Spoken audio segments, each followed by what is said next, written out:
Go away, Bernice. Or Bernice. Or...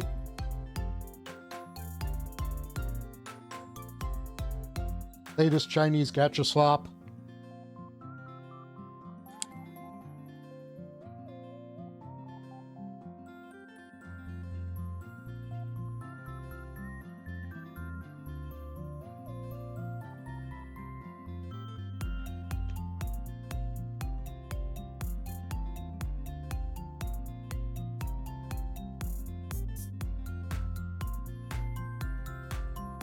Indeed.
Hi, Def.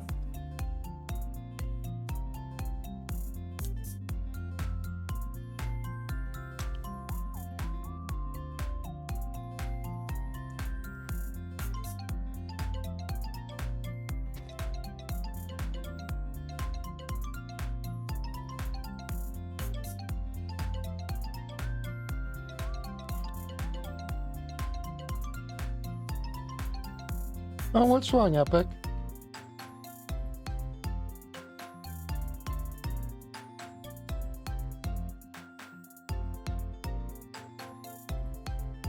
Aw.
Sil, I am sending you a DM.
Presumably what I sent Sil in DMs.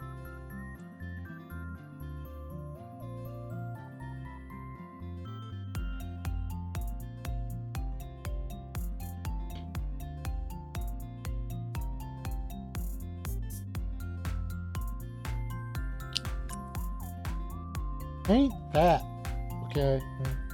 I could stand to lose a little weight, but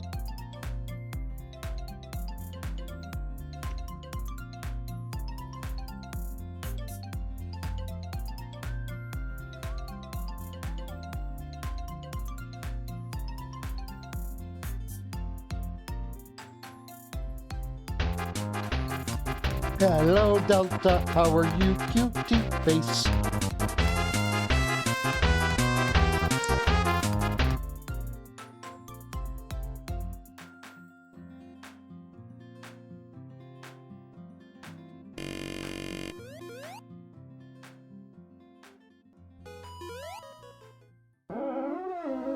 Oh, Neko, hiyo, everyone. How are you doing today? It is me. I am here. You are cute and squishy. Why are you still on the screen? Go away. Go away. It's buttons.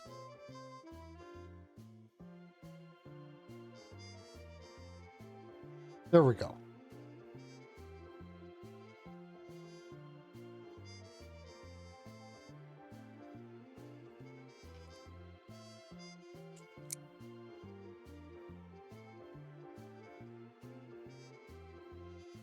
How are you all doing today?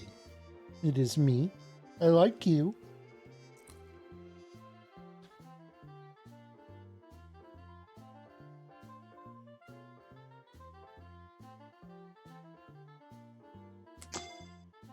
Ow.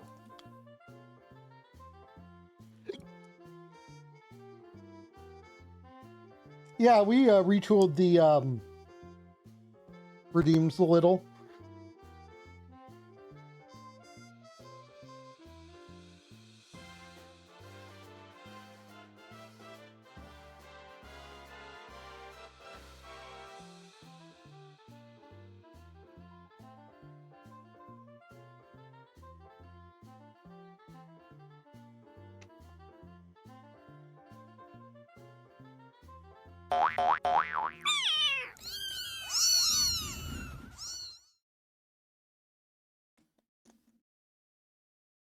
A lot of the redeems are on a longer cooldown, so I don't get overstimulated.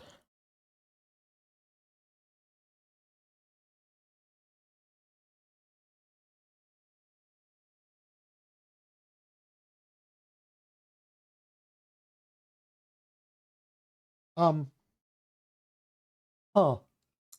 Oh, that's a bit of an issue. Could have sworn I installed this.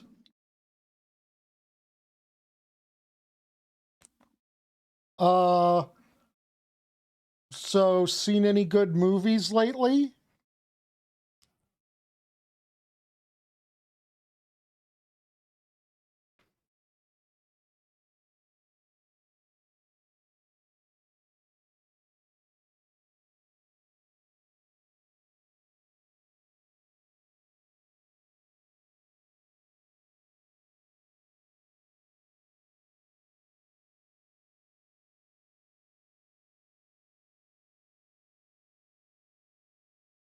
Nor do I.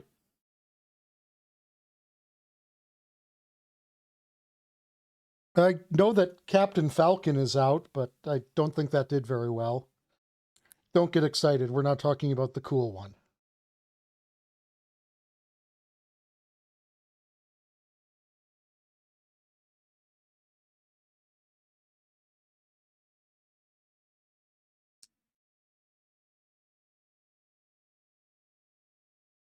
Is it effectively a Hulk movie?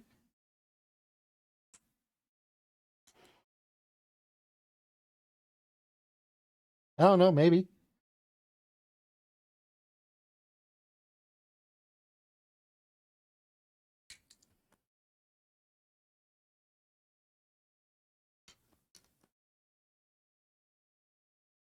Doop, doop, doodle-doodle-doo, doop, doop, boodle-doodle-doo.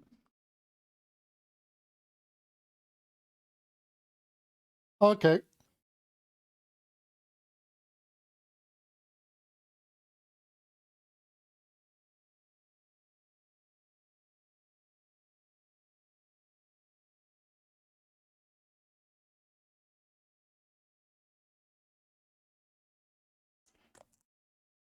Oh, well, let me help.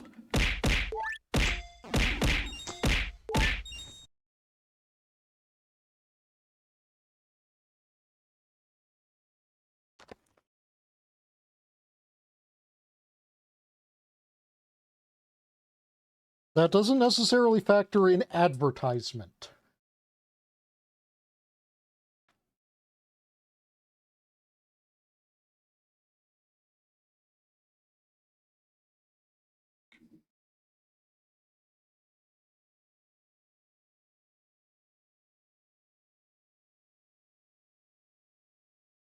Yeah, but I wanted to help.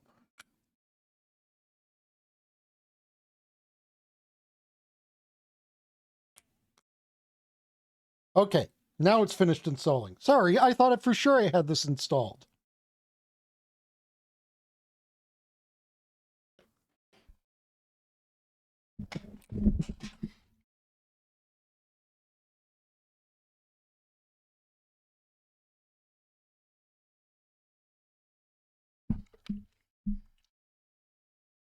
Okay,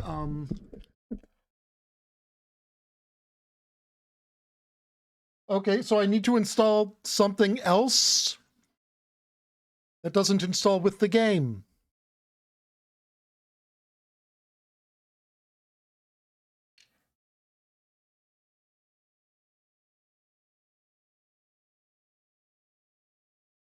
Apparently I need the WM video decoder.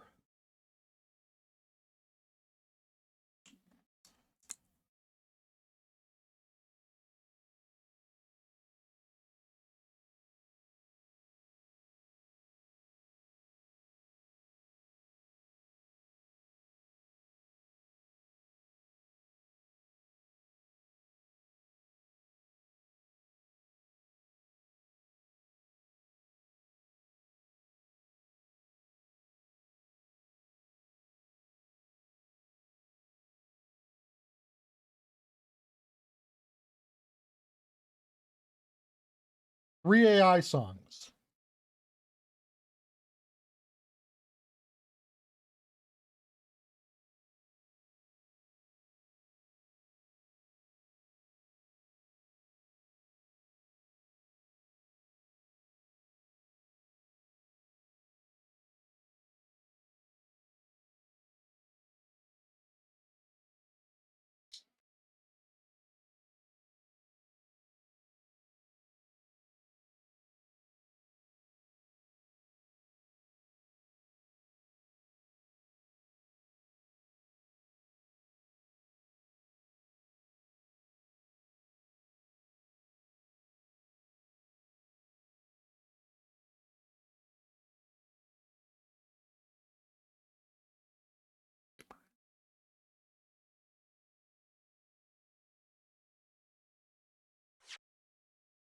Oh, apparently clicking the box that and then clicking exit rather than accept or okay or anything was all that was needed.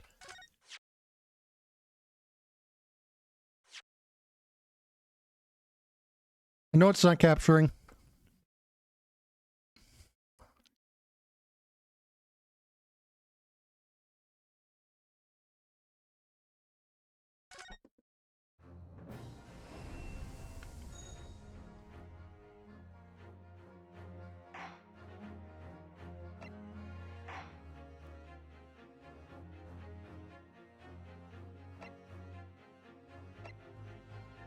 Meow button gone. Meow button was causing me stress.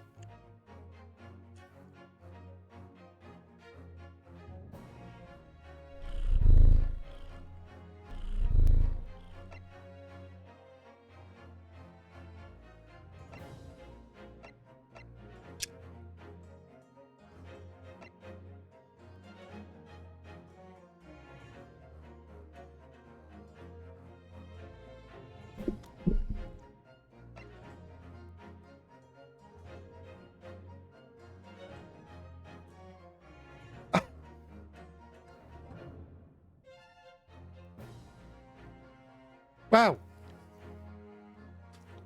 When I saw reader, I thought maybe, hey, maybe it'll just like have voiced things for cutscenes that aren't actually voiced. No, it's games journalists can't even play this game mode.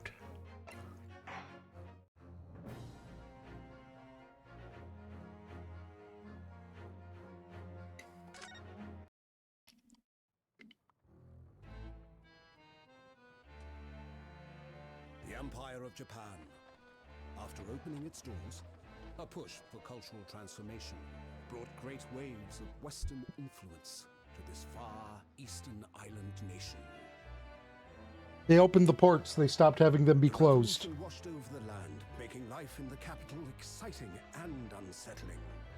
It was a period of great change, and some was swept away by the tide.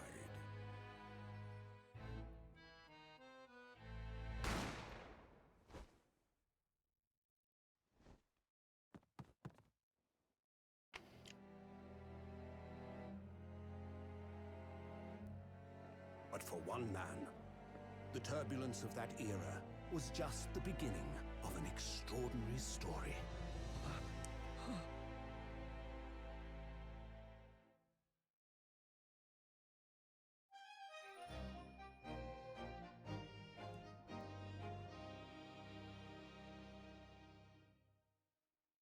Yeah, I'm aware. I can't.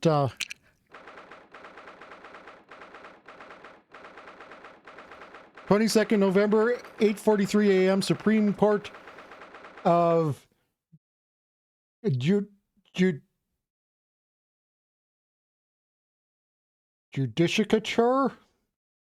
Defendants Antechamber 5.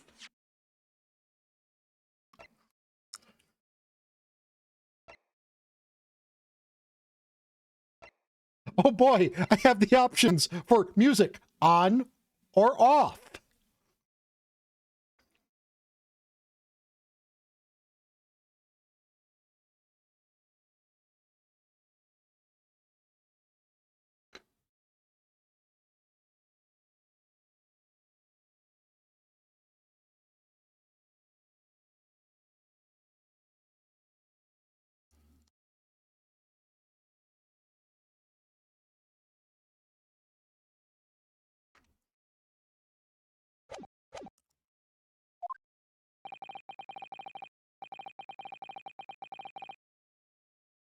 Okay, that's still really quiet.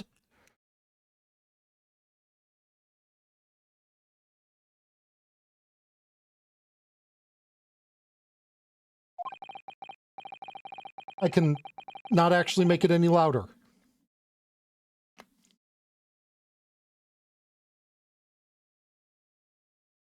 How can it be that just beyond the doors to this quiet little chamber is the highest court in Japan, waiting to decide my fate?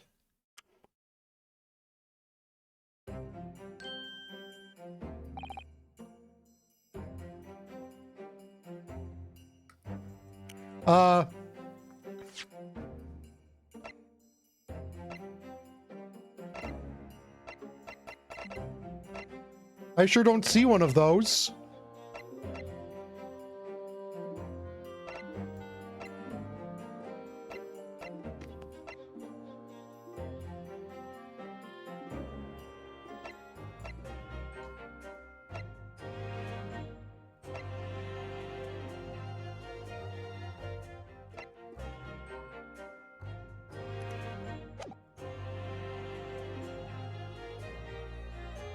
What? Oh, nothing.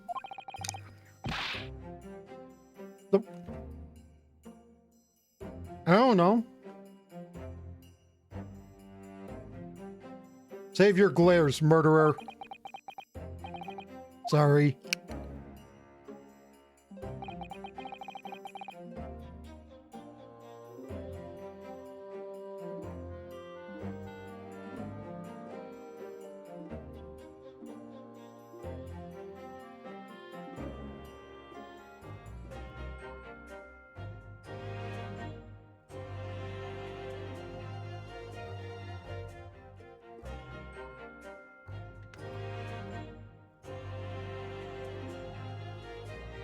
Yeah, the text to speech doesn't do so well with Japanese words.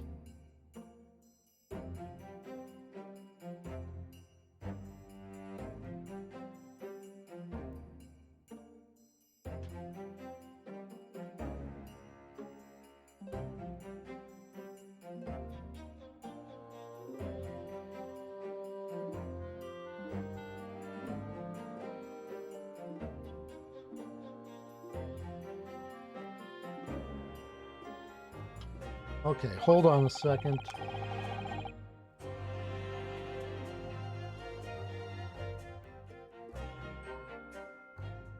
Can you guess that we're downloading more things? Because apparently this is a common issue and someone has a mod for it.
Okay.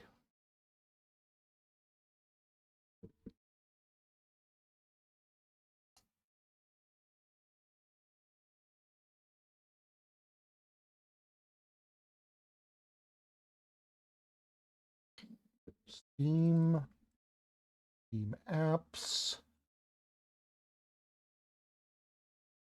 common,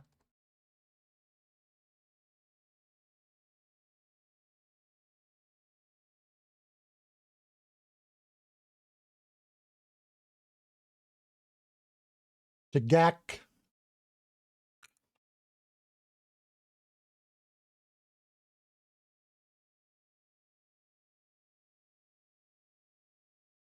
Now let's try this again. Hopefully this time with it being audible enough.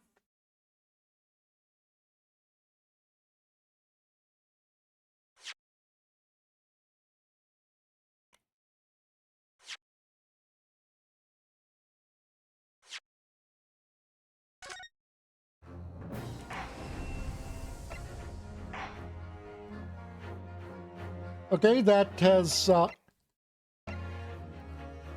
not added anything there.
Okay, well, I can't find anything else, so, also, apparently it,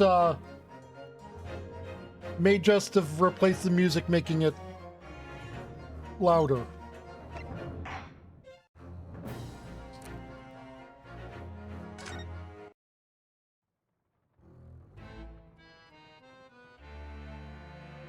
The Empire of Japan.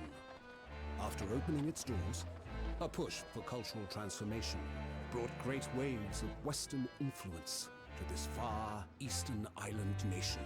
Oh good, this is unskippable.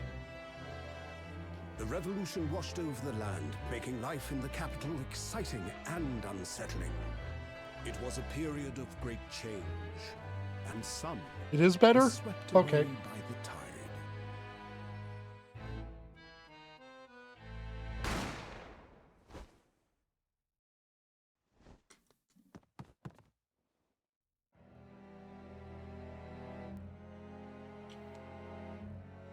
But for one man, the turbulence of that era was just the beginning of an extraordinary story.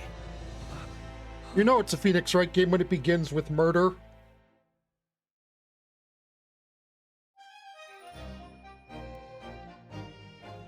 I know it's an Ace Attorney game, but they'll always be Phoenix Wright games.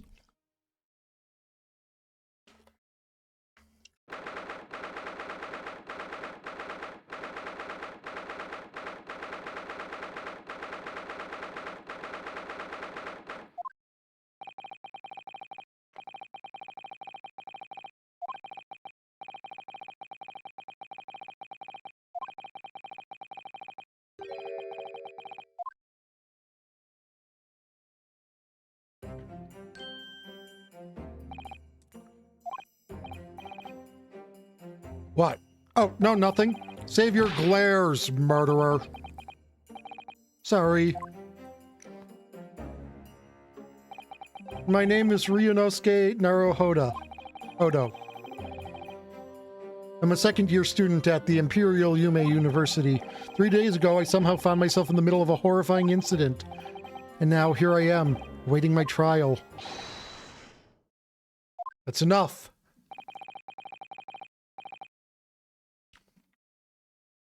He's not obliged to listen to such abuse, officer. And who are you? I'm this man's lawyer. I'll be defending him today. Lawyer? Yes, and until the judge has given his verdict on the case, no one has the right to treat him as a criminal. So you will hold your tongue.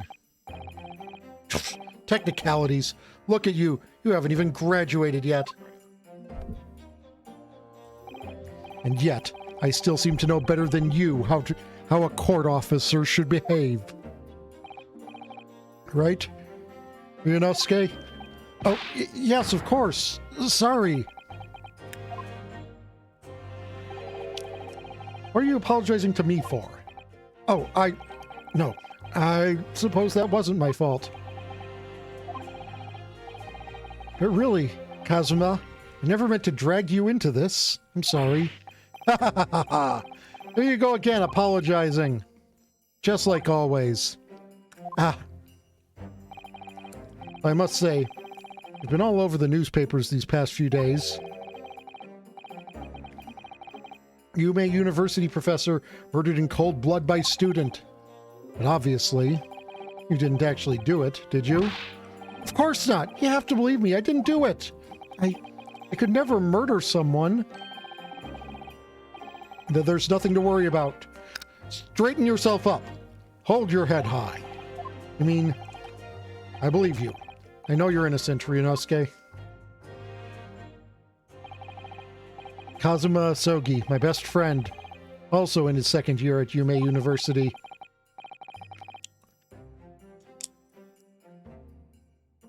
It really helps that his headband is constantly blowing in the non-existent wind. But he's far more clever than I. Star student, in fact.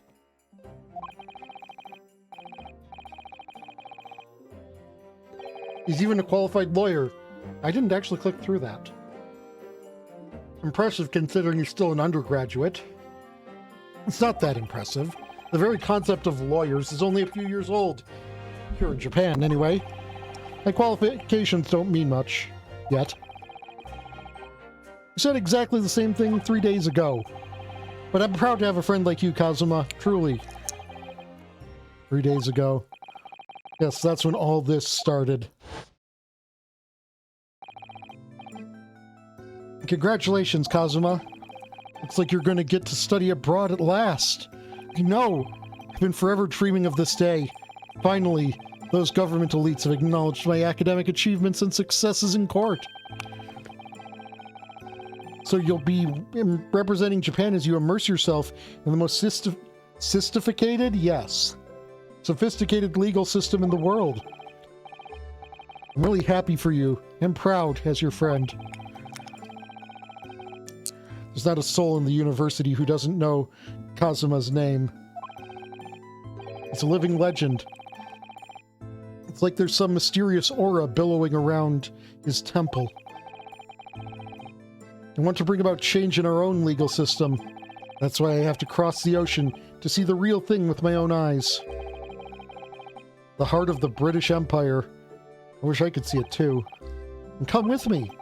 We'd have a wild time tearing up the streets of Her Majesty's City of London together. If only it were that simple.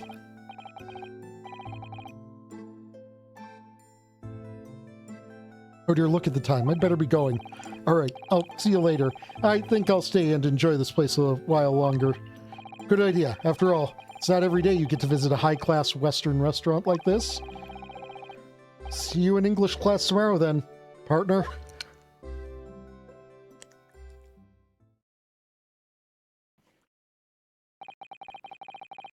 It was straight after that. That's when it happened.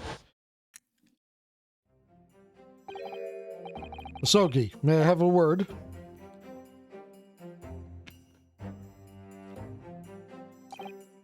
Professor, I didn't know you were coming. Well, this case has personal significance to me. But never mind that for now. Asogi? You should go immediately to the judge's chambers. To His Excellency's chambers? Why? He was looking for you before. You advocating for the defense in this trial was a sudden decision. It seems there may be some confusion about procedures today as a result. Who is this man? I feel as though I've seen him at university before. I see. I'll go at once then.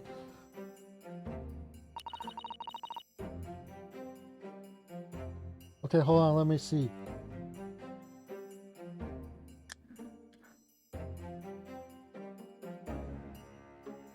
Is that a chinchilla?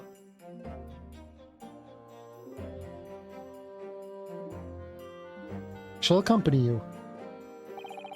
Alright then, Ryunosuke. I'll see you in the courtroom. Yes, thanks, Kazuma.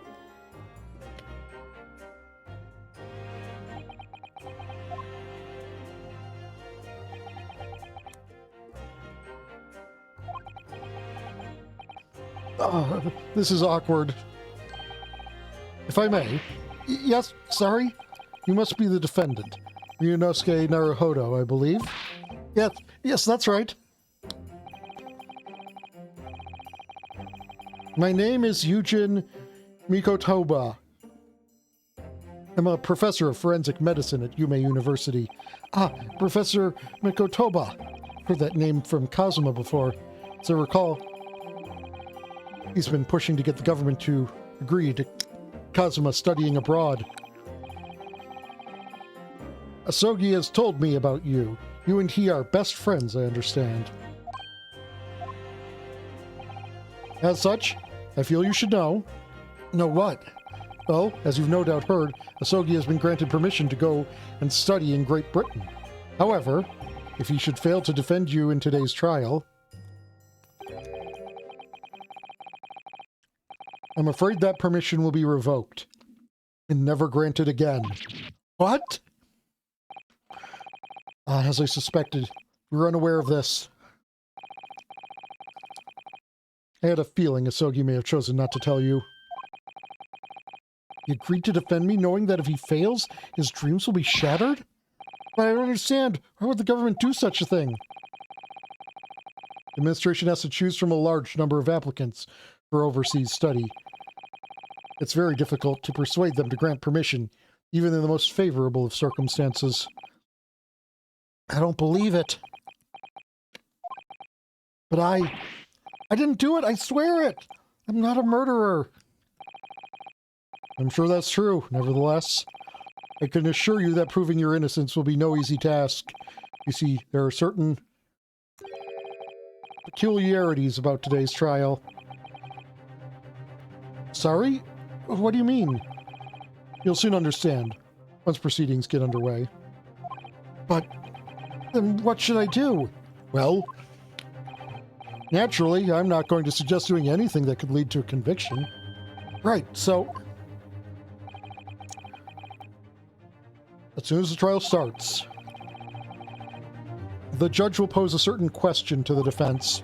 When that happens, you must answer before anyone else. You must say, I do. I do? But what will the question be? Surely not. Do you accept the accusations brought before you? Of course not. Defendant. Court is about to begin. Proceed to the courtroom at once. I would seem our surreptitious discussions are to be cut short. So allow me to summarize. Kazuma Sogi must not be the defense lawyer in this trial. Wiggle, wiggle, wiggle. Wiggle, wiggle, wiggle. Wiggle, wiggle, wiggle, wiggle, wiggle, wiggle, wiggle. Of course, as the final decision is yours. What are you waiting for? Do you want to be found guilty for failing to appear? Get moving. There's no point in anyone advocating for the likes of you anyways. This is it. If this trial goes badly, Kazuma's dreams of studying abroad are over. What's more, I'll be found guilty of murder. And so, with absolutely no idea of what lay ahead, I embarked on the unforgettable trial. Yeah. My one and only chance of proving my innocence. The trial that would decide my destiny.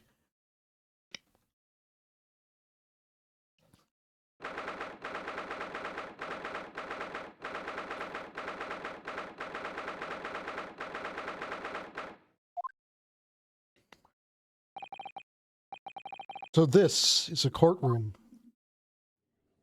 I get the feeling there will be a lot of desk slamming and pointing. The Supreme Court of Judicature. No court in the land has more power.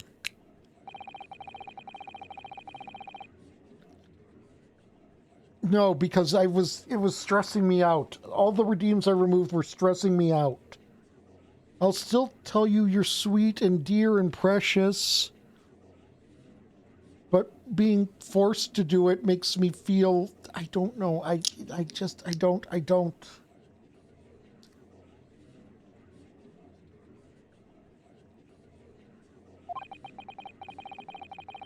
Lots of military and other uniforms in there.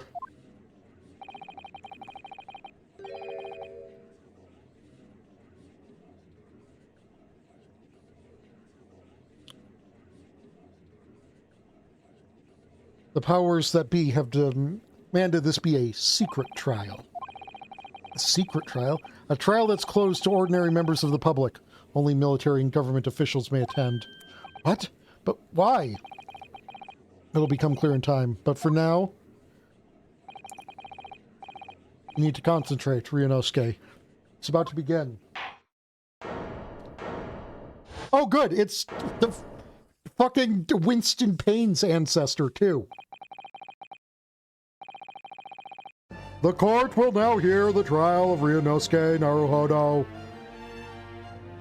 I sincerely hope that I am more competent than the judge in the other games.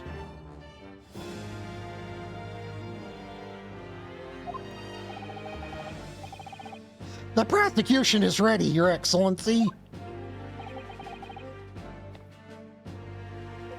As is the defense.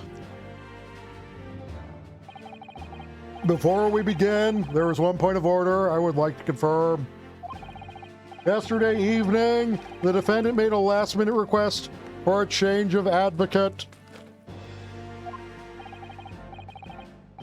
That's correct, Your Excellency. I made the request myself. Normal procedure is for the defendant's advocacy to be decided 2 days prior to the trial. As this is an unusual circumstance, I am obliged to ask for final confirmation now. Who advocates for the defendant in this trial? Oh dear.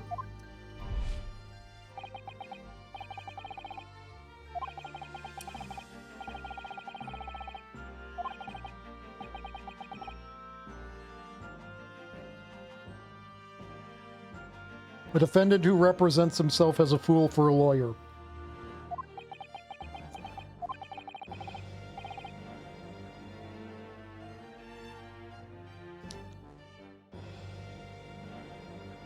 But you know what?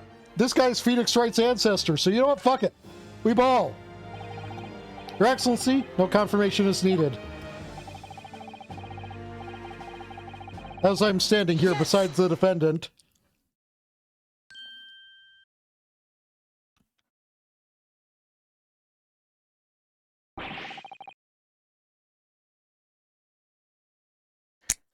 What is the meaning of this unruly outburst?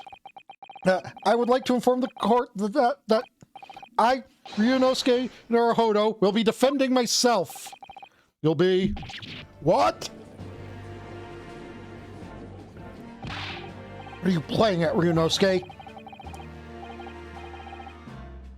Professor Mikotoba told me everything just now before the trial. What? He said that your dreams of studying abroad would be dashed if you were to lose. How sad. Means that you don't have faith in me. You think I won't be able to get you off. No, it's not that really. It's just that... Get him off. On the off chance that things don't go well for me, I couldn't bear to be the reason that you... Yes. I knew that's how you'd feel, which is exactly why I decided not to tell you. Professor Mikotoba shouldn't have stuck his nose in. Very well. The court hereby recognizes the defendant's desire to advocate for himself in today's trial. Well, well. Does the accused admit defeat already? Renouncing his own counsel. Really? Objection! Make no mistake, counsel. This really shows that the defendant's innocence is so apparent. He's confident he can speak for himself. Isn't that so, Naruhodo-san? Oh! Yes, exactly. Exactly what I wasn't thinking. I'm not confident at all. In fact, my mind's a complete blank. You are just Phoenix Wright.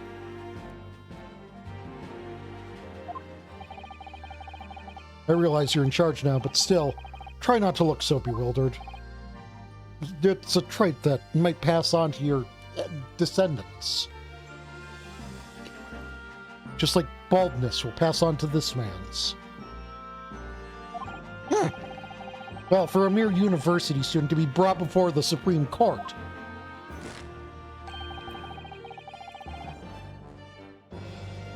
Morning.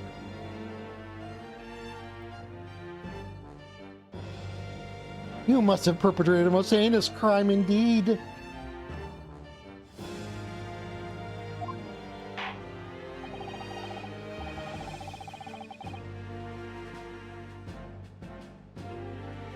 As you are no doubt aware, this is the Supreme Court of Judicature in Japan. Accordingly, the very highest standards of conduct are expected of all present.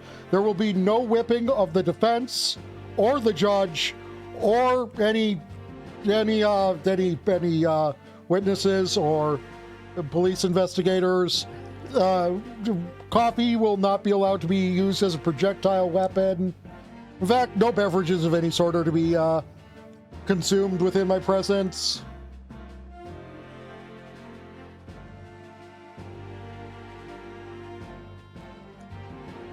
And most importantly, the defense is not allowed to accuse the witness of murder.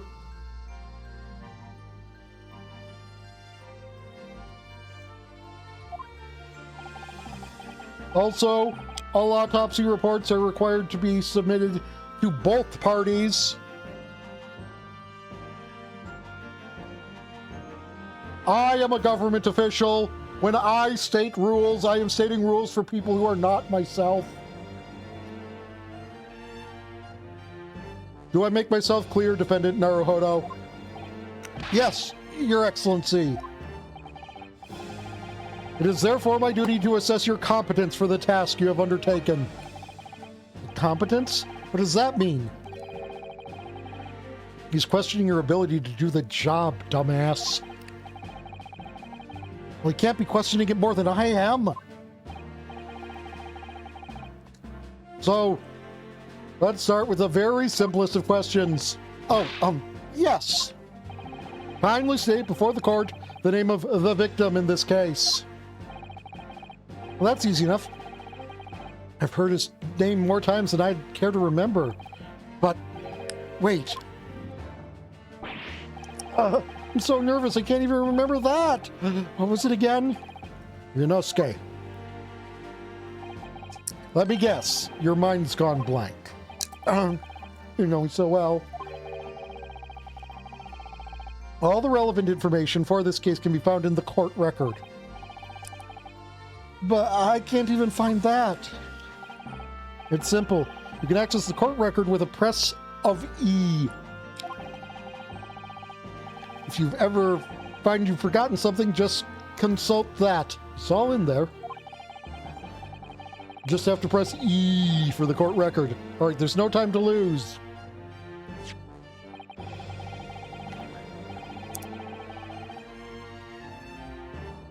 This is a list of evidence you've collected. Now try switching to people instead with E.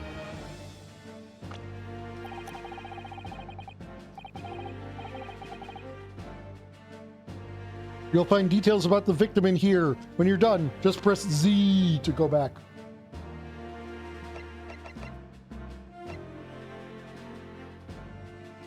John H. Wilson.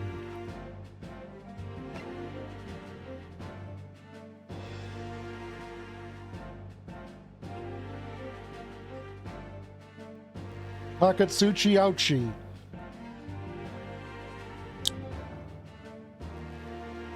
Oh my god! His name is still a pun! Ouchie. His descendant is named Winston Payne, and his name is Ouchie.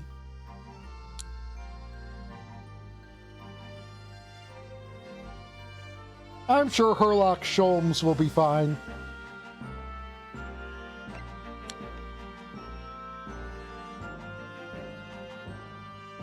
Yes?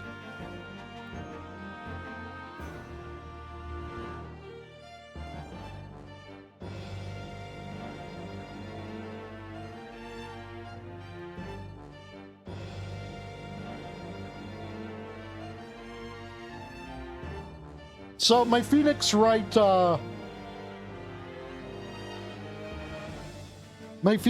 instincts are already telling me that either the professor or my best friend did it.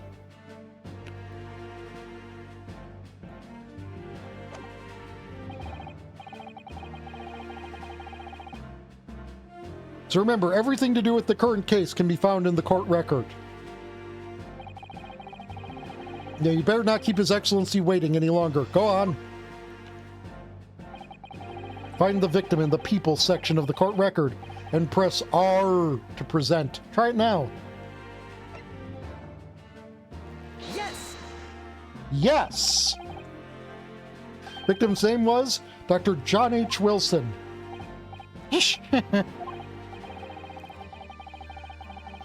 Well, at least you can remember the name of an esteemed member of your own university.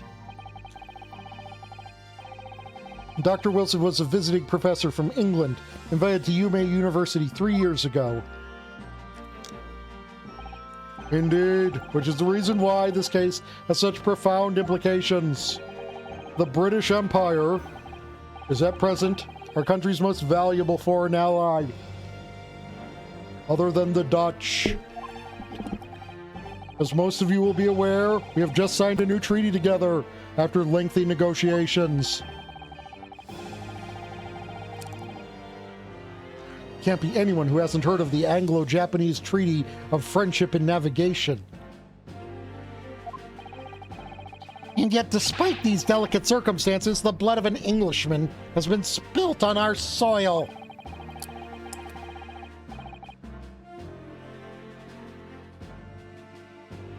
The Anglo-Japanese Treaty of Friendship and Navigation 6 incident.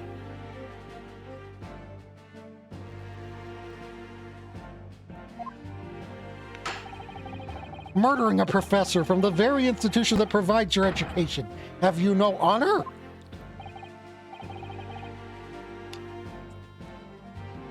We are clearly dealing with the British here, so I had to spell honor with a U. But I didn't do it. This case is coming under great scrutiny from our allies on the other side of the world.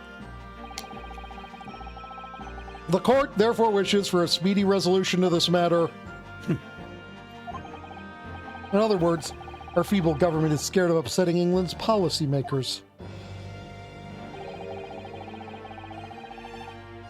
And you're a convenient and expendable scapegoat to blame for this crime. So that's why this trial has these unusual peculiarities, is it? Exactly. Our government needs to convict someone as quickly as possible. All because the victim was an Englishman. Yes, Dr. Wilson was an Englishman. Nationalities and treaties won't make any difference for me here. Fact is, I was there at the scene of the crime, holding a gun. Oh dear, look at the time. I'd better be going. Alright, I'll see you later. I think I'll stay and enjoy this place a little longer. Good idea, after all. It's not every day you get to visit a high-class Western restaurant like this. See you in English class tomorrow then, partner.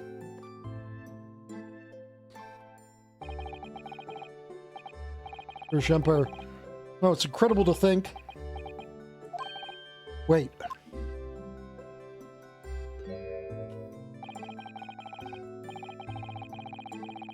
I've seen that man at university. I'm sure he's a visiting professor from Great Britain.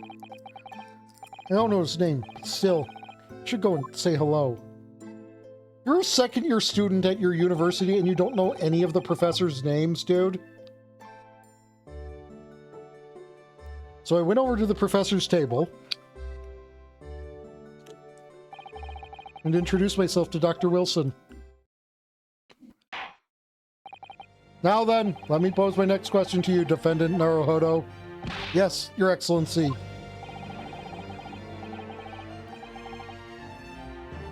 How did this professor of medicine, Dr. H. Wilson, lose his life? State before the course the cause of death. Cause of death. Well, obviously that was, Inosuke. Remember that in court every assertion must be backed up by evidence, except the prosecution's. By evidence? But how? Find the piece of evidence that shows the professor's cause of death and select present. Do it now.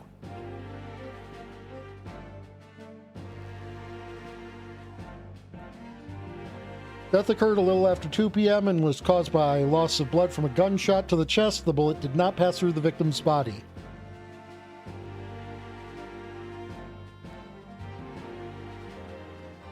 I need to do a little bit of an intermission because some of you might not be familiar with how Phoenix Wright cases go.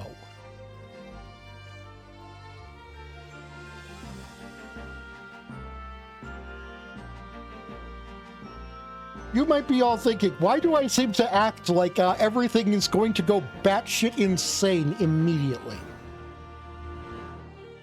Due to the presentation of this evidence of the hold on, no, wait.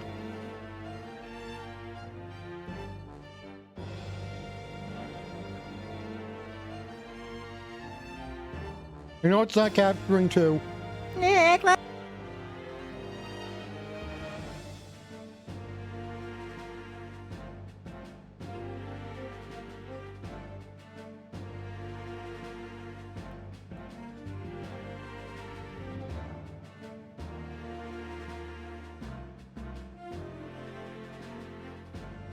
Wait, where is it? I thought I just clicked it. Not... Oh, that's what I clicked on. Whoops.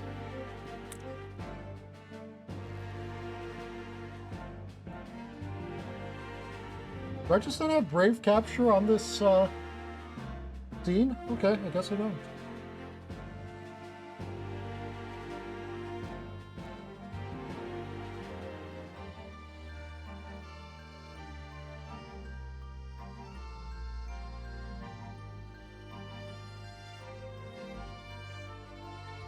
let me out! No. Why not? Because every time you take more than 3 steps, you get accused of murder, and I am getting an aneurysm. Oh, come on. It's only been like 4 times. The fact you think that's normal is actually scary. 4 is a concerning amount of cats to own. I don't even have an analogy for 4 murder charges. Like, what is wrong with you? Yeah, but they're always false charges. It's not my fault. Maya, last time you slipped on a giant banana peel, flew into outer space, landed in the country of Turkey, where your hand landed on a knife that had just been used to stab a dude, followed by you knocking over disinfectant on every part of the knife, except for the part with your fingerprints, but still removing the original killer's fingerprints, and there was a record of airport tickets you ordered online of going to Turkey at that exact time, which you apparently ordered while you were sleepwalking. So excuse me if I don't trust you to be unsupervised. We are here for the trial of Maya Fey for nuking the country of Turkey. I literally blinked! How could you get accused of that while I was blinking? Well, maybe he means like I'm being accused of nuking turkey in the microwave, like a sandwich. No, people are dead. The whole country, they're dead. Oh, fuck. I might be a war criminal.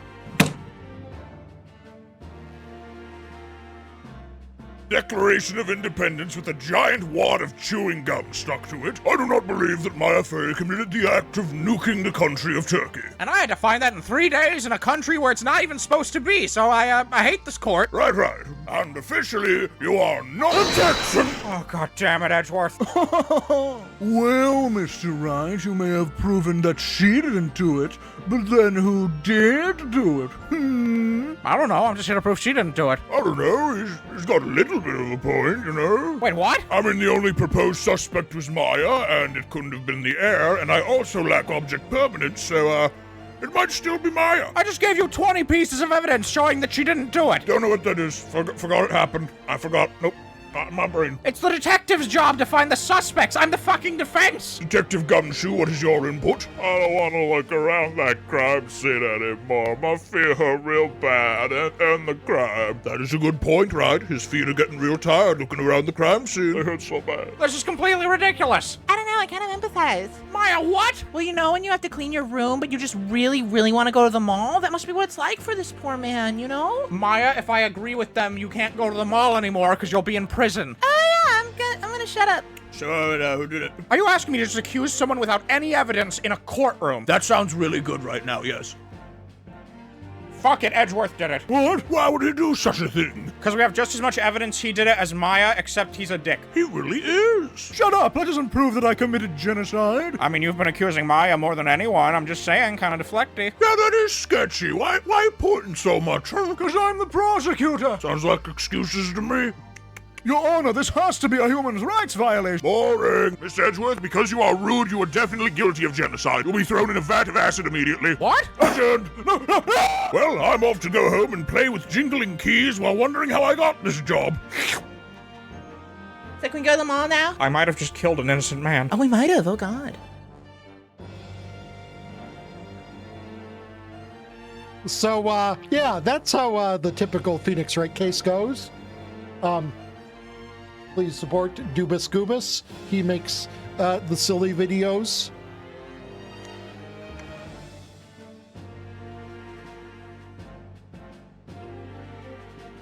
And here, let's just take a moment that actually happens in Right, are you sure you know what you're doing out there? Why would you even say that? It seems you're just making things up as you go. What? No. We'll clear your name, just trust me. I may just need to wing this next part a little. Wait, why did you phrase it that way? Your Honor, the defense would like to cross-examine this parrot. Your Honor, this is preposterous. This nonsense cannot be allowed to stand. It was your idea to cross-examine the parrot, Von Karma. But hey, if you don't like this bird, I've got a few more for you. I'm going to jail. Your Honor, is it too late for a plea bargain? Mr. Phoenix Wright. And please support Mornal as well.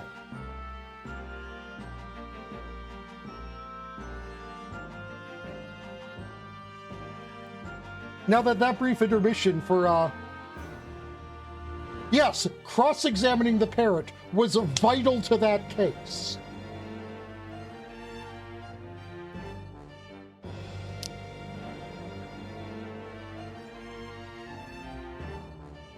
Anyways, now that intermission, to explain Phoenix Wright games to people in the audience who are unfamiliar with them, yes, we can continue. Yes! They did not cross-examine it. They used the parrot as evidence.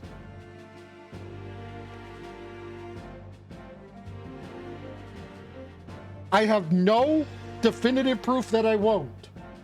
I have defended an orca. Well,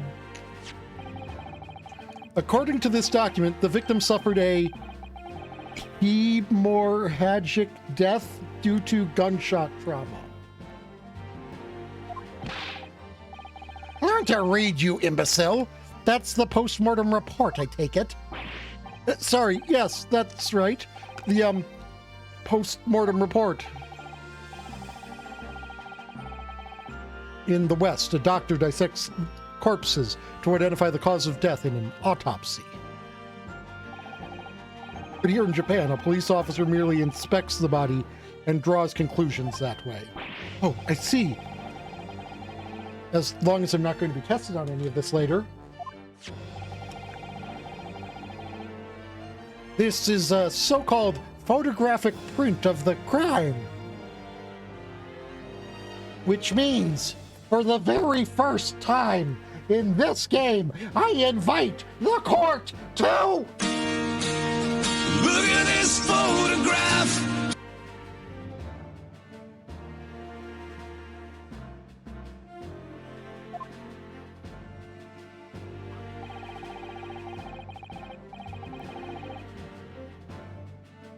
You can clearly discern scorch marks around the bullet hole produced by the powder explosion. In other words, we should assume the victim was shot at close range. Thank you, counsel. The court will accept this modern scientific evidence into the record. The photographic print of the victim has been entered into the court record. Photographic print that shows the victim. He was shot from the front in the chest and subsequently died. So that's a photographic print. That's something I've never seen before. I should look at these photographs. They might, in fact, make me laugh.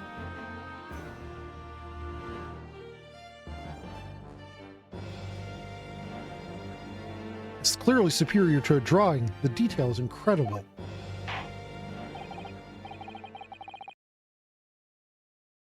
Very well, I am satisfied with your answers. Let us start the trial.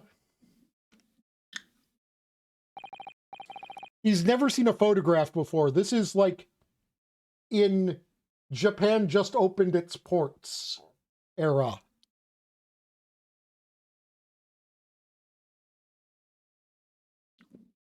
Certainly, Your Excellency. So, without further ado, in order to better appraise the court with the facts of the case,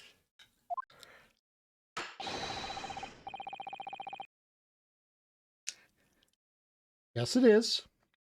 It's just the Meow Redeem was...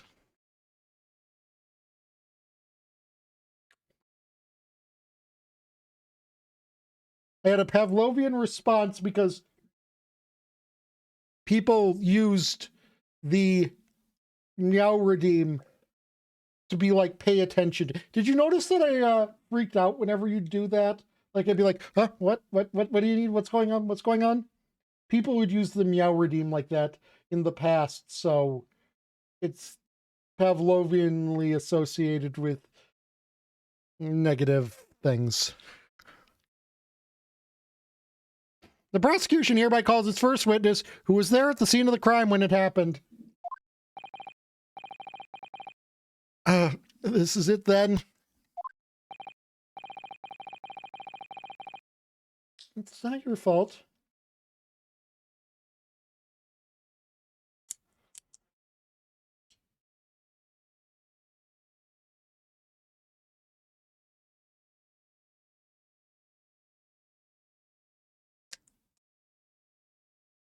I think I may have worked out what the professor had in mind.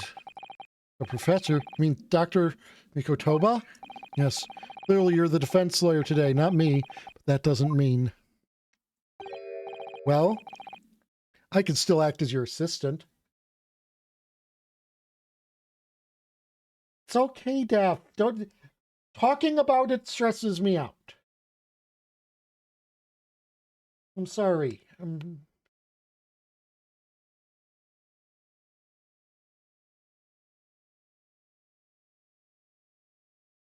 Sorry I'm a mess. Ah, of course. When he was speaking with me before, he simply said, Kazuma Sogi must not be the defense lawyer in this trial. He really has been sticking his aura in, hasn't he? Maybe, but any help you can give me would be greatly appreciated, Kazuma. I like hugs.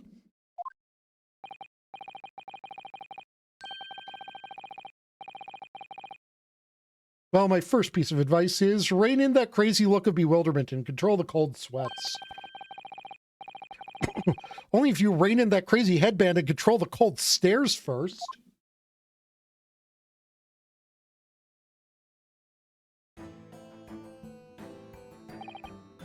Witness, state your name and occupation for the court, please.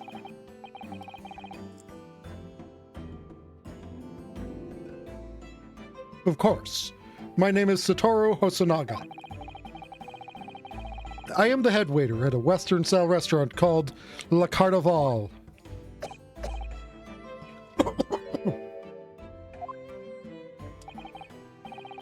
Are you all right? You seem to be coughing up some,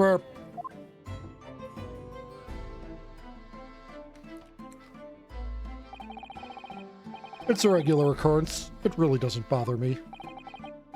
Well, it really, really should.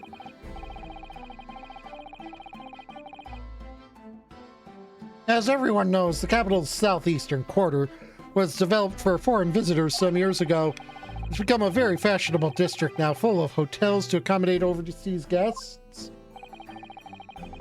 This grim crime occurred in one of the district's so-called restaurants. An Occidental eatery 3 days ago. Understood. Hosonaga-san, you will kindly tell the court everything you can about the incident. At once, sir. And no petty interjections from the aspiring lawyer boy, please. Oh, perspiring maybe, but aspiring? It was just after 2 p.m. on the day in question. We have few dinners at that time of day. The lunchtime rush was over, and there was only 3 tables still occupied. That fits in with my memory of it, too. There's hardly anyone else in the place.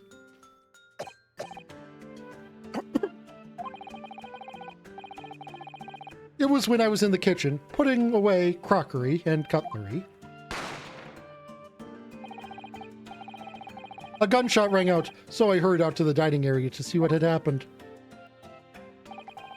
I found the victim, an English gentleman, slumped in his chair. And standing immediately beside him, gun in hand, was the accused university student. Hold on! Let me just clarify something here. Well, I did pick up a gun I found lying on the floor. Besides the professor, I didn't shoot him. I believe I asked you to refrain from petty interjections. The court wishes to listen to the witness's report of what he saw, you amateur. But next time you interrupt at an inappropriate time, you will be penalized, Defendant Naruhodo. Don't worry, Ryunosuke. You'll have your chance to fight back. For now, we must just quietly listen to the witness. If I may confirm one point, waiter. Standing beside the victim with a gun in his hand was the same man we see here in court today.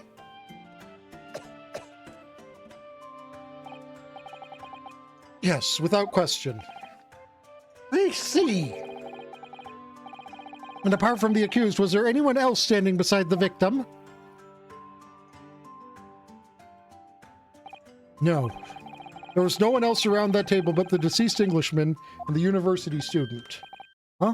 Wait, what did you just say? Yeah, 3 tables were occupied, you said, dude.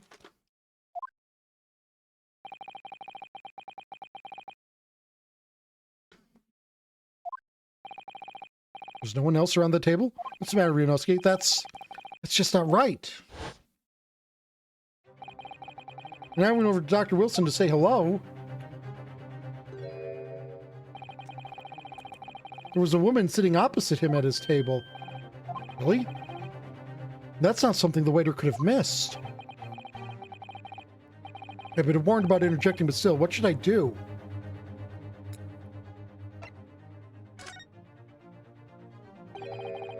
I desperately want to say something, but I was told not to interject. Ryunosuke? If your parents tell you to study, you're the kind of man who would diligently get to work, aren't you? I suppose I am. I'd never have gotten into Yume University otherwise. But you can't always just follow the rules in life, you know? If you don't say what you want right now, you'll seriously regret it when you're found guilty. But do I not get to cross-examine witnesses here? All right, you scared me. I won't forget that piece of advice in a hurry. There is something I want to say. Just gonna shut my eyes and say it. Yes. No, you shout objection.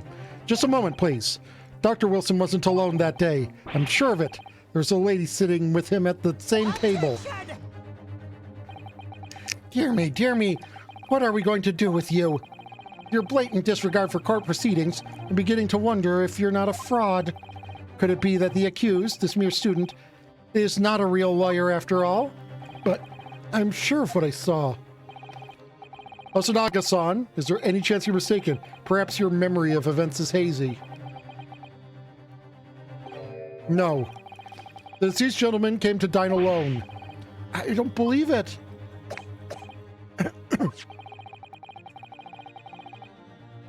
I actually have a rough plan of the restaurant, as it was that day.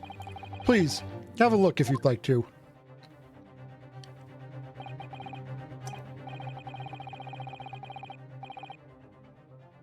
Let me see here.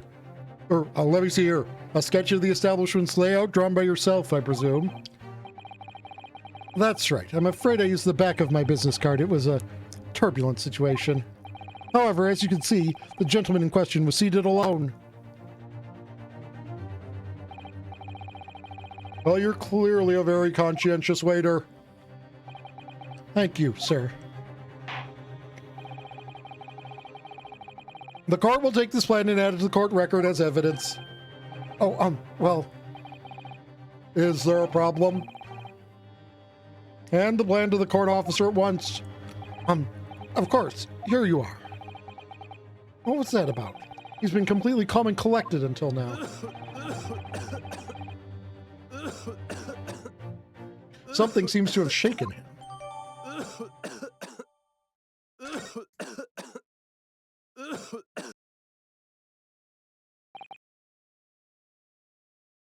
So, the court has now heard a precis of the case.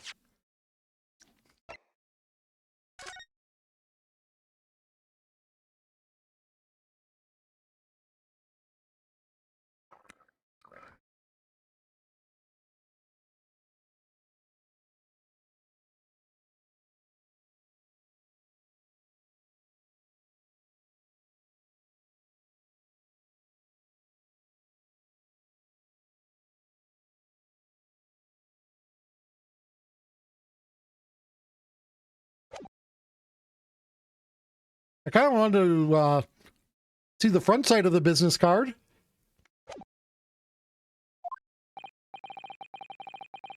Yes, at the moment the gunshot was heard in the restaurant, the only person in close proximity to the victim was the defendant on trial today. It would seem we are looking at a black and white case here. Defendant Naruhodo. Yes, Your Excellency? If you admit your guilt at this stage, the court is willing to look mercifully upon you. In other words, you may have some small reprieve in terms of your inevitable punishment.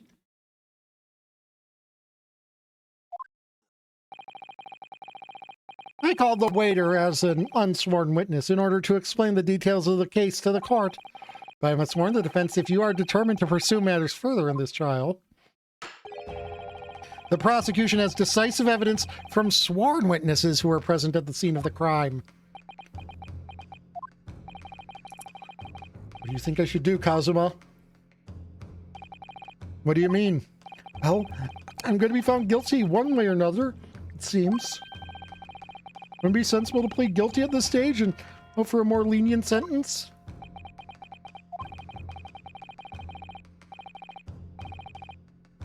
Everyone keeps telling me this trial is unusual, about these peculiarities. You said it, Professor Mikotaba said it, and so is the judge and the prosecution. I'm scared of what lies ahead if I push this. As I said from the outset, I believe you're innocent. I trust you. And yet, despite knowing that, you're willing to throw that trust back in my face. Is that it? What? If the accused is in fact innocent, then the defense lawyer is duty-bound. Probably. But lenience on that might mean not death.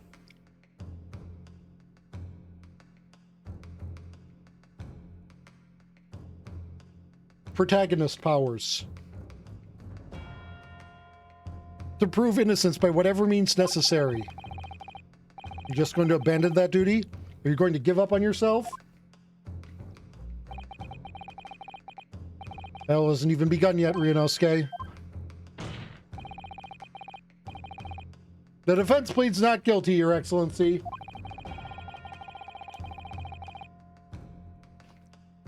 We invite the prosecution to stop making empty threats and bring out its witnesses. Then we'll see just how decisive this evidence really is.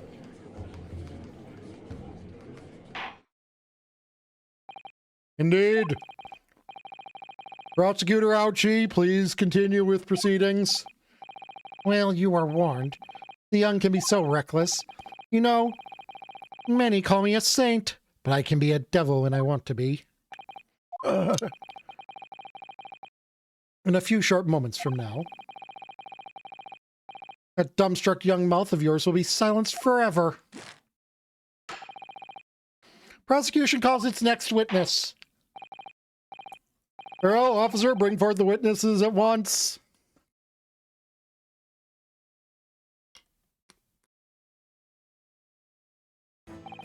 Well, that man sure has a mustache. Witnesses, kindly state your names and occupations for the court. Yes, sir. The Great Nippon Army's General Sergeant Iyasa Nosa, reporting. Yes, sir. No, sir. Reporting for duty. Myself, I find employ as a purveyor of fine articles of antiquity from the efflorescence of our nation, Nippon, and conduct my trade from Rasute, a humble premises in the 2nd District. Kiryo Korakuda. At your service. I don't know the Korakuda part, but Kiryo, that means knickknacks.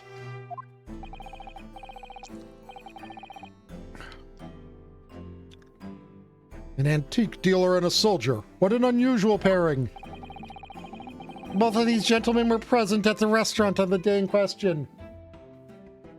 Oh, possibly, yeah. They must be the diners at the other table that the waiter mentioned. Myself, I habitually take tea of the most exquisite aroma at the establishment in question, always post-noon. And not infrequently, converse with interested parties regarding the curios which I make my business. I can't understand a word that old man is saying. He's an antique dealer, and it sounds like he's a regular at La Carnival. He seeks out potential customers who may have an interest in antiques and tries to sell his wares to them. He obviously targets La Carnival because it's a high-class restaurant with rich clientele. Right, I see. Although, to be honest,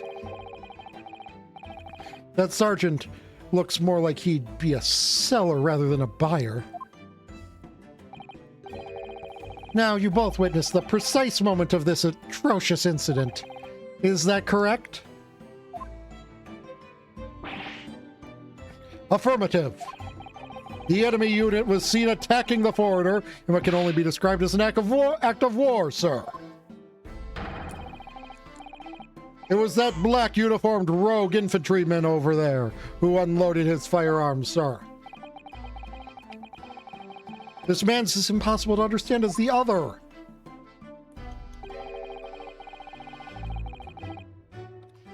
But I'm almost sure I heard a strange noise during that last thing he said. So, is this the decisive evidence the prosecution was threatening? Testimony?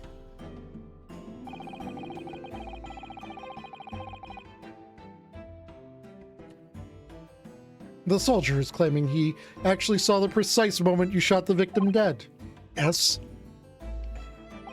Well, are you starting to feel uncomfortable? If I'm honest, I was feeling uncomfortable from the start. Now, the court will hear your formal testimony, please. We'll state everything you saw at the precise moment that the incident occurred. Sir, yes, sir. Standing by... Wait, what? By ready to report, sir. Did I hear a baby noise? Unsavory memories of a most acerbic afternoon.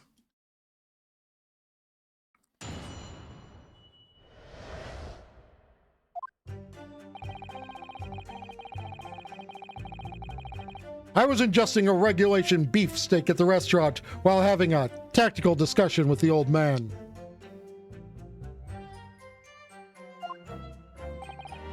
Myself, I was extolling the virtues of a particularly fine golden curio to the military gentleman.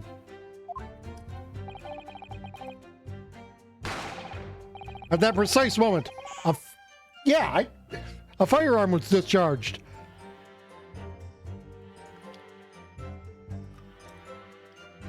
I observed the enemy's actions with my own eyes. The black uniformed varsity cadet fired on the English civilian. And from the back, the cowardly little weasel. Well,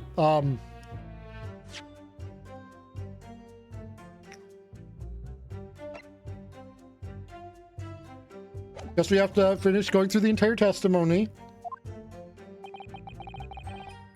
I was on my hands and knees investigating the whereabouts of my mysteriously absconded precious curio. It was stolen by a baby. Well, so you, Sergeant Nosa, actually witnessed the vital moment. You saw the split second when the defendant fired the weapon at the victim.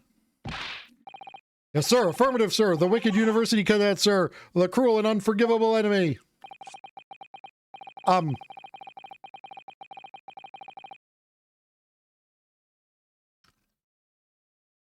Why'd you just pull out a fucking knife, dude? What times we live in where an English gentleman may be assailed in broad daylight, in the broad light of day. But this is ridiculous. I didn't shoot anyone. Is that really true, Ryunosuke? Yes, all I did was pick up the gun I saw lying on the floor.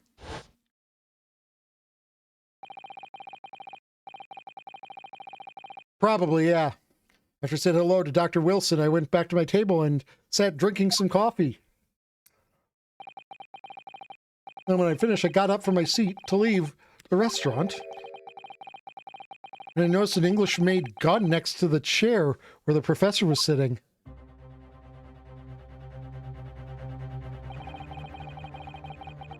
I thought perhaps the professor had dropped it.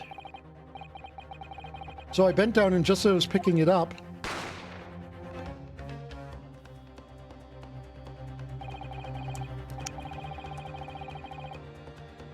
well, if that's the truth, there was obviously a criminal on the scene somewhere.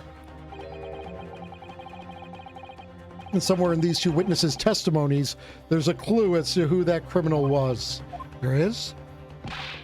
Ryunosuke, must exercise your right to cross-examine the witnesses. Cross-examine? Do it now! As we have heard, Your Excellency, there is no room for doubt in the testimony of these witnesses. The defendant is clearly guilty.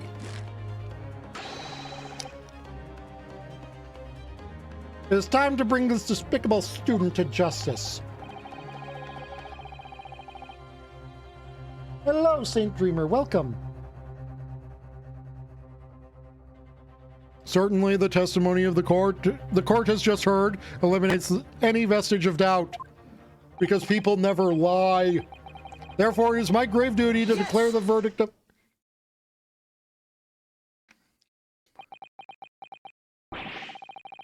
What in the name of the Emperor is the meaning of this outburst? The defense demands its right to a cross-examination. Dear me. Let me guess. The Hachimaki headband boy next door told me to do it. How pathetic.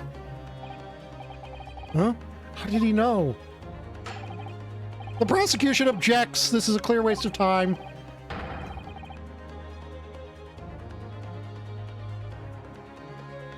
I mean, he's got the protagonist headband thing going. The defendant obviously has no experience. How can he possibly carry out a cross-examination? Objection! The defense is asserting its right to a cross-examination. Whether or not you think he's capable of it is irrelevant. Oh!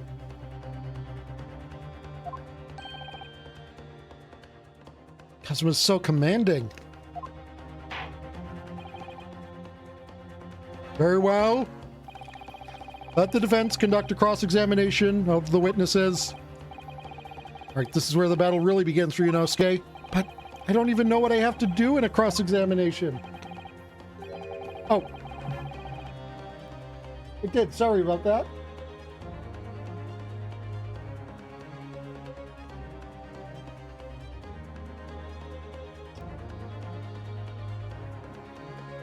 Let me just lock that so that doesn't happen again.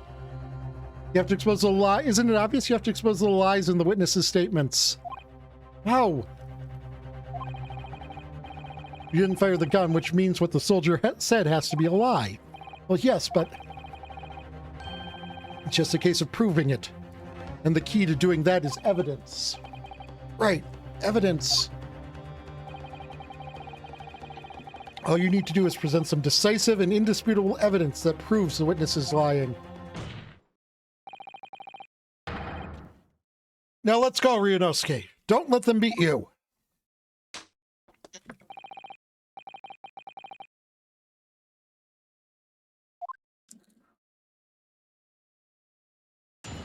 And there is nothing hotter than someone who's got your back.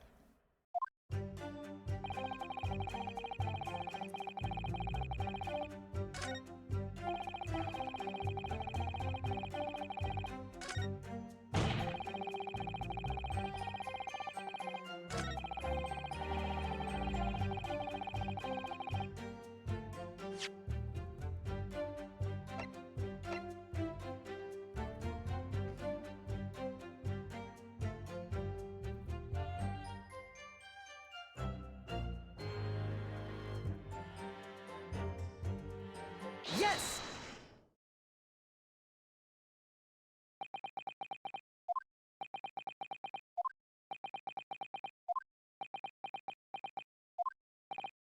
What? What are you playing at, cadet? What is the meaning of this subordination? Thrusting this wad of papers in my mustache. In Inconsistency, sir. I mean, yes. There's a clear inconsistency here.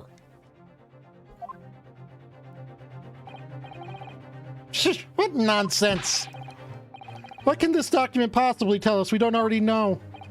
Well, obviously, that, I know what I want to say, but the words just won't come out of my mouth. I think this proves beyond any doubt, Your Excellency, that there is no place for an amateur student here in this grand courtroom. This is so frustrating. Oh, please. Surely this doesn't require an explanation. It couldn't be more plain. To spell it out would be an insult to the court. Kazuma, what? What are you talking about? It's apparent from a single glance at the post-mortem report presented by the defense that there's a clear discrepancy here with the sergeant's statement. What? Sergeant Yasunosa. Yes, sir. What, sir? The statement you just made was this. The black uniformed varsity cadet fired on the English civilian, and from the back, the cowardly little weasel. Yes, sir. Affirmative, sir. I witnessed the crime with my own military-grade eyes, sir. Yes! But no, that just can't be. And why not, cadet? Because, as is clearly stated in the post-mortem report, fatal hemorrhage from pectoral ballistic trauma, no exit wound. Bullet did not pass through the body. The photographic print of the victim clearly shows the same thing. So I could probably have presented both the post-mortem or the photograph. Because I was thinking, which one does it actually want me to present here? Which has been a problem in Phoenix Wright games before.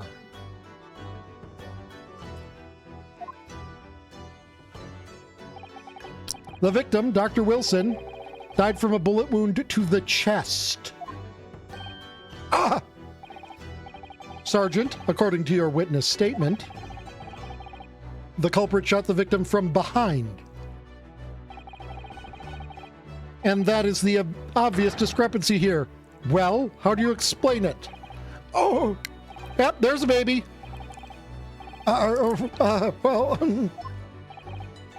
What was that? Something just popped up from behind his back but he pushed it down again. Certainly there's a clear discrepancy with the facts here. Would you not agree, Sergeant Nosa? Yes, sir. At this juncture, that would appear to be indisputable.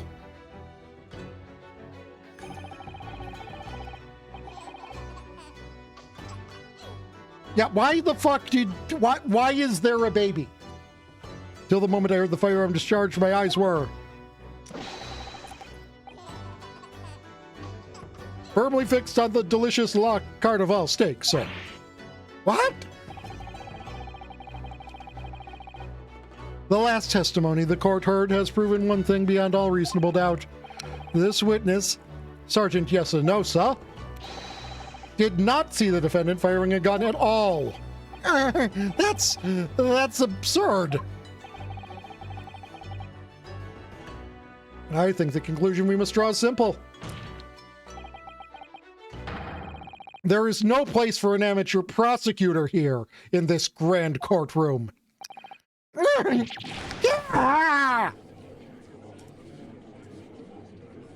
just earned an achievable. I don't know what it was. Inconsistency seer. There's been a complete turnabout in the mood of this trial just from that one discrepancy. So this is what being an ace attorney is all about. Meow. But I definitely saw him. That university cadet there. He was pointing the firearm directly at the victim's back. But I never fired the gun. All I did was pick it up off the floor. And you, old man, you didn't see the moment the victim was shot either? Myself, I have already been quite clear. The gunshot interested me not. I was too busy on the floor. Too busy on the floor? Sorry, what were you doing? Hunting for treasure. Treasure. Indeed. The Horror Era Koban, my prized coin. On each occasion when I visit that restaurant, it is my habitude to place in my bosom pocket a particular trinket of interest for my shop. Rasutai. Rasute. In the hope of meeting a rich diner who might like to buy it from you? On the day under scrutiny, it was to the military man that I proffered my Hoei treasure. Believe that he would purchase such a rare find, I did not. But I was presented with little alternative. And then, after averting my eyes for the briefest of moments, it was there no more. It simply vanished. The Koban vanished? Hunting around under the table, I was, in case it may have fallen there, and then it happened. You heard the gunshot, you mean? Indeed I did, but I heeded it not, for I was concerned only with finding my absconded Hoei treasure. Nothing could distract me, not even my half-spectacle bifocals.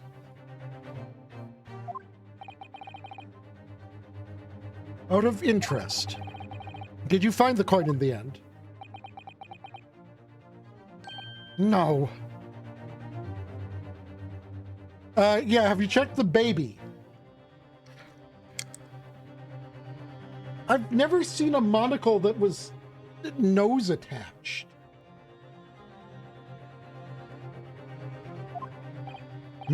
I see. The lamentable day the precious Hoei Koban was lost to me. No doubt some unscrupulous scoundrel pocketed the prize coin for himself.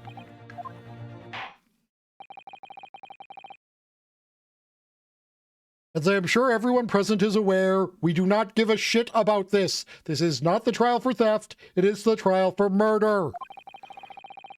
This case demands a swift and decisive resolution. Our government has promised a full report to Great Britain by telegraph this very afternoon. Nevertheless, the witness's testimony the court has just heard was inconclusive. No matter how subservient our government feels it must be to the British, it would be unforgivable to deliver a verdict on this trial right now. What is your position, Prosecutor Ouchie? Worry not, Your Excellency. The defendant may have fled a tiger at the front gate, but he will find a wolf at the back. No. Keep going that hard. Hi, Key.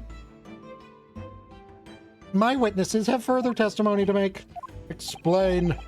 Upon hearing their next statements, it will become abundantly clear that there is only one person who could possibly have committed this despicable crime. The equally despicable defendant, Ryunosuke Naruhodo. What? He really does seem to have a despicable opinion of you, doesn't he? Very well, the court invites the witnesses to testify again. You will thoroughly explain the reasoning behind the prosecution's allegations.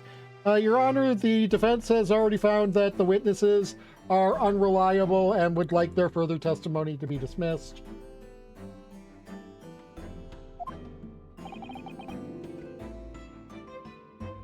Is that clear?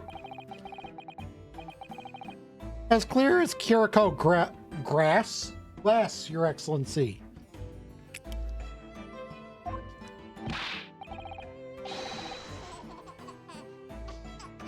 Yes, sir. What, sir? Waiting signal to testify, sir. Why the fuck do you have a baby? Testify as to the baby. Excuse me, but there's something or someone peeking out over your shoulder, I think. Affirmative. The newest member of the Nosa family to rise up through the ranks, sir. Name? Ido Nosa.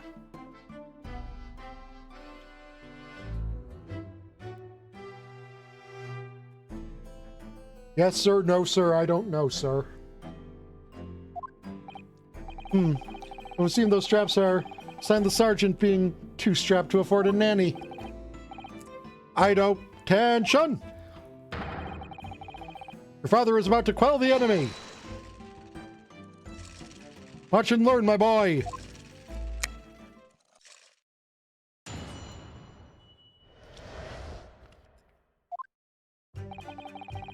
Even if what I saw wasn't the precise moment the firearm was discharged, it's almost the same thing. Yes! Pointing his gun at the foreign man, he was. That young lad in black. That much I myself did see. Furthermore, a visual search of the premises at the time confirmed that we were the only personnel present.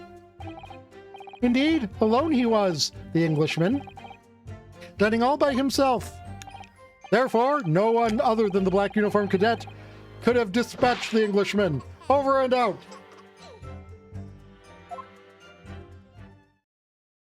The defense would like to accuse the baby because, you know, fuck you. Yes! Wait, that's nonsense.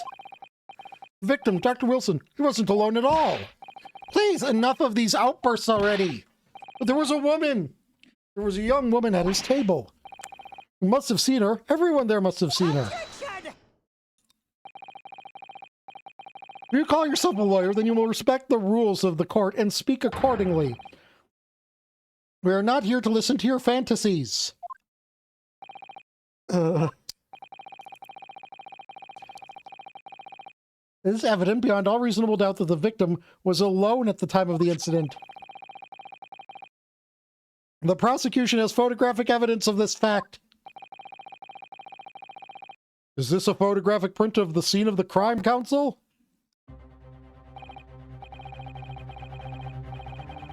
Indeed. Of the table at which the victim was dining, taken by an investigator immediately after the incident. As can plainly be seen, there is only one place set. Certainly, based on the appearance of this print. Yeah, because no one has ever just gone to a restaurant to meet someone, you know, not to actually have food there.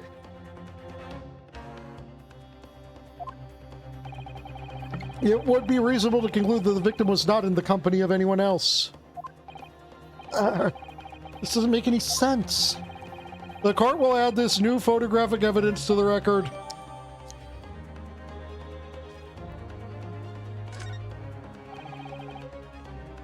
I don't understand.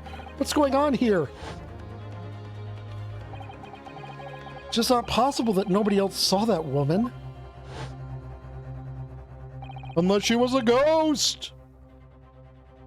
The waiter before said the same thing. He maintains that Dr. Wilson came to the restaurant alone. That's not true. I saw her. I swear there was a woman with him. It would seem that we'll be able to telegraph the report to Great Britain on time after all. Witnesses' testimonies we have just heard leave no further...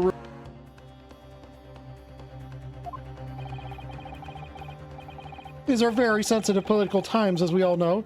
The ink is still fresh on the treaty with Great Britain.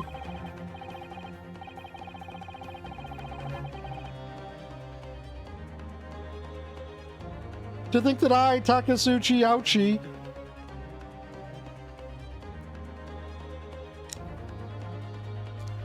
will have contributed to the amity of these two great empires is an honor. Maybe it's took such an ouchie. Maybe that's the pun I'm supposed to be seeing there.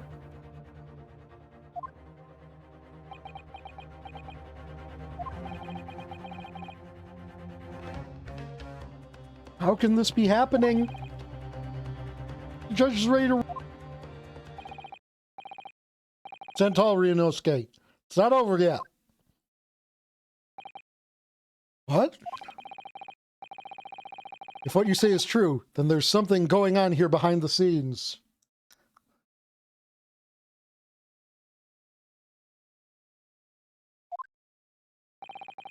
And now it's your chance to expose it, to draw out the truth in your cross-examination. I don't know, Kazuma.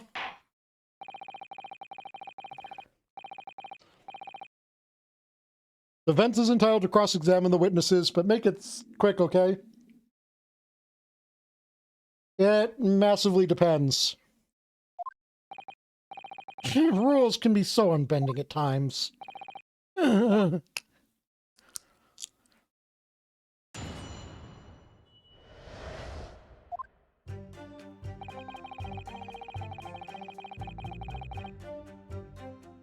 Yes! No, it's not the same thing at all. For a start, I didn't fire that gun. We have a difference of opinion on that. The opinion of a uniformed officer versus that of a fledgling I don't think so. Consider this, defendant. Just a moment ago, I blinked. Did you? Did you see it? Did you see me blink? How could I? And yet it is an undeniable fact that I did blink. So there you have it. What? Attention! The sound of the firearm rang in my ears, and the very next moment, I saw you waving the gun at the Englishman. I think that says it all, don't you? And let us not forget the antique stealer witnessed the accused in this incriminating position as well. Isn't that so, Karakuda-san?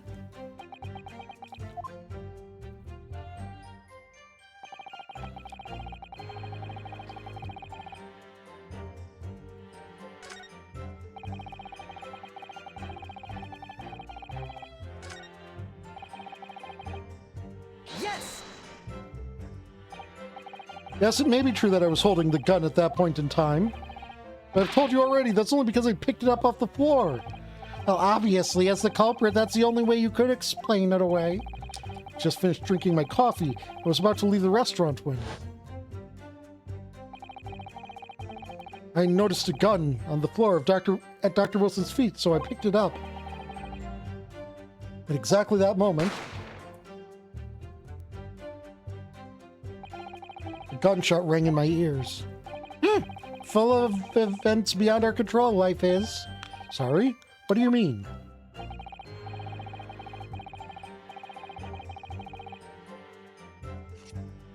In your case, you found a pistol on the floor and picked it up, which precipitated this testing predicament. Whereas conversely, I failed to pick up the Koban from the floor and find myself in an equally testing predicament as a result. Anyway, the fact remains, myself, I did see you. With pistol in hand, standing over the foreigner.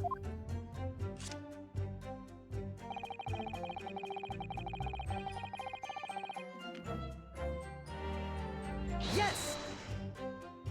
What about the waiter? You must have noticed someone else at Dr. Wilson's table. There was a lady there.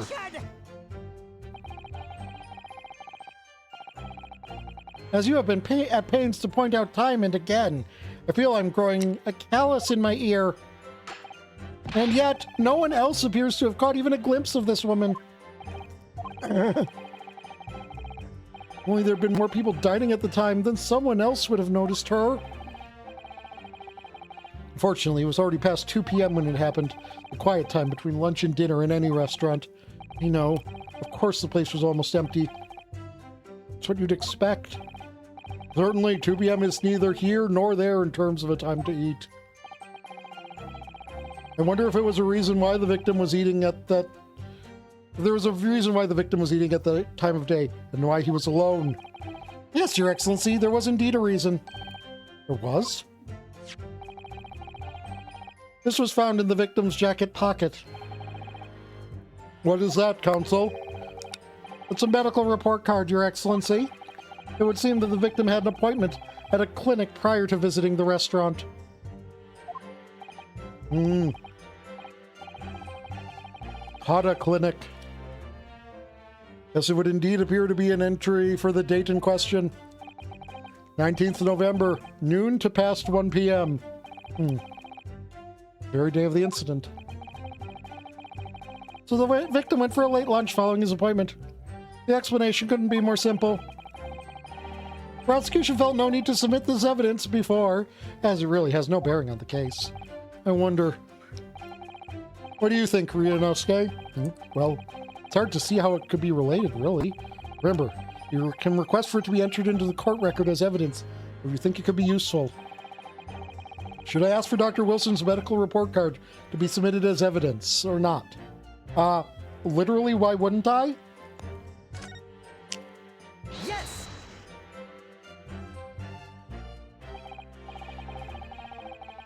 If I may, I'd like to ask for that medical report card to be submitted as evidence, Your Excellency. On what grounds? The court has already heard conclusive witness testimony. Additional evidence would be extraneous.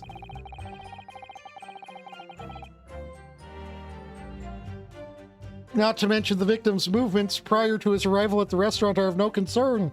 Objection! Whether or not they are of concern is up to us to decide. We have a right to explore all possible avenues. I beg your pardon? You have no authority to refuse a perfectly valid request for the submission of evidence. Yes, we would like to call Dr. Hada to testify. Yes, I saw the man in question today. He was repeatedly coughing up blood. Very well, the court will grant the defense's request. Youngsters these days are forever asserting their rights in it's a most disturbing trend. Officer, kindly add the victim's medical report card to the court record.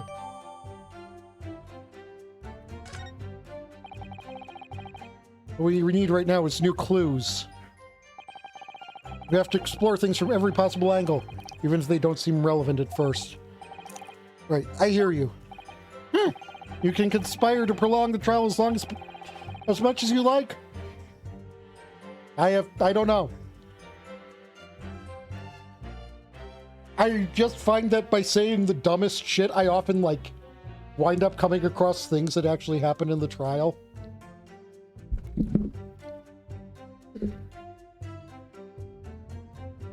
I need to remind you, cross-examining the parrot.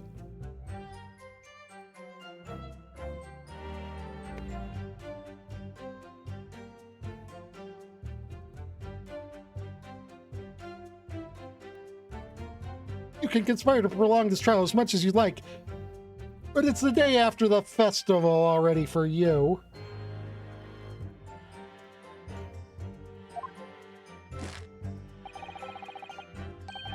Or perhaps you'd forgotten that these witness testimonies leave no room for doubt. Feel free to reiterate for the accused, Korakuda-san.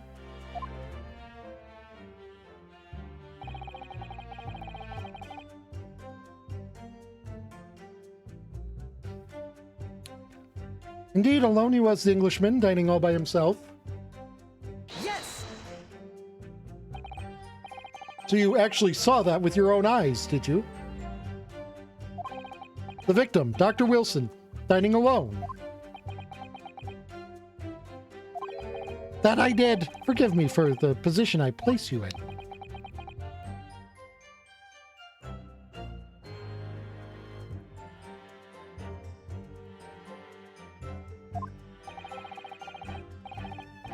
So the testimony of the old man, the soldier, and the waiter all agree on that point. Isn't that interesting? And let us not forget the incontestable evidence we have to support their statements as well.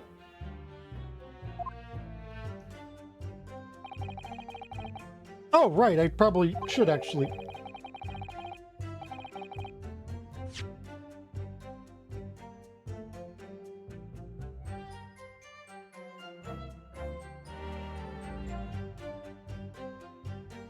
The evidence will say that the doctor was told that he most certainly cannot eat red meat.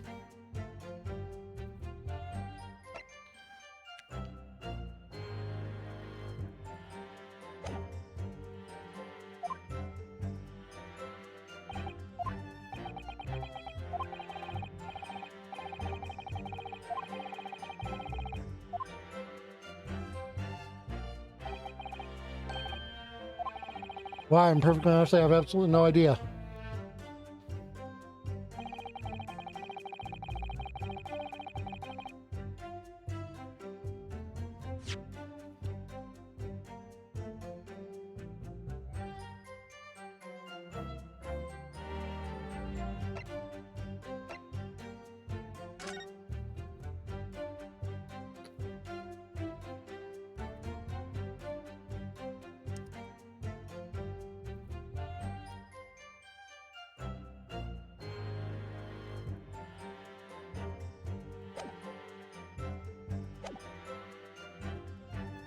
Okay, I can't actually look at the medical report. Yes! Why aren't you telling the truth? Huh? What did you say, cadet? Clearly remember. Yes, the woman.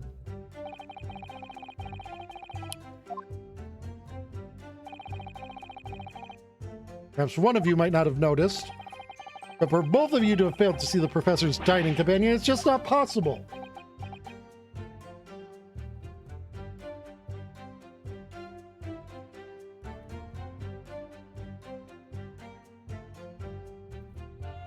Kinda.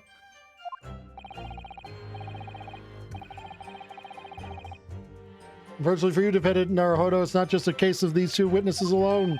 Sorry? The waiter, whose testimony the court heard earlier, clearly stated the same thing. He also stated the victim was alone. That's right.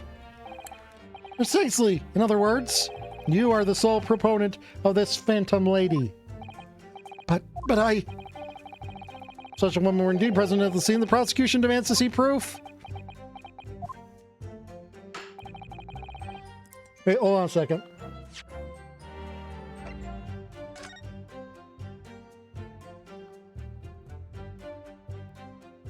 Okay, no evidence of a,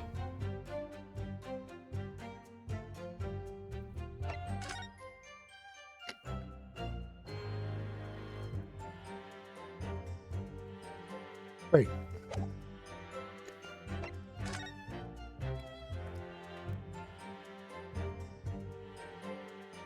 Well, I found a discrepancy. Actually, I found two of them.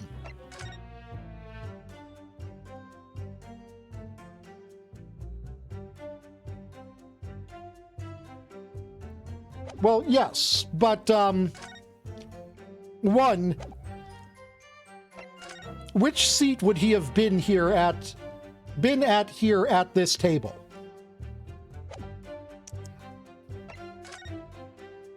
It would have been the back right one, wouldn't it? Or front right, or...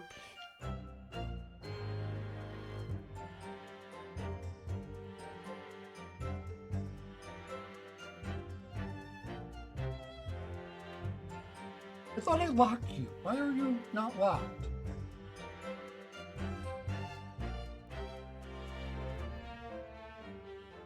It would have been this one, correct?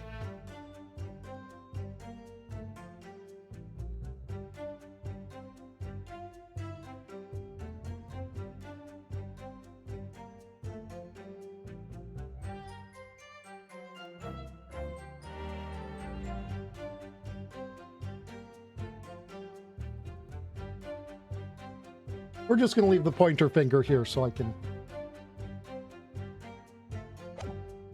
But the other thing. I'm no chair expert, but, isn't that, the wrong direction to be facing?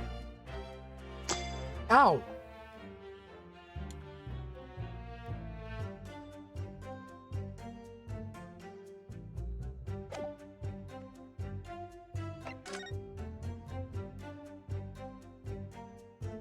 Other than that it wasn't used, I don't necessarily see the problem.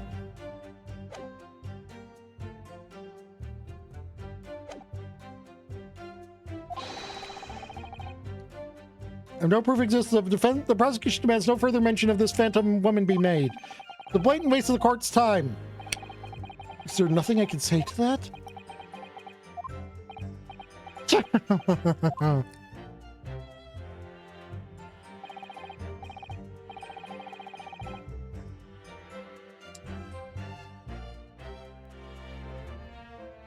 What?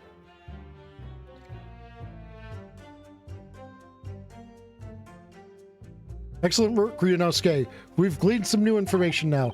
Well, yes, but I don't feel like it changes much. I can't see that it brings any real discrepancies to light. I wouldn't be so sure. Let me see that medical report card you got before. Oh, you mean this? Yes. This is a brand new piece of evidence, so perhaps we should examine it in a little more detail. Yes, I would have liked to have done that, thank you. How exactly?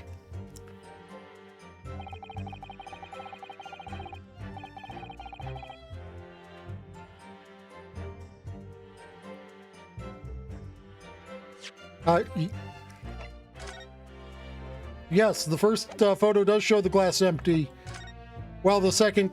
Oh, wait, no, it's not empty in the second one.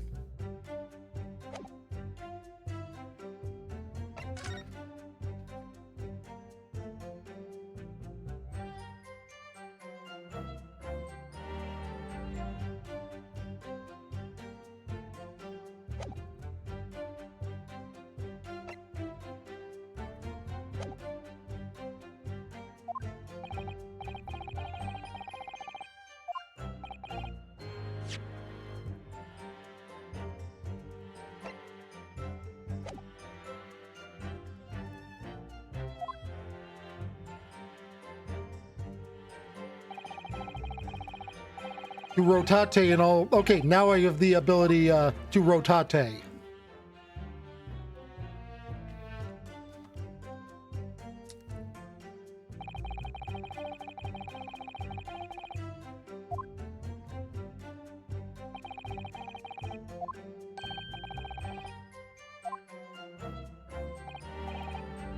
Yeah.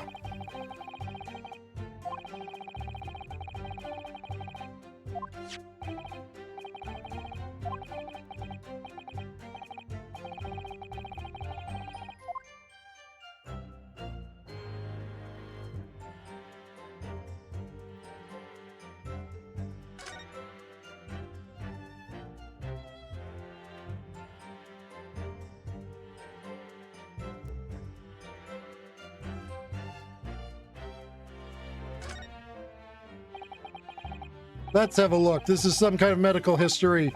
Ah, and there's the entry for the day of Prester was killed. Extraction of molar with topical anesthesia. Yeah, tooth taken out. Yes, and so he wouldn't be able to eat solid foods. Had a bad tooth removed. There's laughing gas, anesthesia.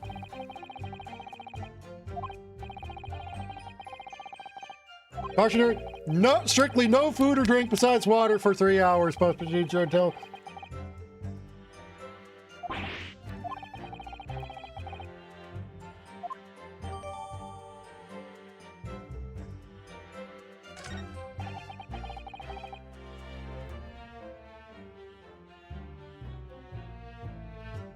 Actually solid advice after dental procedure because you have a difficult time telling the difference between the food you are eating and the inside of your cheek.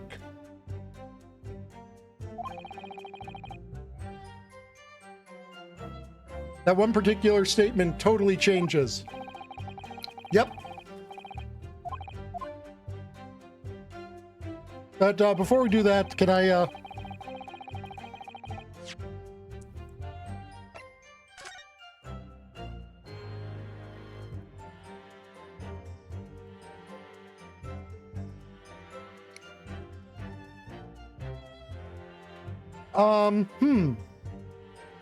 That's,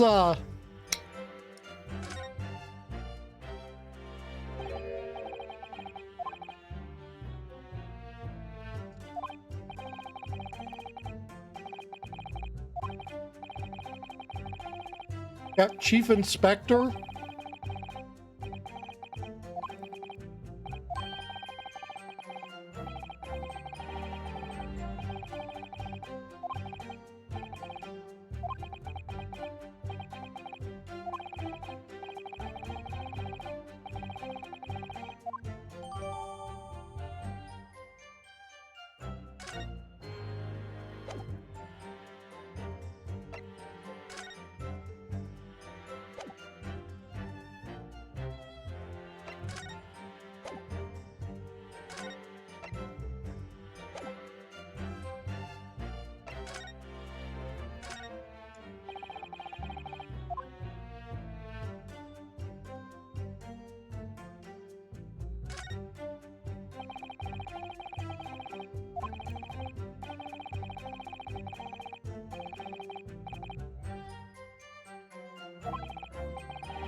That guy's an idiot.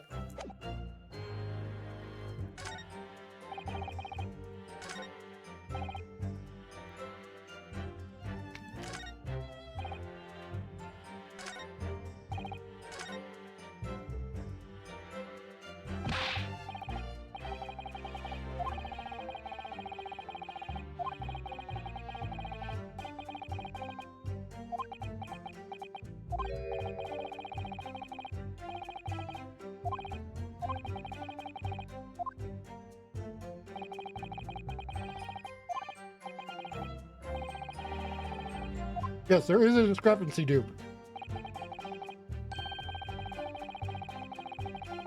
Yes, I know. I was trying to figure out which one was the best one to present that on.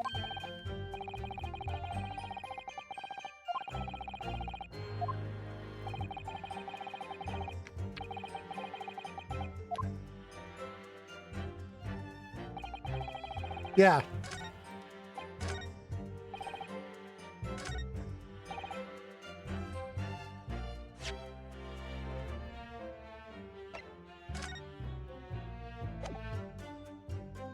Yes!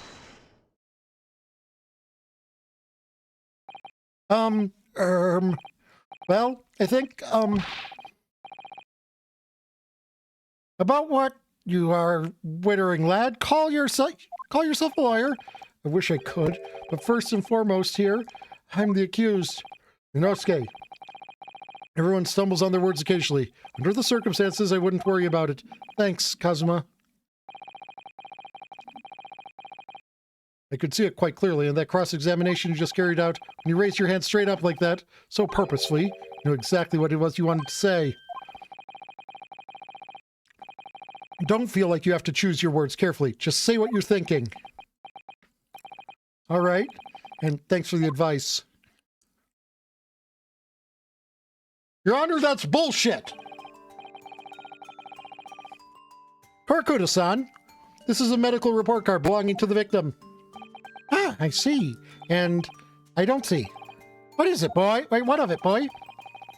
Comparing what is written on this report card with your witness statement, something clearly doesn't add up. Dear me, have you forgotten my words so soon, you amateur? Sorry, what? You're not to interrupt court proceedings with your amateurish drivel. But let's see if I can explain it in words you might understand.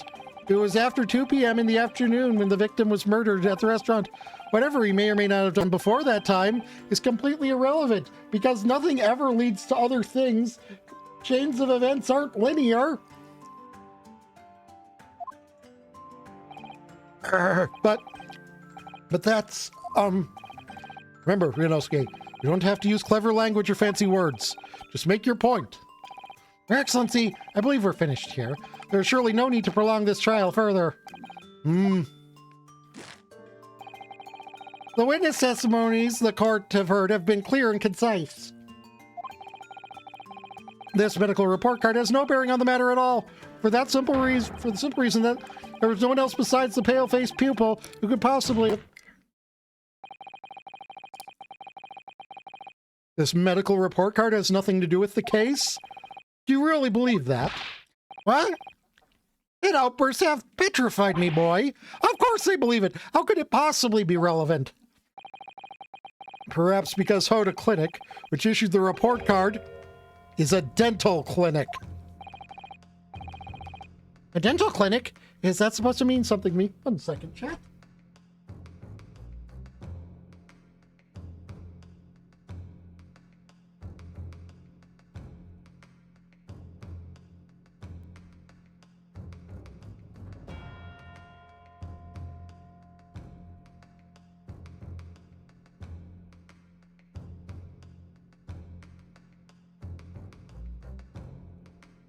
I hate dry winters. Dental clinic? Is that supposed to mean something to me? Perhaps if I told you that the victim had just had a tooth extracted? What's this now?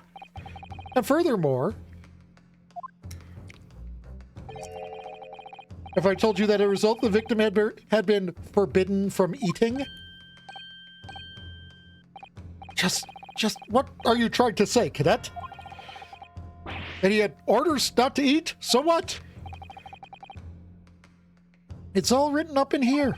No food or drink other than water for 3 hours post-procedure while anesthesia wears off. What? No, that can't. Korakuda-san. What, boy? What? As you just heard, when he was killed sometime shortly after 2 p.m., the victim couldn't have been eating anything at all. No. Additionally, there's more. You have assured the court with unwavering self-confidence that the victim was dining alone. But that cannot possibly be the case. Because the victim, as we now know, just had one of his teeth extracted and was still experiencing the effects of the anesthetic. Expertly done, partner. Objection! What? What is this nonsense, you little upstart? These are baseless accusations. Just. Look at this photograph. You can clearly see the plate of food at the victim's table. Objection! Use your head. That's the very discrepancy we're talking about. Or can't you follow the logic? Hi, Simple. How dare you? I think it's fair to say that the tables in this restaurant, in this restaurant case, have turned. Oh! Wouldn't you agree, Ryunosuke? Yes, most definitely. So, having just undergone some dental surgery, the victim was unable to eat. Which leaves one very crucial conundrum. Who, in fact, was eating the pictured beef steak? The court will hear the opinion of the defense on this new puzzle. I assume you're ready, counsel? Counsel? Oh, that means me, doesn't it? All right, the answer to this question is going to be pivotal. This is the start of turning this trial around. Show them what you're made of. Got it. So, the person eating the steak at the victim's table must have been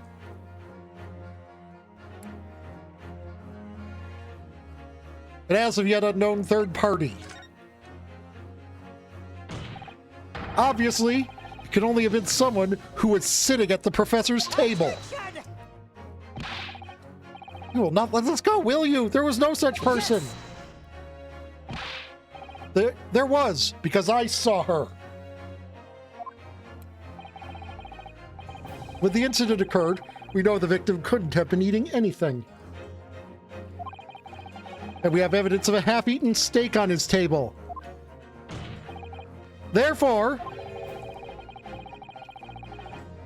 The only logical conclusion is that there was somebody else there eating it.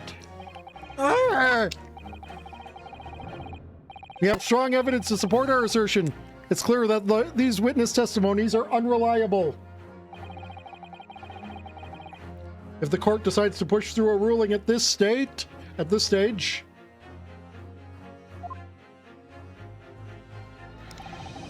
you'll lodge a formal complaint with the Ministry of Justice and pursue a fair retrial relentlessly.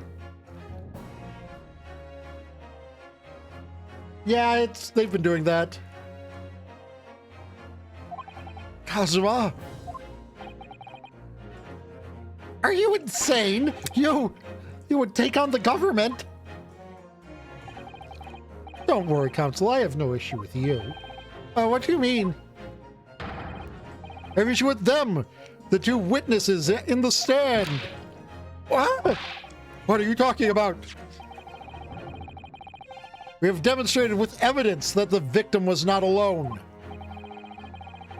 So if it now turns out the two of you deliberately lied when giving your testimonies, obviously you will be charged with perjury. Oh my God, the laws have gone backwards in this universe.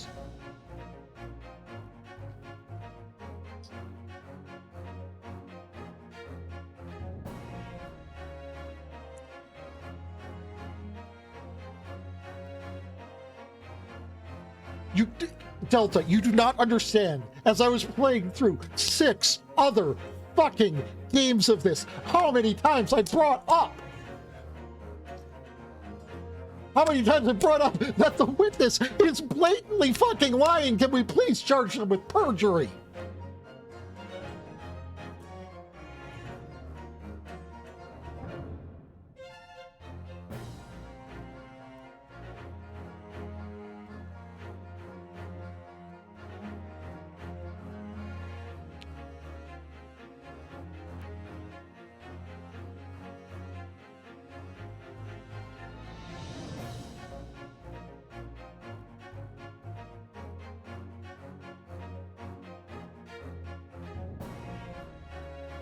Yeah, because they're... If you had to tally up that, it would be, every single witness would be going to jail for fucking decades.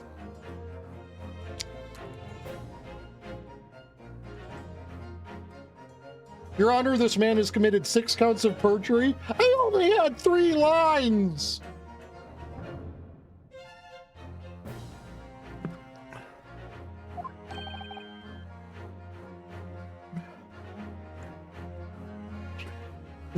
Perjury? And since this is a murder trial, you'll also be deemed complicit in the killing. I'm not sure that's how that works, but go off, King.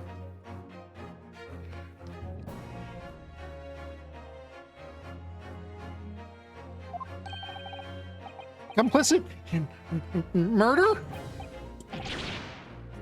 No!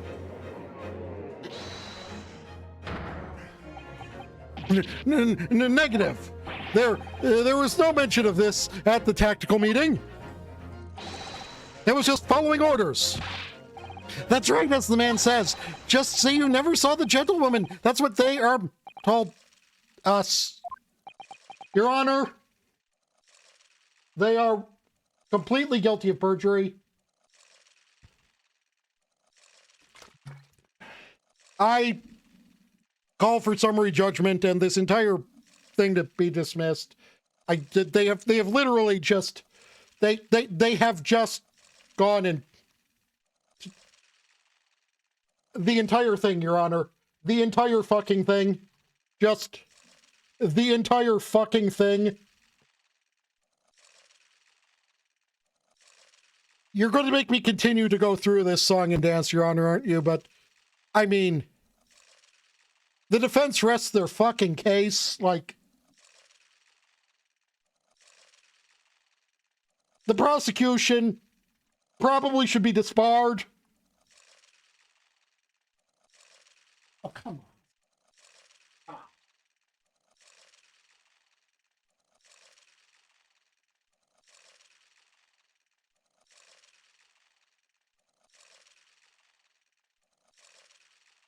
That's it. Just bring in a tissue box next to my computer.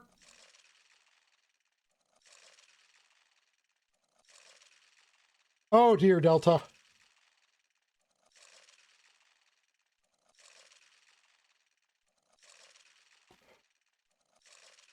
Dry winter.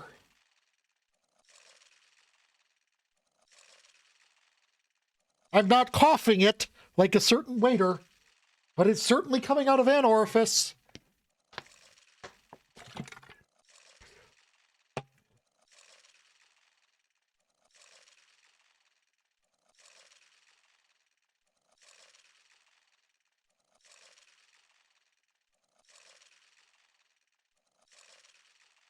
Suck the heat. I've got a nosebleed, dude. Oh! What? What did you just say, Karakuda-san? Oh, no. You were just following orders. Hold on, lad. Oh, yes. Yeah, yes. Yeah, put some ice on that so it doesn't develop into like a blister or some shit. Now, hold on, lad. I was, say you never saw the gentlewoman. When you say gentlewoman, do you mean you saw the victim with a lady from overseas? What? Yes, Ryunosuke. The woman you've been insisting exists, they were told that they said they didn't, they were told to say they didn't see.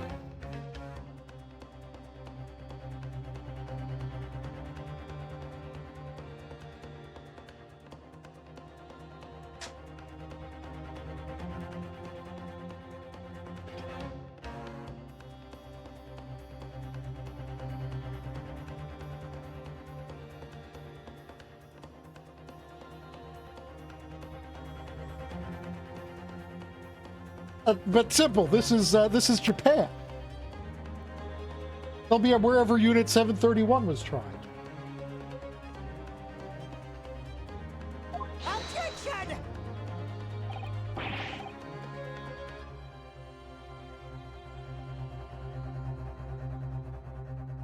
Chat, if you don't know what I just referred to with that, let's just say in World War II, the Nazis were not the only one to do really horrible things, and there's a reason we know exactly how much liquid is in the human body, and it's thanks to Unit 731.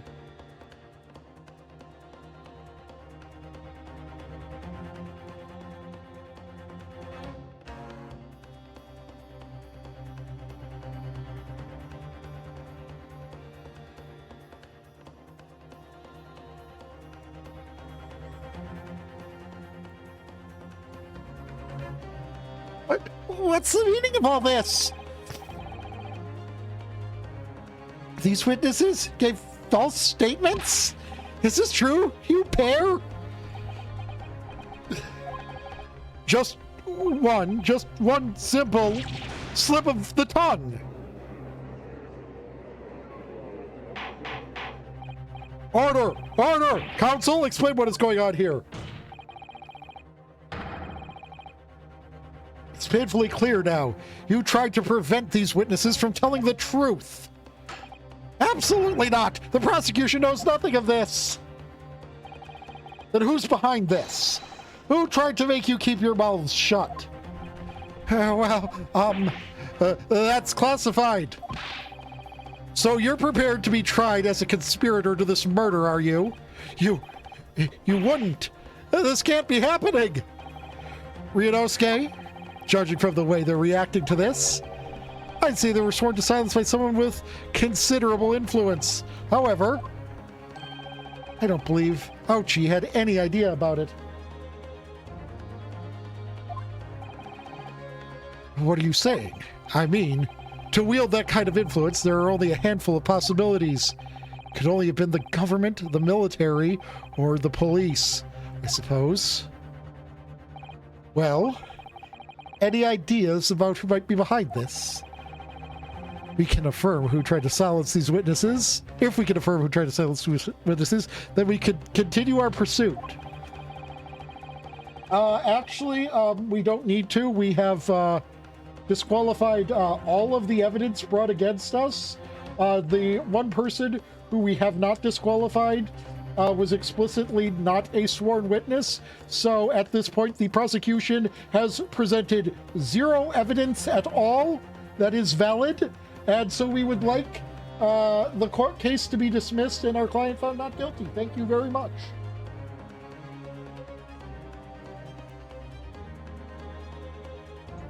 But as was shown in that video, the judge, he doesn't have object permanence, and the air couldn't have done it, so it has to have been Ryunosuke.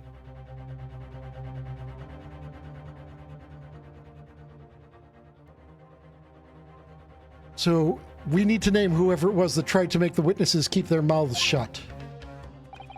Of course, we'll need evidence before we make any firm accusations.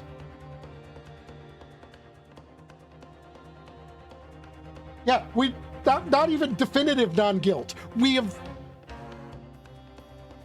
They need the prosecution needs to prove beyond reasonable doubt that the defense did it.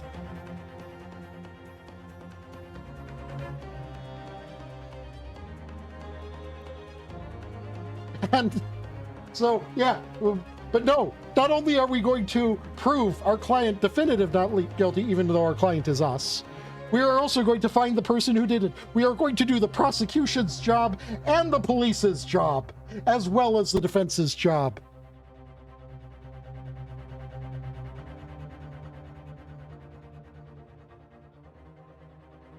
In fact, with the number of times that Phoenix tackled someone who was like trying to escape the courtroom, he's also done the bailiff's job.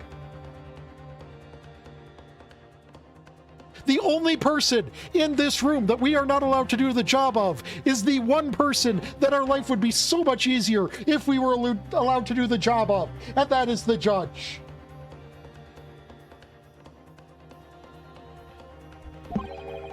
Evidence that proves whoever it was really did wield his or her power here.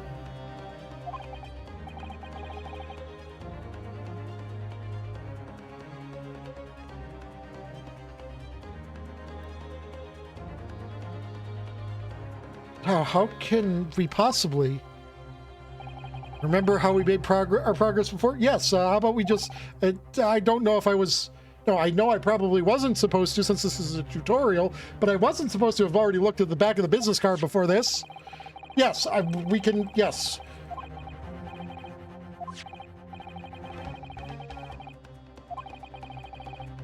No, we don't need to re-examine everything because we've already examined it.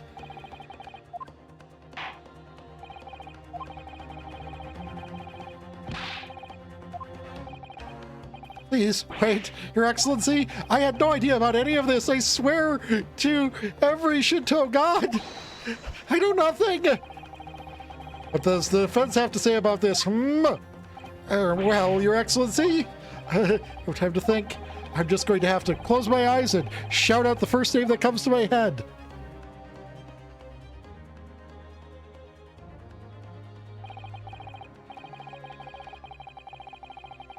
Besides the prosecution, the only person with the necessary influence to manipulate the witness is...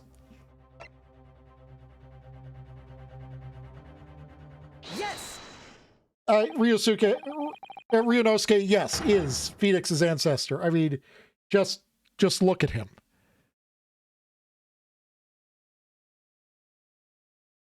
Well, surely that would be Satoru Hosonaga-san. Hosonaga-san, the waiter who took the stand earlier. Poppycock! What possible reason would the waiter have to make the witness give false testimony? Not to mention the fact that even a head waiter could not possibly have that level of influence. And this guy is clearly the ancestor of Winston Payne.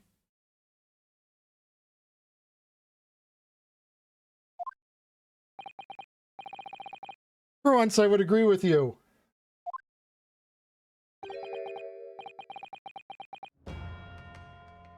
If, that is, the man truly were a waiter. Huh? If he truly were? No, I'm just going to make this as completely obvious as possible. Let's see if I still have it. I think I do. I do. It's from the wrong perspective, but it should still work.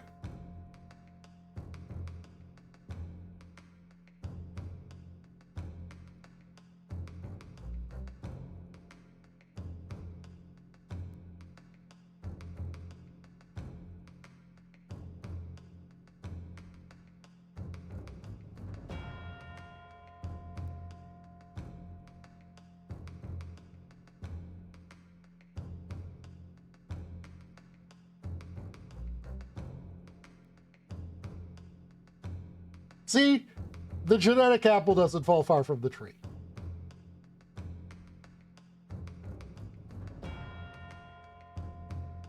Come on, Ryunosuke, time to hit the court with the truth.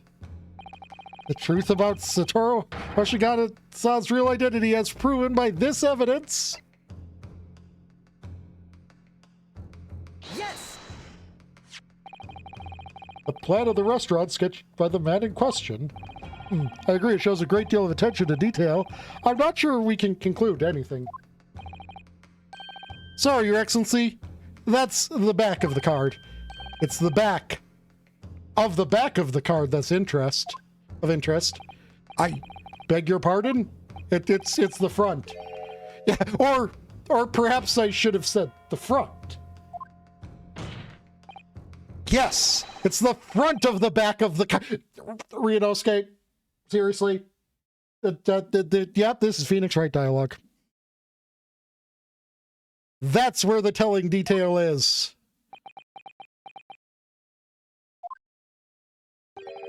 Would somebody please explain what this overexcited student is racing? Your Honor, look at the other side of the fucking card. Hosonaga-san sketched the plan of the restaurant on the reverse side of his business card. The front of that business card reveals the man in question's profession. His true profession. The waiter's profession, but that's surely... Good gracious! That's right, Your Excellency. The card reads, Chief Inspector, Primary Criminal Investigation Division, Imperial Police Bureau. What? The waiter is a police detective? I haven't heard any mention of this before. Why hadn't I heard mention of this before? The Imperial Police Bureau has immense power, absolute power, as far as regular civilians are concerned. So, witness is there in the stand. Was it in fact the waiter who gave you your orders? Was it he who told you not to mention that you'd seen this foreign gentlewoman at the scene? Well...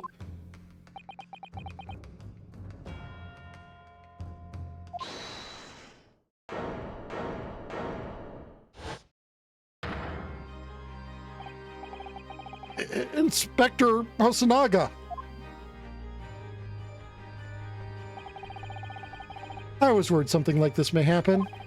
The moment you asked me to submit my sketch as evidence, I realized it was a possibility. Actually, Your Honor, he hasn't been sworn in. He was not a sworn witness. So this is just a disruption of the court by a member of the gallery.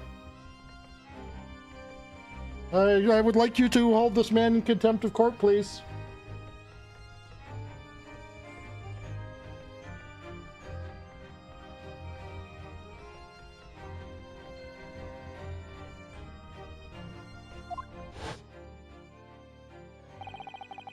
Also, did no one find it suspicious that a waiter had a business card? Like, what the fuck kind of waiter has a business card that says Hosonaga, whatever the fuck, waiter?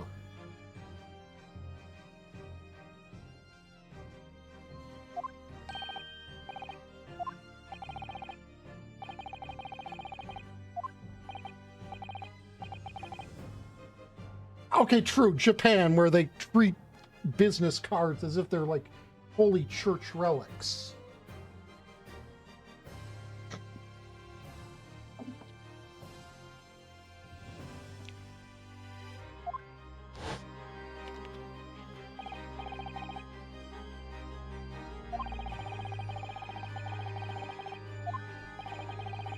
I strive to carry out all investigations flawlessly. It is my guiding principle. But I let myself be distracted when I made that sketch. It was an unusually careless mistake. So, you mean to say you really are a detective? But why would a detective be working as a restaurant waiter?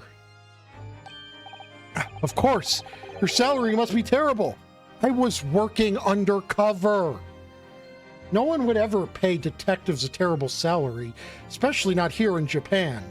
That would be fucking ridiculous. That would be like having the prosecution have some sort of sway over what the detectives get paid. That'd be absolutely fucking absurd. Before you'd know it, they'd be trying to survive on half a cup of ramen a day. Undercover? Yes, there have been a series of incidents at the restaurant recently. In order to investigate, I decided to get a job there as a waiter, working undercover.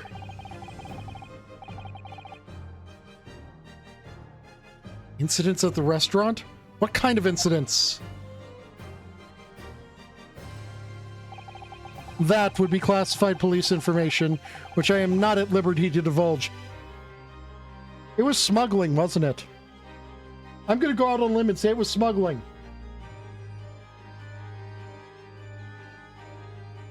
Like, you have the place that influential foreign people happen at. It's going to be smuggling, right?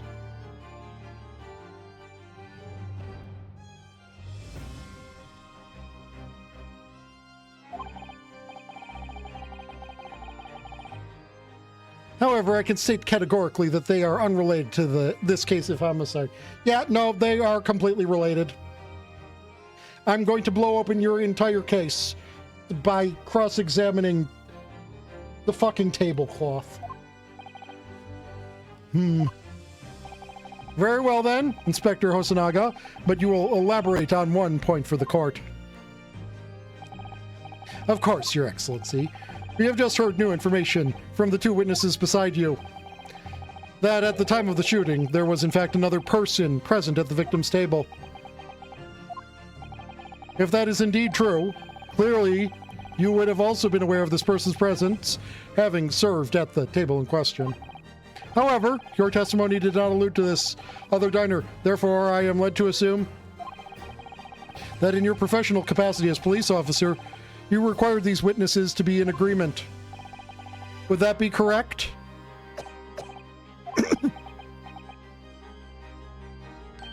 Correct, Your Excellency. Unbelievable! As I suspected.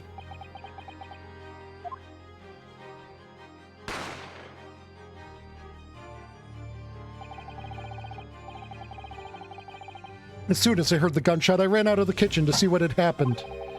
The victim sat slumped in his chair, and beside him, gun in hand, stood the accused student. Sitting opposite the victim at the same table was a young lady, whom I guessed to be an Englishwoman. So the truth comes out. I immediately sealed off the restaurant and reported the incident to the Bureau. It was then that I received some special orders. Special orders? You mean to say, remove the Englishwoman from the scene at once? It was made clear that the Englishwoman's presence at the restaurant was to be concealed. Those were my orders. But what if the Englishwoman was the killer? I think it would be in everyone's best interest not to pursue that idea. The Empire views the friendly terms of its relationship with Britain more highly than anything at the moment. An Englishman has been murdered on our soil. To name an Englishwoman as the primary suspect, well, without irrefutable evidence, that would be completely out of the question. So, the reason for the disappearance of the Phantom Woman in this case. But it's not right!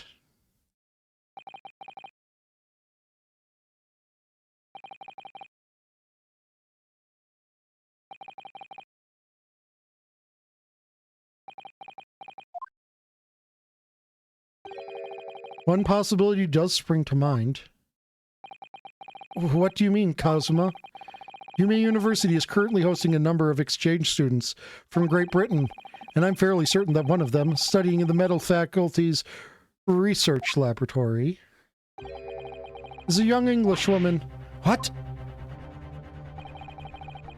You're a shrewd man. I can see why you're the chosen candidate for the overseas study tour. You mean... When I removed the woman from the scene of the crime, I thought it prudent to check her identity first. Then the court demands you name the lady in question at once, Inspector. The Englishwoman sitting at the university professor's table was a certain Miss Giselle Brett.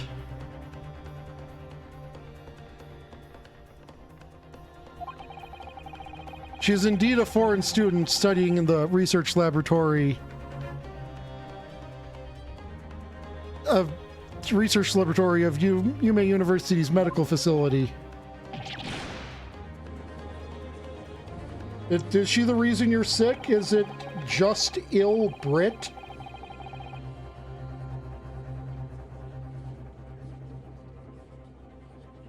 I admit that under orders from the police bureau, I erased all evidence of the lady's presence at the scene and ordered these witnesses to make no mention of her in their testimonies.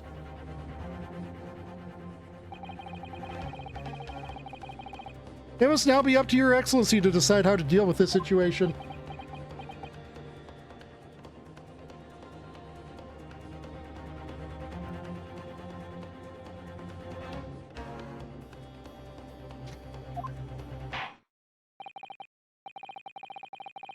Very well. My thoughts on the matter are as follows.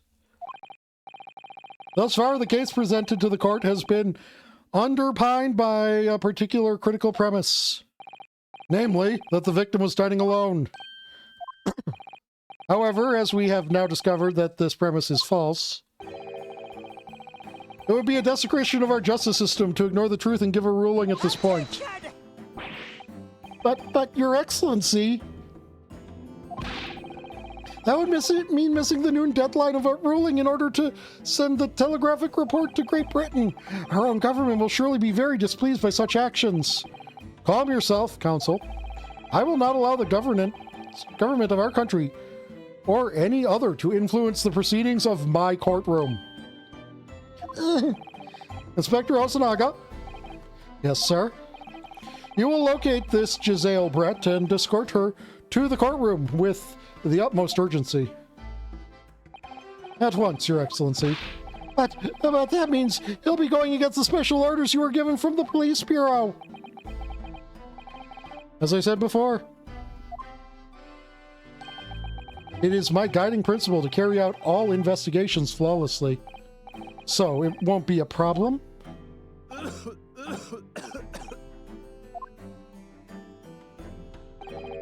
Nothing will get in my way.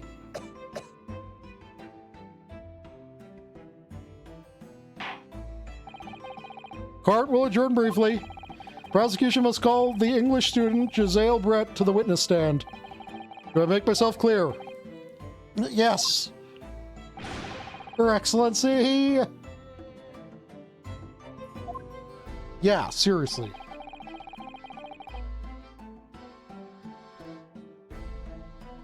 Oh man, I don't fucking know. Not so much. Not so mysterious.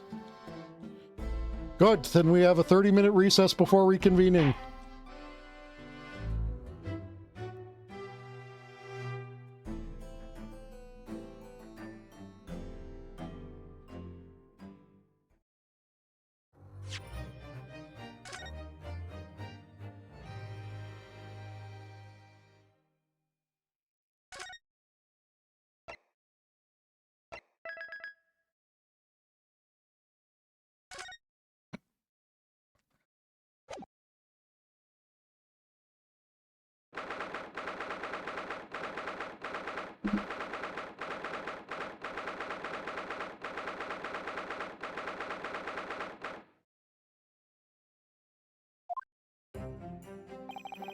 Excellent work, Ryunosuke. That was superb. My heart was in my mouth the entire time. It was almost unbelievable. I mean, looking at you in there, you were drenched in sweat, your eyes popping, your knees knocking, and you were grinding your teeth. It was a grim sight, but before I knew it, you started finding inconsistencies in the testimonies. You might have a natural talent for being a lawyer that will be passed down to your descendants for generations. Forget it, it's terrifying. If I get through this, I don't want to see the inside of a courtroom again. In the business, that's what we call foreshadowing. Anyway, it looks like we've exposed your Phantom Lady at last. Miss Giselle Brett, a student from Great Britain. Is she? That's what I was trying to tell everyone from the start. Dr. Wilson wasn't alone. There was a young woman with him, like I've been saying all along. Yes, you have, haven't you? I might not be overly confident in the courtroom, but my powers of observation are one thing I'm sure of. Yes, I can see that. So, about this young gentlewoman. Thanks to our detective friend, she was hastily escorted away from the scene, it seems. Did you see what happened with that? No, I didn't see any of it. I was just on my way out of the restaurant myself. Then, on the floor next to Dr. Wilson's table, I noticed there was yes.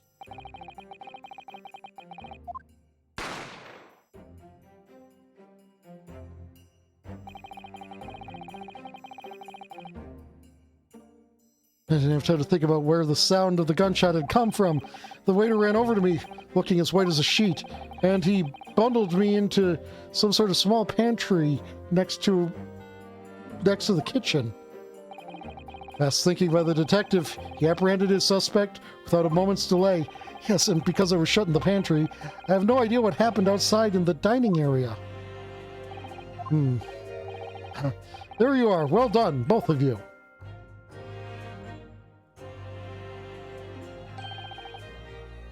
Professor Mikotoba.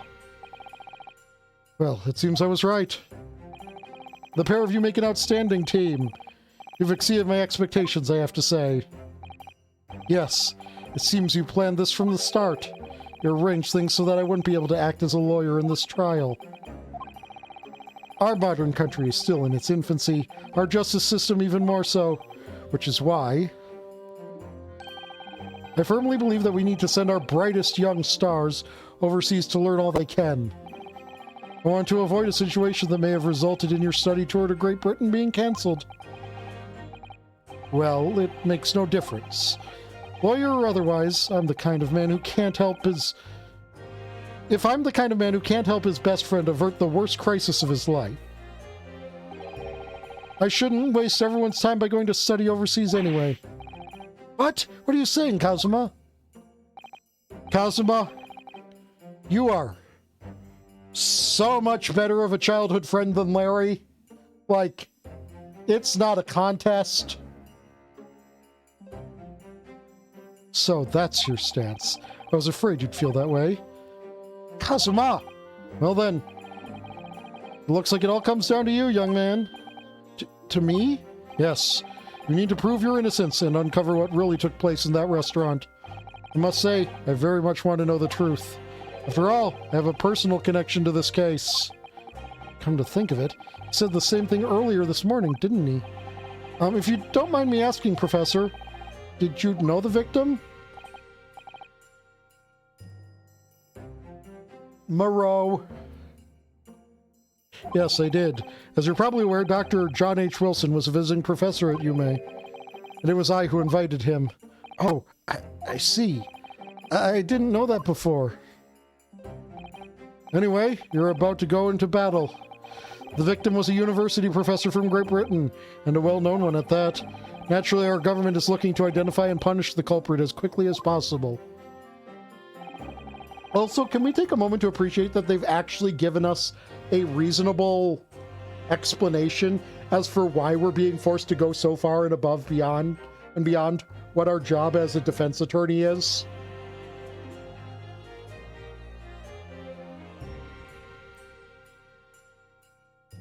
Because otherwise it would cause an international incident.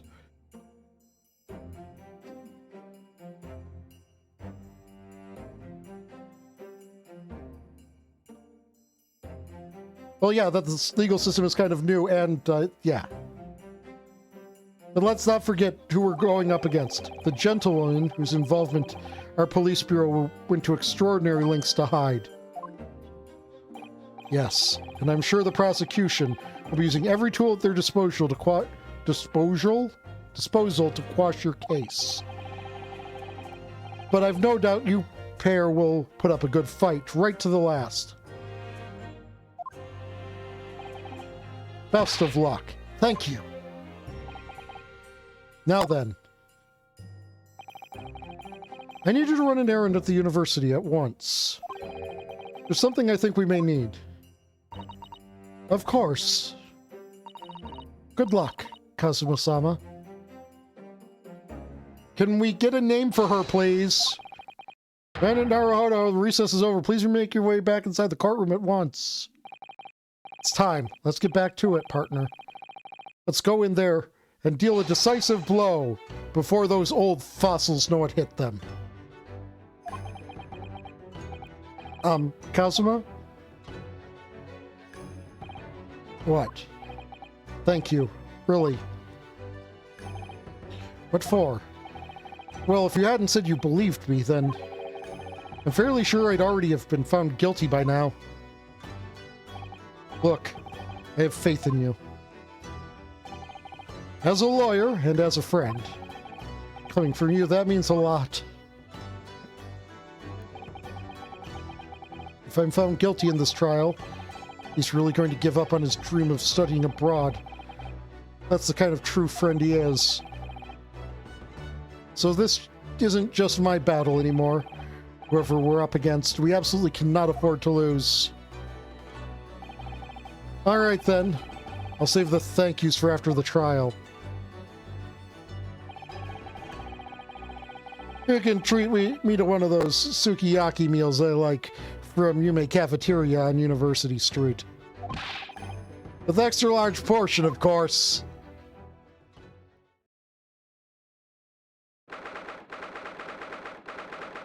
You see, that is something I think, like, everyone can agree to on a spiritual level of some sort. That when it comes to celebration and thanks, food. Oh my God, just big ol' celebration dinner.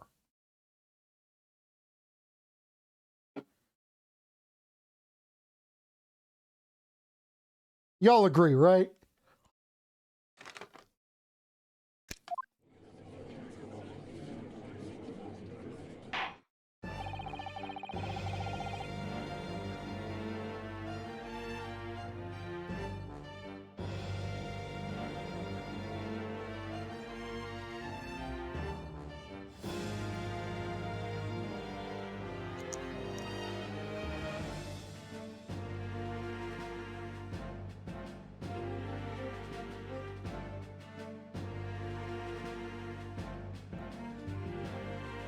Take care, Epic.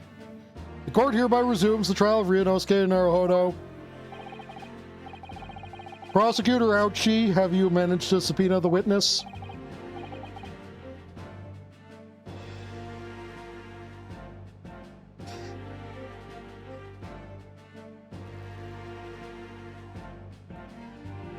Yes, Your Excellency, against all odds. And thanks to a certain young stripling, the prosecution is now under rather painful scrutiny from the government. Sorry. Wait, no, I'm not. Let the government scrutinize. That's their job. It's nothing to worry about.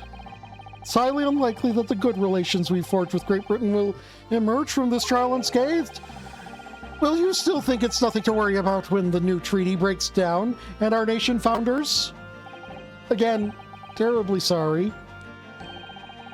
If the friendship between our nations is really so fragile, then the treaty isn't worth the paper it's written on. You really have nothing to worry about, Ryunosuke. What do you mean? A secret trial? Anxiety over some foreign government's opinions? A bungled investigation? Missing witnesses? Is this what our nation's justice system is? Is this the Supreme Court of Japan or of England? Shut up! Shut up! You jumped up rookie boy! You and your friend know nothing of the situation our nation finds itself in. By aligning ourselves with this great world power, we'll become strong. Diplomacy has never been more critical. Steady political maneuvering is what will secure our futures. I won't deny that I'm no expert. I'm just a student, and one who could arguably study harder too. But standing here now in our Supreme Court, there's one thing I feel very strongly. A country that fails to uphold the truth in its justice system is a country with no future at all.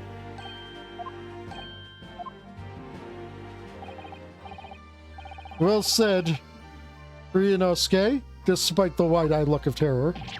You little brats! Thank you, Counsel. The court is the pinnacle of our nation's justice system. It exists solely for the pursuance of truth. With that in mind, this trial will now resume with the next witness taking the stand. The visiting student from Great Britain, Miss Giselle Brett. Everyone, you have Simple to blame for why I did that?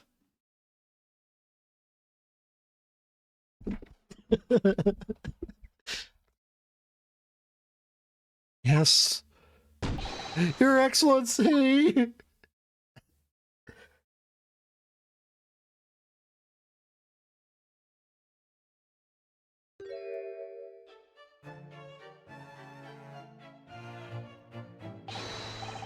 What a delight it is to welcome such a fine gentlewoman to Japan, and from such a distant land. Tea! Someone bring English tea!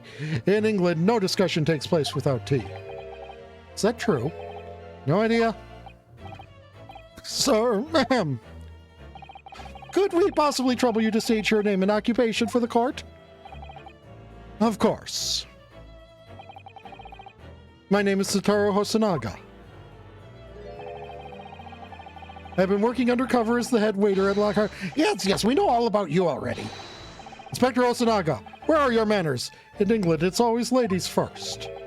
Is that true? No idea. More importantly, earlier today you said something to me. You said your powers of observation are the one thing you're sure of. Oh, yes, I think I did, didn't I? Yet your description for this amazing sight was simply a woman. Sorry, Ryunosuke, but your powers of observation aside, your powers of description are sorely lacking. Guilty.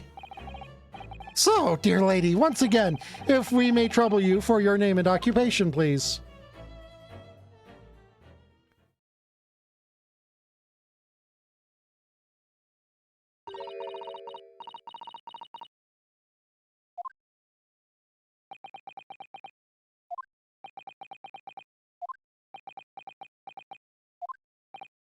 I'm terribly sorry, dear lady, but...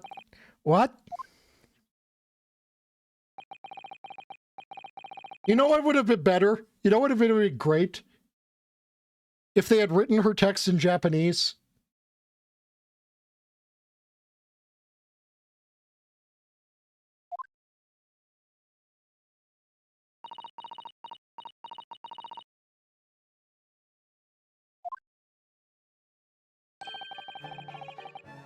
The lady says her name is Giselle Brett. She comes from London, England. She's a visiting research student currently enrolled in Yume University's medical faculty. Oh my, what a rare treat to hear the dulcet tones of the delightful language of the British people. We have no proof otherwise, so I'm going to assume that she is speaking the most Cockney way possible. And they're just all like, oh, look how high class and refined she is. And she's just like, oi, mate, I'm gonna pop you in the gob.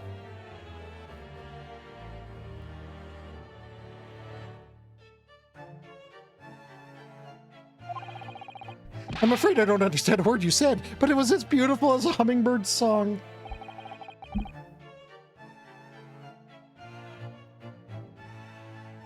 As far as I can tell, The detective is translating her words faithfully enough. Yes, I agree. You'll obviously do fine in England, Kazuma. Her English doesn't really rattle you at all, does it? Nor you. You've clearly been paying attention in your English classes, Ryunosuke. The court thanks the beautiful lady for taking the stand. Now, if we may trouble you to confirm something, Miss Brett.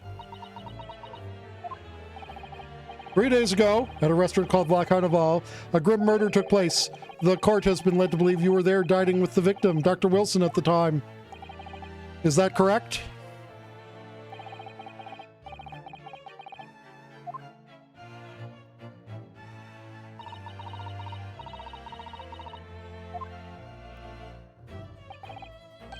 She says, yes. Also, we're not going to do the thing where she actually speaks Japanese, right? Because, like, we did that during one of the Apollo Justice cases. This could take some time. So even though she's studying here in Japan, she can't speak any Japanese.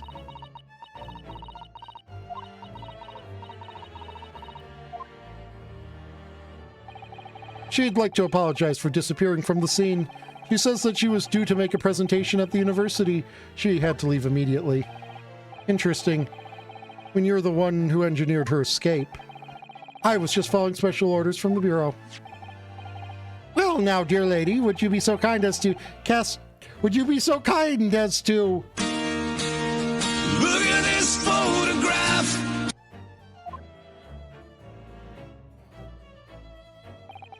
For those of you who are unaware of the Phoenix Wright streams, yes, I will be pressing that button every time the opportunity arises.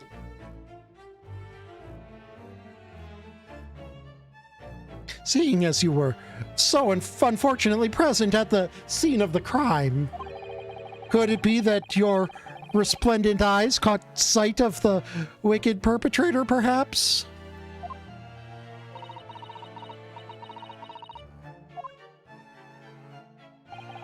Apparently, it was a very frightening and sorrowful sight.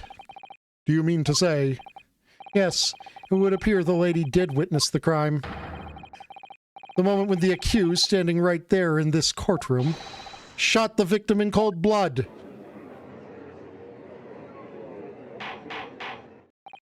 Order! Order in the court! Did you hear that, Your Excellency? Here we have an absolutely conclusive witness statement. Yes, we had that before, and it was bullshit. Well, it looks like it's clear now. Clear who our real enemy is. Unfortunately, I will have to ask you to formally testify, if you please. Kindly tell the court the exact nature of this frightening and sorrowful sight you described.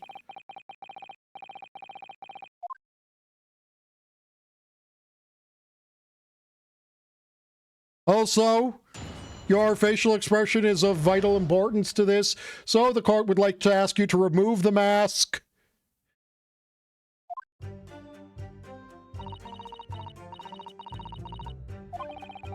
I had arranged to meet for a slightly late luncheon with Dr. Wilson that day. The professor was unable to eat, so I ordered for myself only a beefsteak.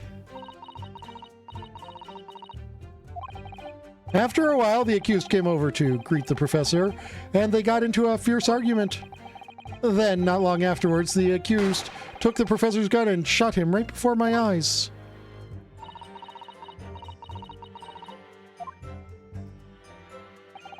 I don't carry a gun myself, so obviously I couldn't have been the culprit.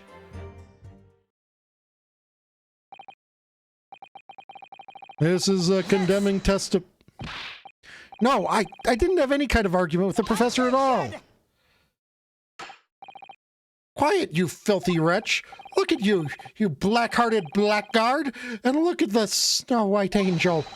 I'm sure even a dark-minded scoundrel like you can imagine whose words the court is going to believe. That is an annoyingly true statement.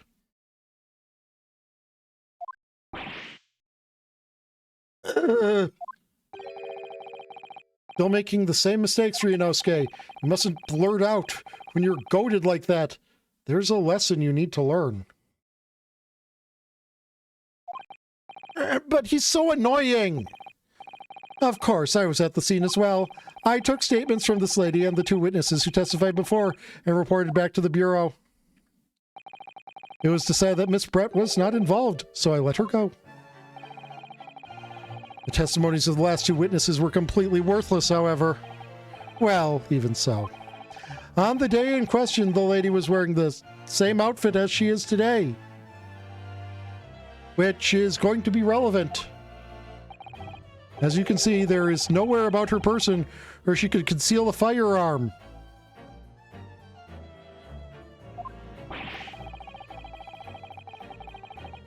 I would think she could hide a gun almost anywhere in that outfit if she wanted to. Unless and until the precise location where the witness to have hidden a weapon can be shown, this is moot. There are no pockets in my outfit. I have nowhere to hide a gun. Those are the witness's own words on the matter. That's ridiculous. If only I was allowed to lift up her dress, I could prove... Ryunosuke? Here I was thinking I was going a little too Japan-brained by assuming that she may have hid the gun in her cleavage.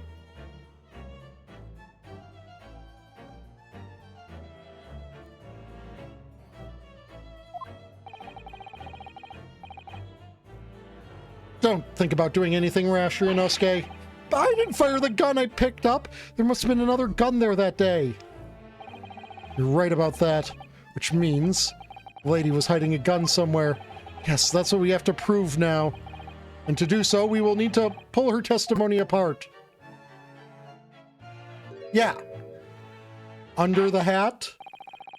In the giant-ass swan? Swan gun? My current prediction is swan gun.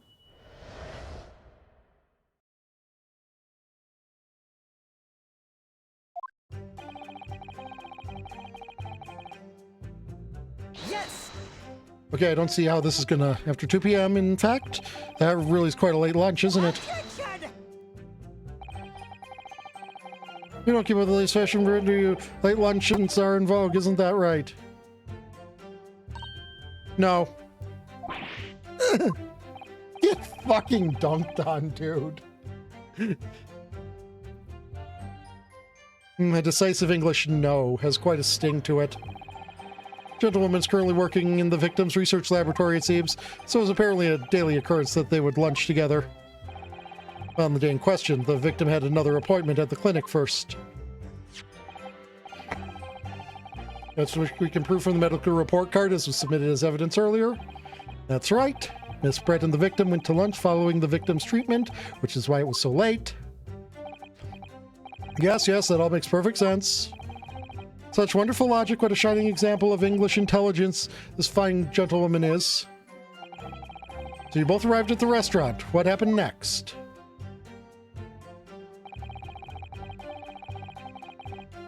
Yes! He was unable to eat, you say. And that was because he just had a tooth removed at Hoda Clinic, correct? That's right. You're supposed to actually check with the witness before answering. Was Miss Brett aware of that fact? It seems so, yes. She'd heard that the professor was to have some dental treatment. So that would mean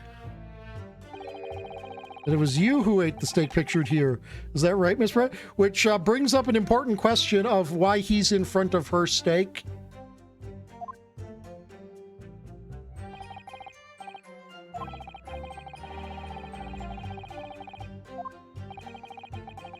Okay, and yeah, I think that's going to be relevant now. How just an island on the far side of the world to be embroiled in such a tragic incident? Oh, don't fear, my dear lady, I will crush the evil fiend that has subjected you to this terrible plight. So the victim, Dr. Wilson, had nothing to eat or drink at all. That's right. other than some carbonated water. Just water? Yes. The professor was unable to eat, but he had been given permission to drink water. It appears the diners toasted their lunch with a glass of water each. They each raised a glass of carbonated water. Okay, well that, yeah, it's very meaningful considering there's only one fucking glass there. Dude, Ryunosuke, you need to work on it. You need to work on it. You need to stop hitting the desk and it sounding like fucking... You need to have some full ass, or better yet, some full ass... Ow, I punched something by doing that. There we go.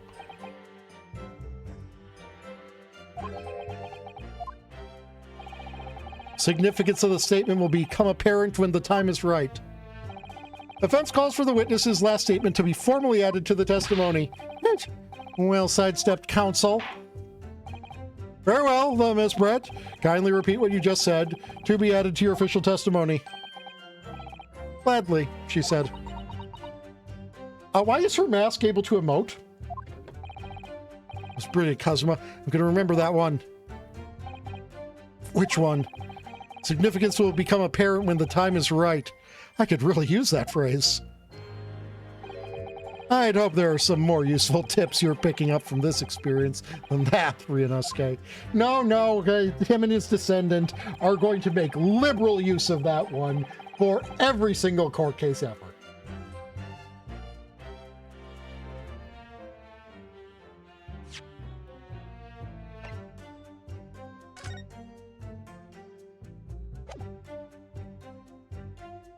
Yes! Good news, the music stopped when I presented the thing. That's it. Let me just confirm something, please. It's to do with this photographic print. Just a short while ago, you spoke of this print showing the victim's table at the crime scene. It was too far away from it. I'm sorry, chat. Couldn't hit it. That it was exactly as it was left.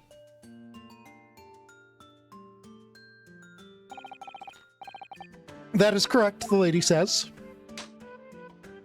Seriously, he acknowledges it. He acknowledges it, that he needs to work on it. He, like, does the... And then he's like, wait, no, shit, I should have gone... Hear me. What's odd in the defendant's inability to express itself? Or is the defendant's... What's odd is the defendant's inability to express itself. Ryunosuke, what is it about the print that looks so odd to you? Well, obviously, it's the cheers. The cheers? Miss Brett just told us that she and the professor said cheers over a glass of water. But if that's true, there should be 2 glasses on the table, not 1. You're quite right, counsel. There's only 1 glass pictured here. Are we supposed to be impressed by this nitpicking over minutia? What possible difference does the presence or absence of a glass make on the case? Well, for one, it proves that she's lying. Minutia, you say? See, look, he's got it. He does a... Could it be the detective here removed a glass from the table to conceal the lady's presence? Of course not. I would never do something so reckless. Yeah, you would just remove a witness. And instruct people to say that she wasn't there. There should have been 2 glasses on the table. Or are you going to try to tell me you can clink with only 1? You're quite right. I certainly took 2 glasses to the table.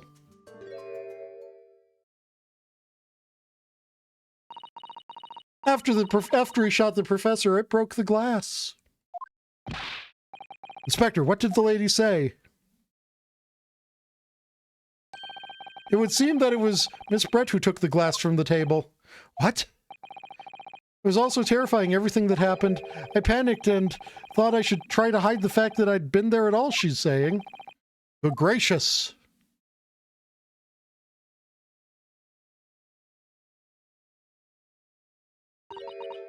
Sorry.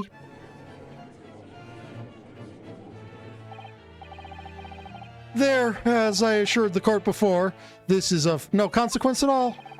Oh, please. We must remember that this student had just murdered this lady's luncheon companion before her very eyes. Who could blame her for concealing a glass or two in her state of disarray? That's absurd! Oh, really?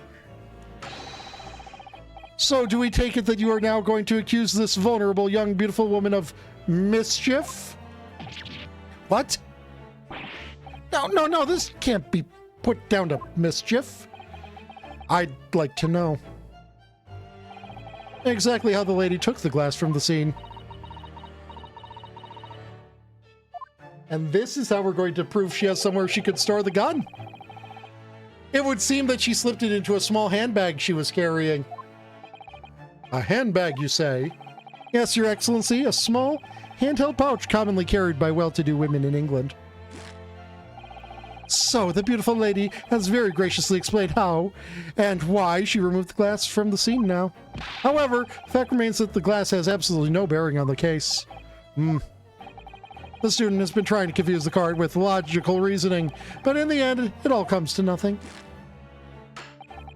No more pretentious accusations! You have wasted enough time already. Indeed, the lady has offered a satisfactory explanation as to why she removed this glass. I think henceforth we can consider the matter to have no bearing on the case. Counsel for the defense, are you in agreement? Well, I don't know, really. You want to pursue this matter further? You're going to need to show that it has some deeper significance. Yes, you're right. So she took the glass away in her handbag. There's a deeper significance there. It's the handbag. Wait, the lady put the glass in her handbag, you say? Yes, do try to keep up. It's already been explained to the court that all English gentlewomen carry handbags for small items. Let's see, a little while ago, Miss Brett stated the following. There are no pockets in my outfit. I have nowhere to hide a gun. But what she forgot to mention was her handbag. Which is why it would be perfectly possible to conceal a gun. You're right. Well done, partner. I had a feeling you'd pick up on that too. What are you insinuating, you vile blackguard? It's really very simple. The gunshot was heard when the defendant picked up the gun from the restaurant floor. As he didn't fire the gun, we can deduce that there must have been another firearm at the scene. The true murder weapon, if you will. You can't seriously be suggesting. Inspector Hosonaga. Yes? Did you or did you not search Miss Giselle Brett's handbag on the day of the murder? No, sir, I did not. As I thought. In other words, another gun, the one that was actually used to kill the professor, could have been hidden in Miss Brett's handbag. No! Order! Order! Order! What is the meaning of this, Inspector? The meaning of what, Prosecutor Ouchie? Why on earth did you not have the lady open her handbag and show you the contents at the time? Thanks to your bungling incompetence, now she has to endure these uncomfortable accusations. Brilliant work, partner. Now we have a chance to expose the real woman behind the mask. You think so, Kazuma?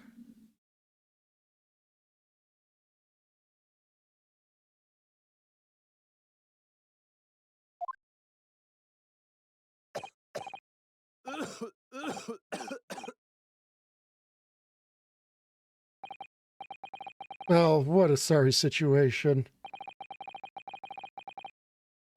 You have no faith in the police.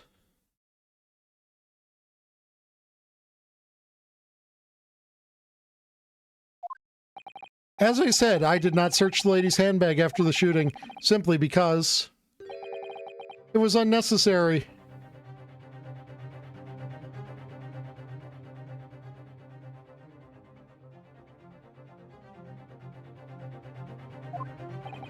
Unnecessary in what way?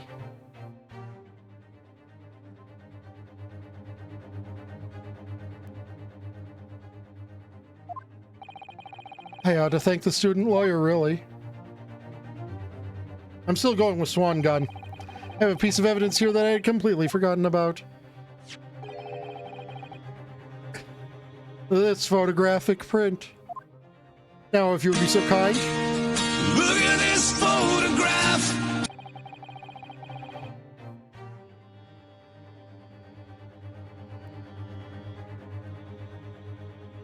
This print is of a photograph that I thought would be prudent to take immediately after the shooting. As you can see, it clearly shows Miss Brett's handbag. Well, I never.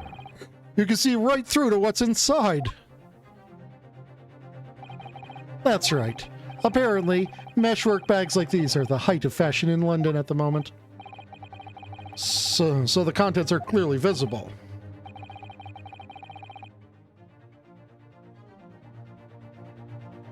Exactly, so there was no need to search the lady's handbag. If there had been a gun inside, it would have been immediately obvious. Swan Gun. Still going with Swan Gun.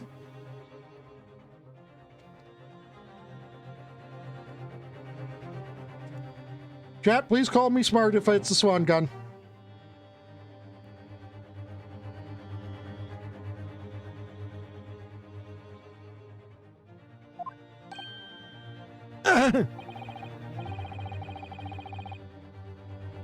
As you can see, there's nothing to imply Miss Brett's guilt here.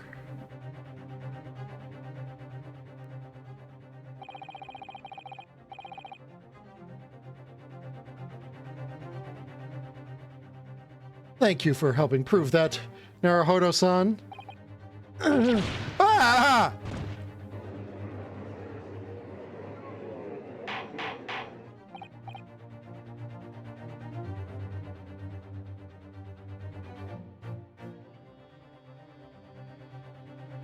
Order! Order!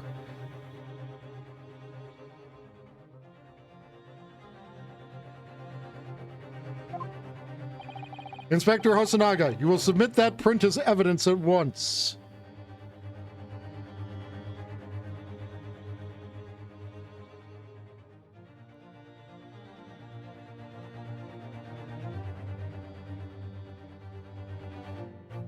Man, Kamen Rider got weird.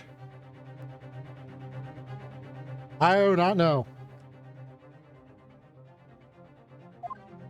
I'm just wondering when we find out that the hat will emote like during her breakdown. I'm interested to see that. Because like there's a 50% chance that the hat is going to freak out too when she freaks out. Certainly, Your Excellency. Hold on, I need to hold on, Your Honor. No. I've not had it long enough to examine the witness because I need to take a moment, and I need to. Look at this photograph.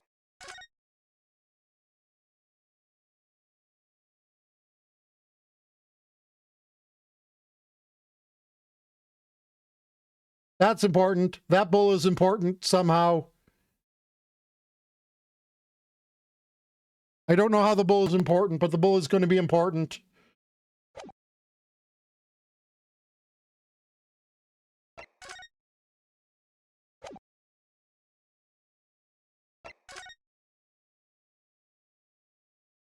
I do not see a gun hidden back there.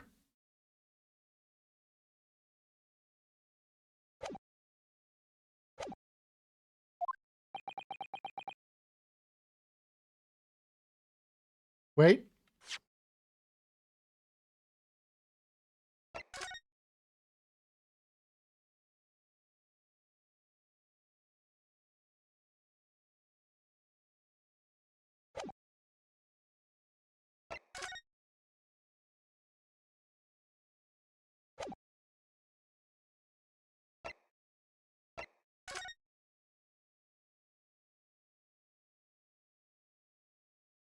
Okay, we brought that one up. But yeah, the chair should be right here, shouldn't it?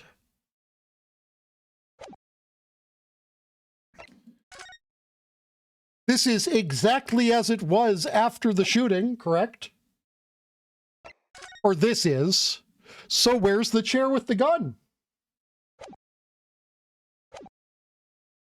Or what chair with the handbag?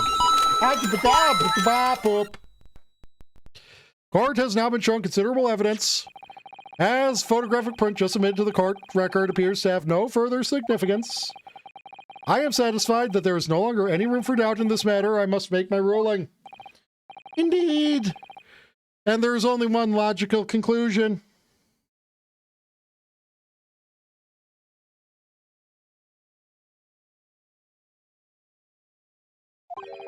And that pathetic rookie slumped over the bench before us is the only possible perpetrator of this crime.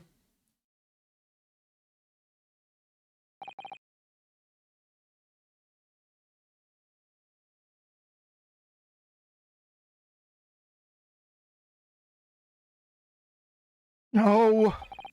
Just when I thought I was beginning to turn things around. Actually, we haven't proved that. I'm in a worse situation than I was at the start. Kazuma? I'm sorry, Ryunosuke. Now that the cross-examination of the witness is over, there's no way to force the trial to continue. What? You mean this is it?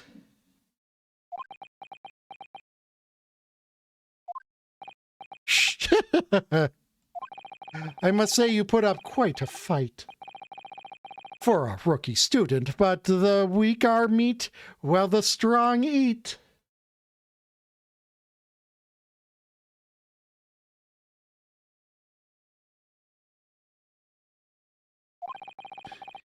You were wasting time. There's no way to defeat true justice.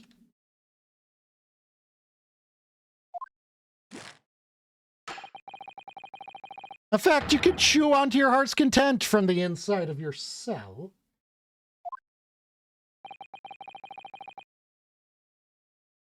This can't be happening.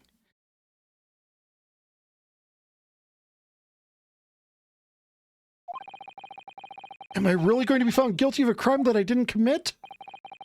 Kazuma, his dream of going to study in Great Britain will slip through his fingers. Kazuma, what? Is there really no chance now of turning this trial around? You heard the judge. There's nothing about the last photograph the detective produced that we can contest, which means there's no basis on which we can argue for the trial to continue. Very well. I will now proceed immediately to the ruling. It seems we'll be able to report to the British government on time after all. That smug little. There was only one stake. And yeah, there's no reason the body should have been in front of the stake. Ryunosuke Naruhado, having considered all of the evidence placed before me, I hereby find you...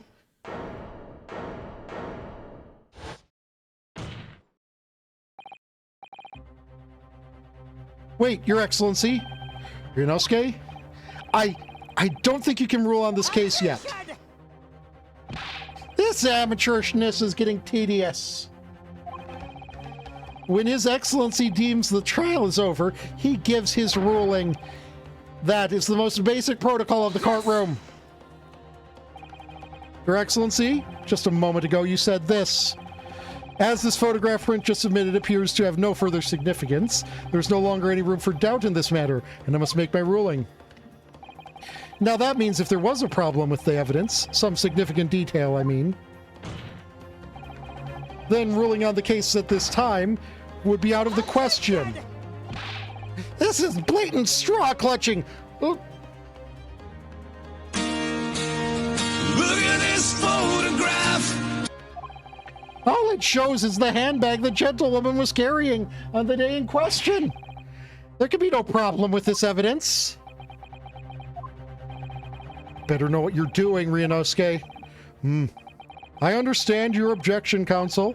Certainly, the new evidence submitted by the detective has not undergone the court's scrutiny. However, I fail to see how we can glean any new information from this handbag. My thoughts exactly. not the best, but I appreciate you being here. Really, the prosecution is becoming tired of this rookie's desperate wheezes. Yes, I am desperate, but this isn't a wheeze. There's something about this photograph which just doesn't seem right. If only I could put my finger on it.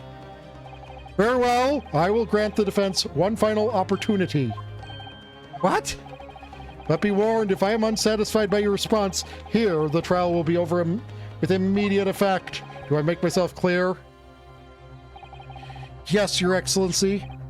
So, take another. Look at this photograph.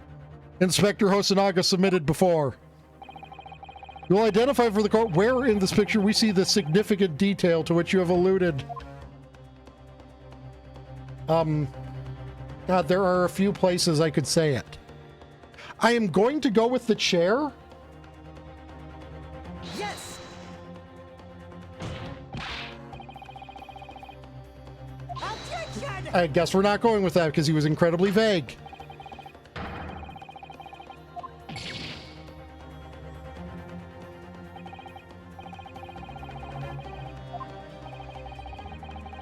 Wait, bullet hole?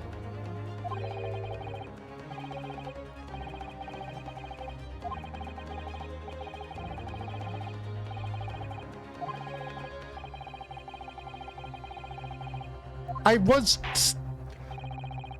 was seeing the hole and not going over the minute details. There's a chair that's not supposed to be there.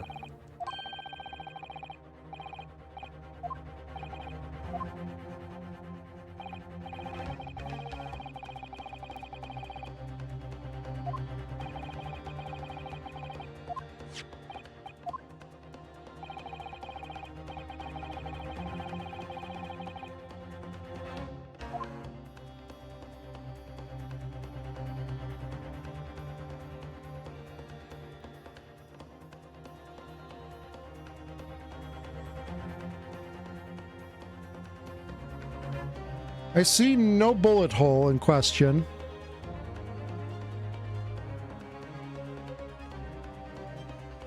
The most significant thing I can see is... What about the bag?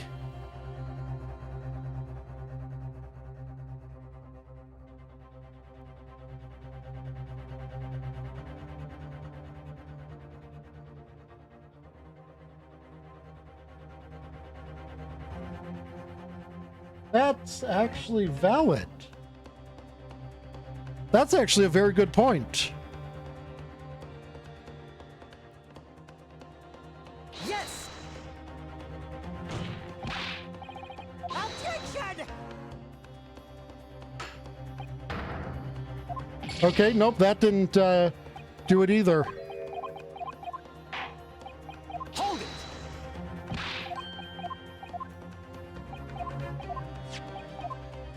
Okay, I'm gonna go with his hand thing.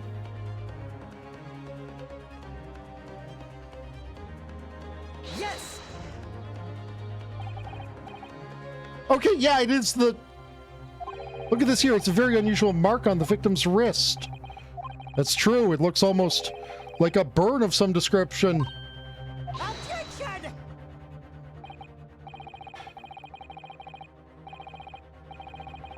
Dear me, I was pondering what new piffle you would come out with. A burn, you say, on the victim's wrist? Clearly that has nothing to do whatsoever with the magnificent lady's handbag. Yes, that's a burn mark. You're right. Go on, Inspector. The police coroner also noticed it when he was performing the post-mortem examination. It was deemed unrelated to the cause of death, so he didn't note it on in his report. What did I tell you? In any case, we have no idea when the victim suffered this burn, do we? And no possible way of knowing either. It does not look... It looks like a bull. The more I look at it, the more I find myself intrigued by the curious shape of this mark. However, as Prosecutor Ouchie points out, unless a firm connection to the case can be shown, I cannot allow any further time to be spent on the precise details of this burn.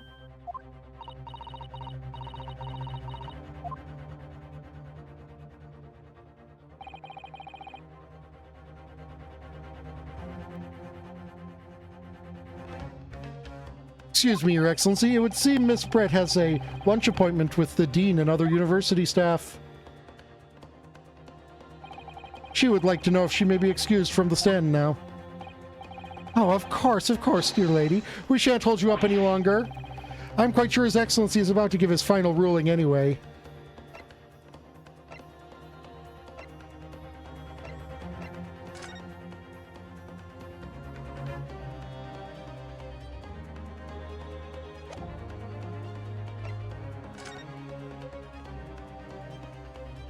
Ah!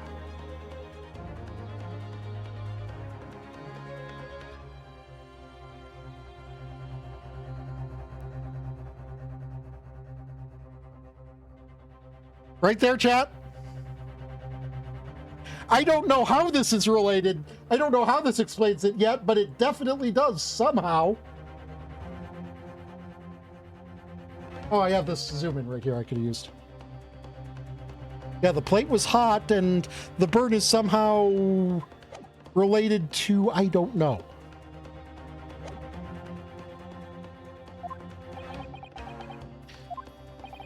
What's your thinking on this, Ryunosuke? You believe this burn does have something to do with the case? To be honest, I'm not really sure. But if I don't keep pushing, then it's all over. So I was thinking I should keep digging and digging in the hopes I might uncover something useful. Yes, you're right. I am? If we can just link the burn to the case. Oh no, he couldn't, wasn't able to be eating because he had the dentist's appointment. Unless the dental appointment thing was planted on him.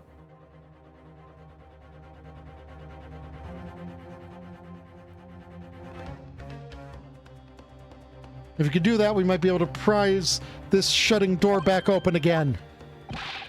Just give up, Counsel. You can't possibly hope to do that. Indeed. I'm afraid that without evidence, I can't allow you to pursue what is little more than conjecture. I'm upset at you. But if we had evidence, I'm upset at you because I understand what you did there. Evidence that irrefutably linked the burn on the victim's wrist to the case. Then would you allow it? I would, yes. To tell the truth, I hadn't noticed that burn. But as soon as you pointed it out, what I did notice was the color draining from Miss Brett's face. Really? I have to find some link between the burn and the case.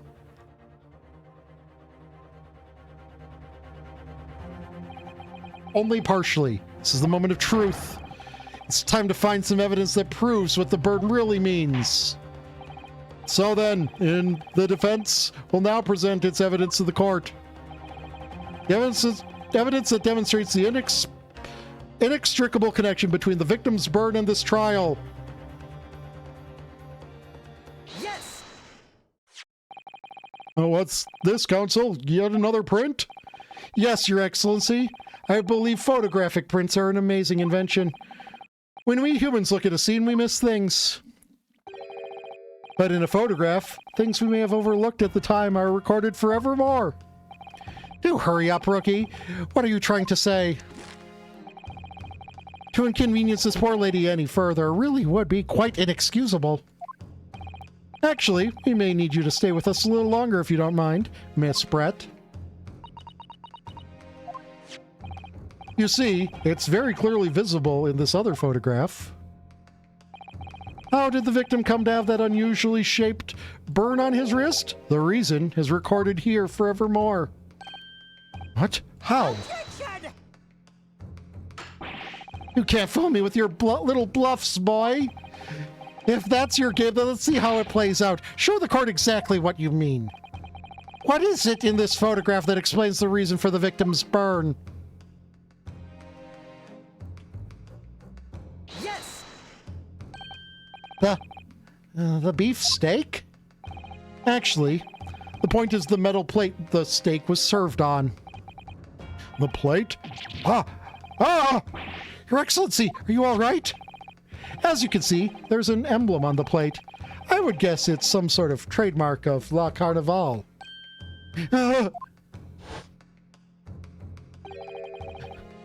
The emblem on the plate and the victim's burn are exactly the same shape. Ryunosuke, you genius.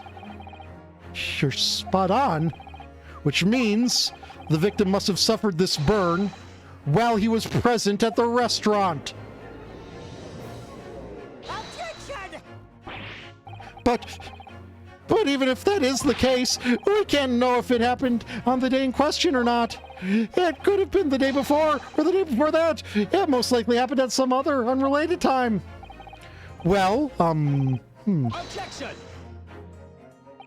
Sadly, Prosecutor Ouchie, the chances of that are extremely slim. Thanks. Why? The outline of the burn is clearly discernible. Such a serious injury would have caused quite a commotion in the restaurant. Wouldn't you agree, Inspector Hosonaga? I can't imagine having missed such a terrible disaster, certainly. But, hey, Delta, you accidentally helped bust the case wide open.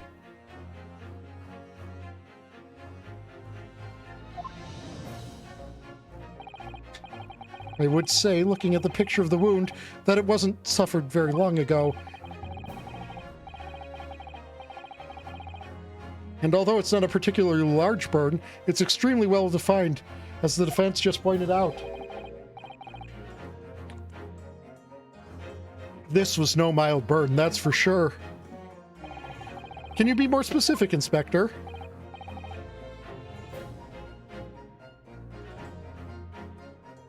Well, let's see. If the plate was at around 90 degrees centigrade, a burn like that would have taken around 3 seconds. It's inconceivable that the victim wouldn't have let out a scream of pain then. I've been investigating at the restaurant for several weeks already, but I've not heard anyone scream at all. As the head waiter of La Carnival, I can testify to that without hesitation. But you're a detective, not a waiter! Yes! He saw she was going to shoot him, so he reached across the table for her swan hat gun, during which he pressed his wrist against the thing, but then she shot him when it happened, so he was dead when it happened, so he didn't scream. There you have it. Something isn't right here. As the detective said, anyone who burned themselves on a piping hot plate for 3 whole seconds would scream in pain. There's no question of that. And yet Inspector Hosonaga never heard the professor scream, not on that day or any before it. Burns can be post-mortem, but why would... I mean, like, I guess maybe his wrist fell against the plate? That's right, and the strange thing is, on the day he was shot, I didn't hear him cry out either. What are you suggesting? Well, if the professor had carelessly laid his wrist on the plate for anything like 3 seconds that day, well, that would be beyond careless, I think, Counsel. And the rest of us in the restaurant, myself, the sergeant, and the old antiques dealer, all of us would, without any question, have heard him scream. Wouldn't you agree, Prosecutor Ouchie? Yes, I suppose. So the question is, why didn't a single person hear Dr. Wilson scream? I almost don't believe it. Ryunosuke, do you think? Can it really be true? I never dreamt we'd arrive at a conclusion like this, but I'm starting to think that maybe we've been led into a terrible trap.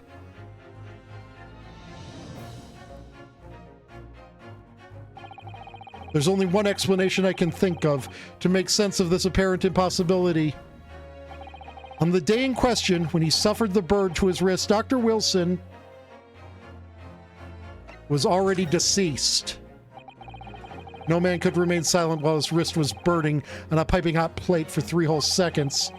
That's clearly impossible, apart from in one particular situation. Counsel, are you suggesting... Yes, it's only possible if the man was already dead. Already? Dead? Knowing what we know now, it's the only possible explanation. When the beefsteak was brought to Dr. Wilson's table that day, the professor was already dead. That's madness!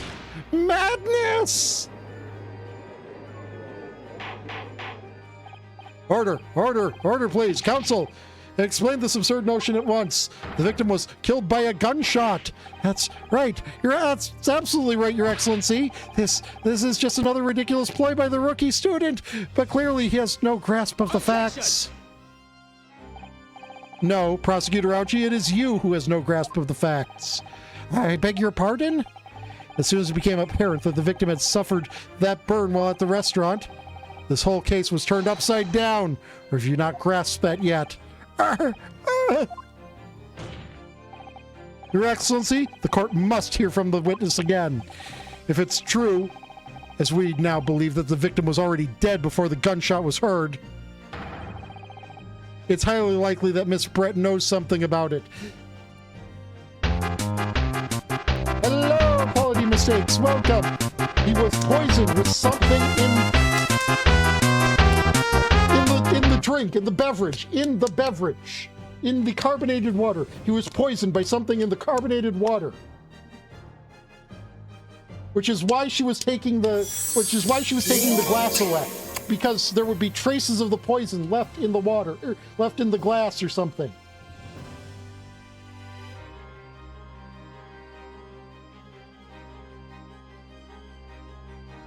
I still don't know where the second gun is. Unless it's in the Swan gun. Thank you for the follow, Quality Mistakes. Welcome. How is Yokai Landlord Monster Mystery? My name is Oneko Taigo. I'm half demon, half cat, all friend. And as you can see, we're playing the Great Ace Attorney Chronicles. And I'm hoping there's a swan gun.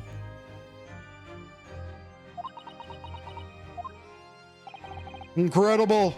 I certainly didn't anticipate this twist of events. I'm sorry to say, Miss Brett, that you will have to forget your lunch engagement. No, you're sweet. You're a bean. But Your Excellency, the justice system in our country may be in its infancy. But rest assured, all reasonable doubt must be dispelled before I am prepared to pass judgment. Thank you, Your Excellency.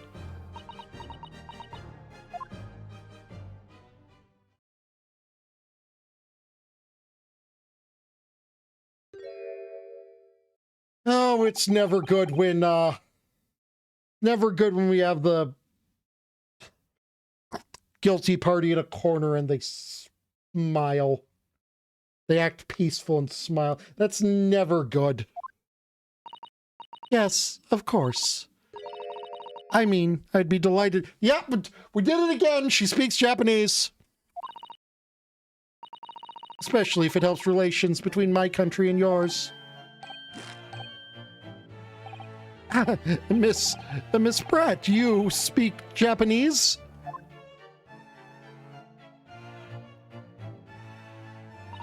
Well, of course I do. I am studying in your country, after all. But then, why have you been speaking through an interpreter until now? My mother tongue, the Queen's English, is the most refined and elegant language in the world. As a gentlewoman, I try to avoid speaking in your vulgar tones as much as possible.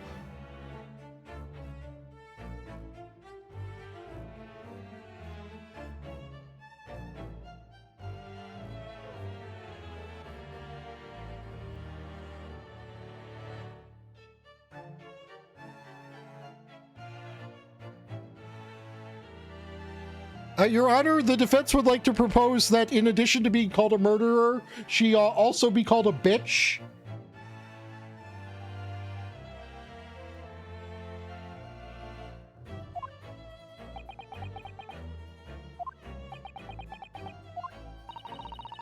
But it seems the men in this land possess none of the chivalrous virtues of English gentlemen, so I can see that I shall have to lower myself to communicating with you all on your own level.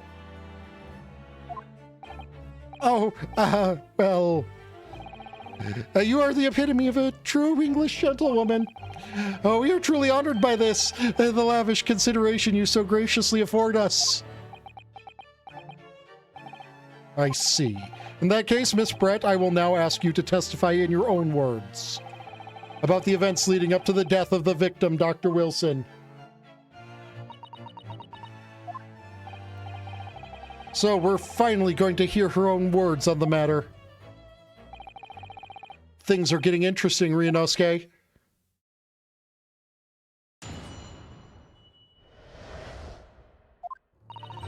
Unfortunately, I have no idea when the poor man burnt his wrist like that. When the waiter brought my steak, the professor and I had raised our glasses in a toast. As far as I've heard, the post-mortem showed no other possible cause of death besides the gunshot. If there's some other way a man's life can be taken without leaving a trace, please do show me.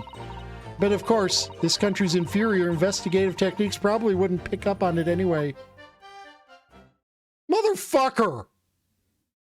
We invented ninjas! We know all about poisoning people!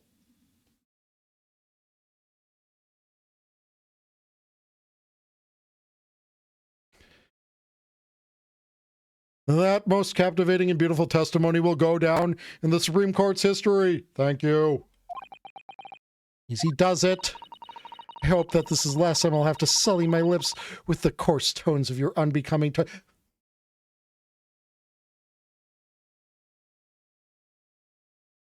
Why is she gunning for that bitch to be upgraded to something I'm not allowed to say?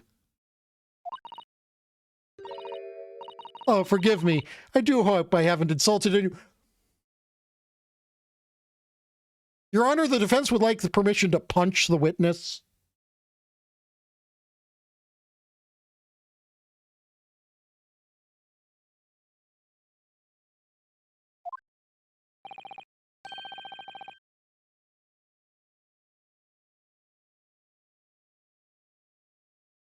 Not at all, not at all. It is a delight merely to hear you speak, dear lady, and it seems very clear from your testimony that this boorish talk of the victim's bird is utterly irrelevant. I will be speaking to your country's Minister of Justice about what has happened here today. The Minister of Justice? May that irritating little bully of a student be given the harshest punishment possible. Amen. Okay. And?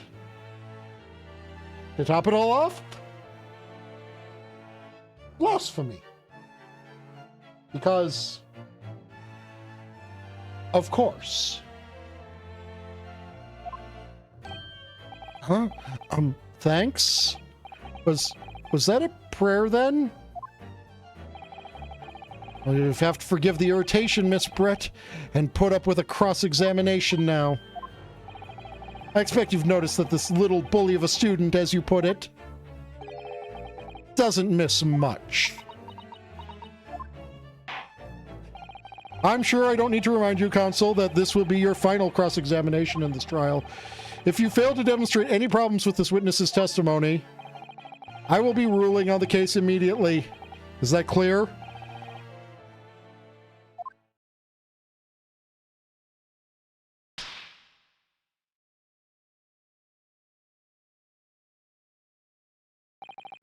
Yes, Your Excellency.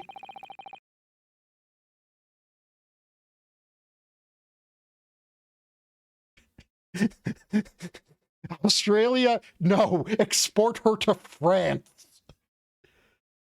Then you may proceed with the cross-examination.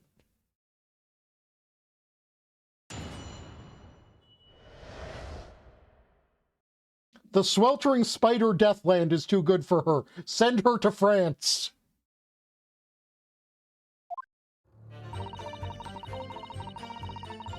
Unfortunately, I have no idea when the poor man burned his wrist like that. I mean, I'm going to press everything because, you know. Yeah, I was doing quite serious in seconds. You can't have not noticed. Do you think so? Let me ask you something. Ever since I arrived at this courtroom, and even still now, the fly on those unsightly black trousers of yours has been wide open. You can't not have noticed, can you? Huh? What?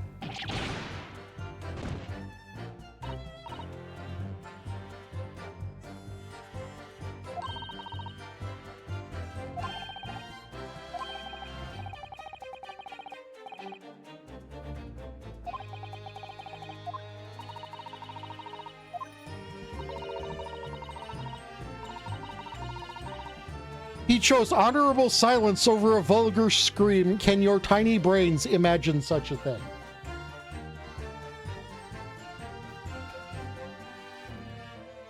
Chat, I need you to understand something. I need you to understand something.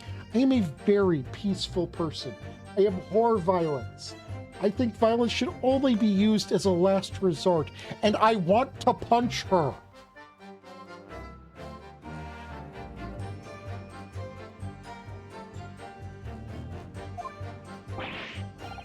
Oh yes, I think my tiny brain can. I also want to slap him. One more for Jenny and the Wimp. Well, I can't. Anyway. Yes. As justified before, you were drinking carbonated water, is that right? I'm prepared to drink water at the time, if you remember, which explains why you ordered that drink, correct, waiter?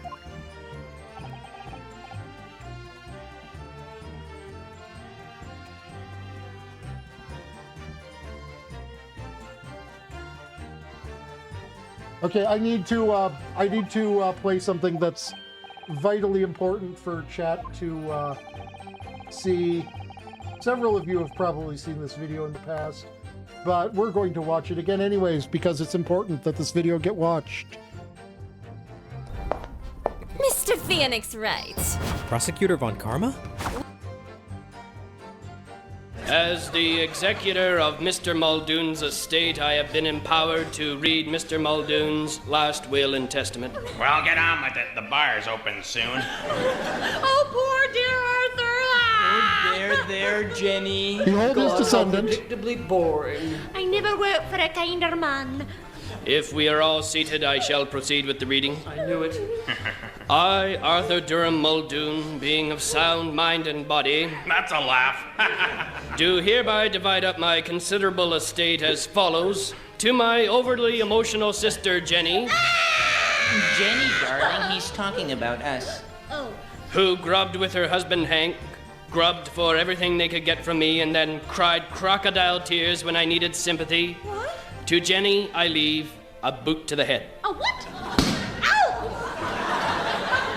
Jenny, are you okay? And another boot to her wimpy husband, Hank. Ow! This is an outrage. But still, you are my sister. You have both admired my Rolls Royce, and since I no longer need it... Oh, dear Arthur, he's too kind. I bequeath another boot to the head. What? Ow! And one more for the wimp. Ow! Next to my alcoholic brother... Hey, I don't want no boot to the head. To dear Hedge, who has never worked a day in his drunken life... I'm covering up my head. I leave my wine cellar and 3 crates of my finest whiskey. Really? And a boot to the head. Oh! And another for Jenny and the Wimp. Oh! Next, to my know-it-all nephew Ralston. This is so predictable. I leave a boot to the head. I knew it. And one for Jenny and the Wimp. Oh! Oh! This takes care of family obligations. And now to Mrs. Mulroy. Oh, I don't want nothing. Who took care of me faithfully these many, many years. Who cared, made me laugh, brought me tea. Oh, I didn't mind. To Mrs. Mulroy, I bequeath a boot to the head. Oh! And one for Jenny and the Wimp. Oh! And so to my cat Mittens, I leave my entire vast boot to the head. And finally to my lawyer, who has helped me on this will, I leave not a boot to the head, but a rabid Tasmanian devil to be placed in his trousers. Oh! And I leave my entire estate of $10 million to the people of Calgary so they can afford to move somewhere decent.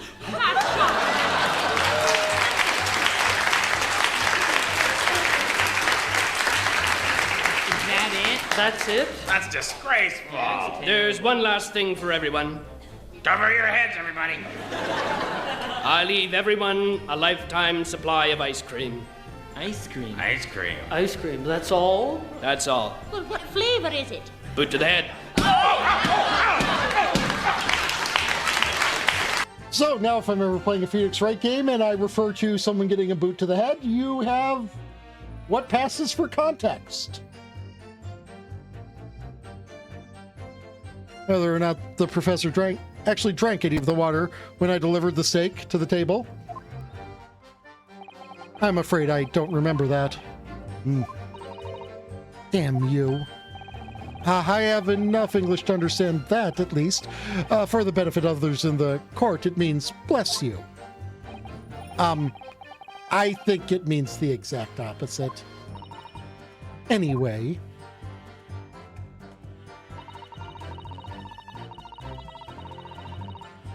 Okay, hold on. This is...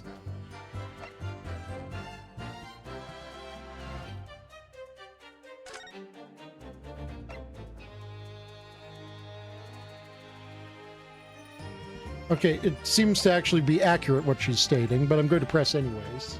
Yes! This is written here in the paperwork. Fatal hemorrhaging from ballistic trauma. Yes. Luckily for all of us, a little burn on the wrist isn't going to kill us. And if there were no other signs of trauma on the victim's body to indicate some other cause of death, it can only be the bullet from your gun that put an end to the innocent man's life. But it doesn't make sense. The burn must have happened straight away. And the plate was first brought to the table by the waiter. Yes, that's true. If it had cooled even slightly, it wouldn't have been able to make a burn like that. The victim burnt his wrist on the hot plate as soon as it was brought up from the kitchen. He must have already been dead at that point. Yet, the fact is the victim was killed by a gunshot to the chest. Okay, I've got it.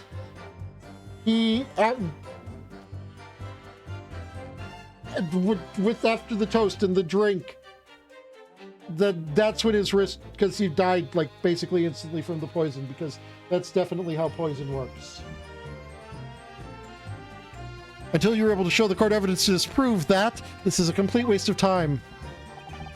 I concur. Prosecutor Ouchie is right.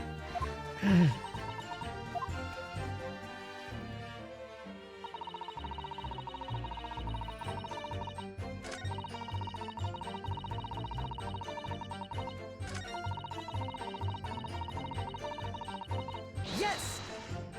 Lady, we invented ninjas! Without leaving a trace?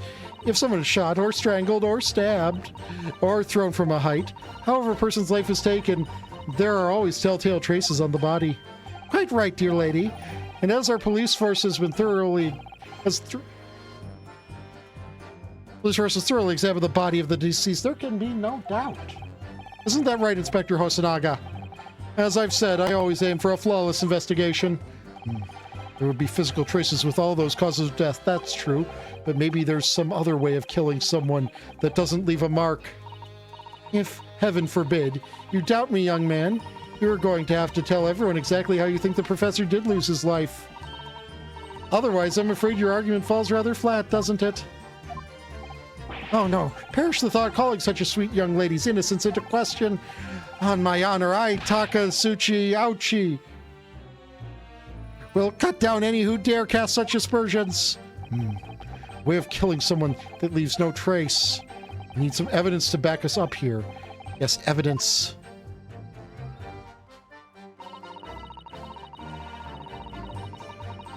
Okay, hold on. Let's see what we've got.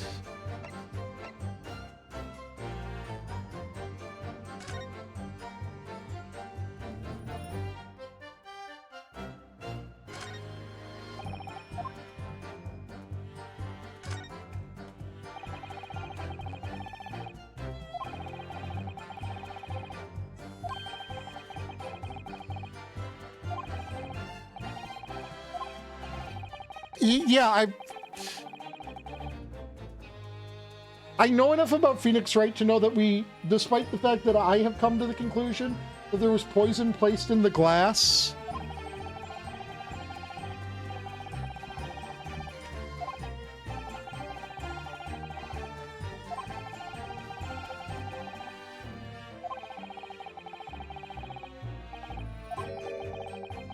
but we haven't in the game gotten to the glass and poison.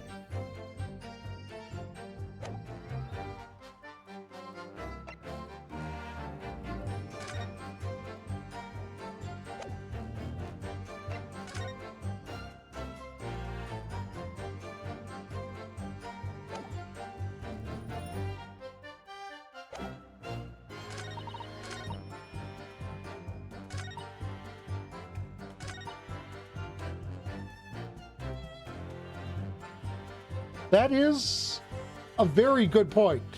That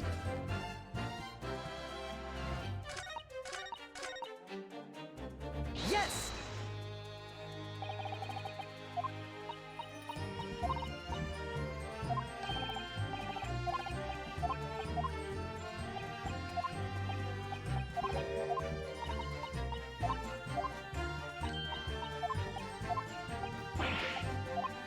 I still want to press everything as a...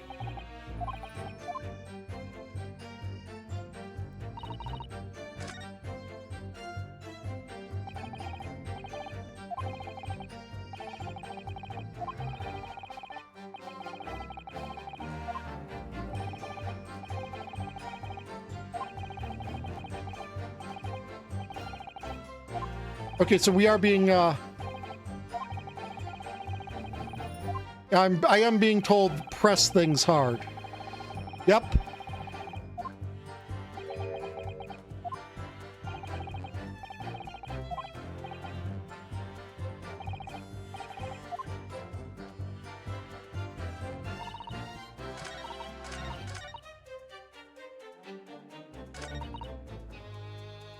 Yes!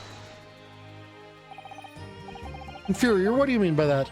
In the lands of the Great British Empire, the police store everything found at a crime scene for later examination. But in this country, you investigate once, and that's the end of it. Isn't that so? Quite right. La Carnival is open for business as usual today, just days after the incident. Exactly, which means that even the investigation takes a different direction. Even if the investigation takes a different direction, vital evidence may be lost. It doesn't even occur to you, your naive detectives, to try to preserve the crime scene. I'm trying to be as tactful about this as I can, you understand? Killer blow. The lady is as formidable as she is beautiful. Amazing. He's actually admitting our police may be flawed. Perhaps Prosecutor Ouchie is finally starting to see sense. I very much doubt that. Still, there's something about what Miss Brett just said. There was a moment before when something didn't seem quite right.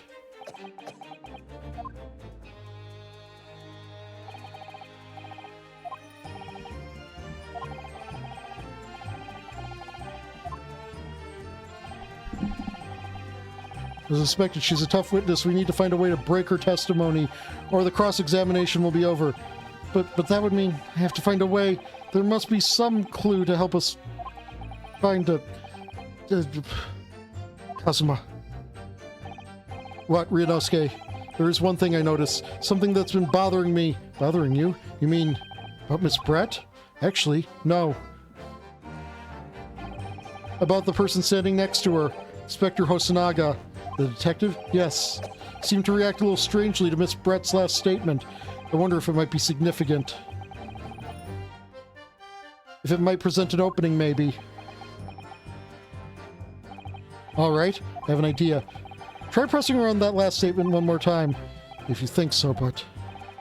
This time, instead of targeting the woman herself, let's see what we can get out of the detective. Alright then, I wonder what Kazuma's thinking. Found out soon enough, I suppose, once I press Miss Brett on her last statement again.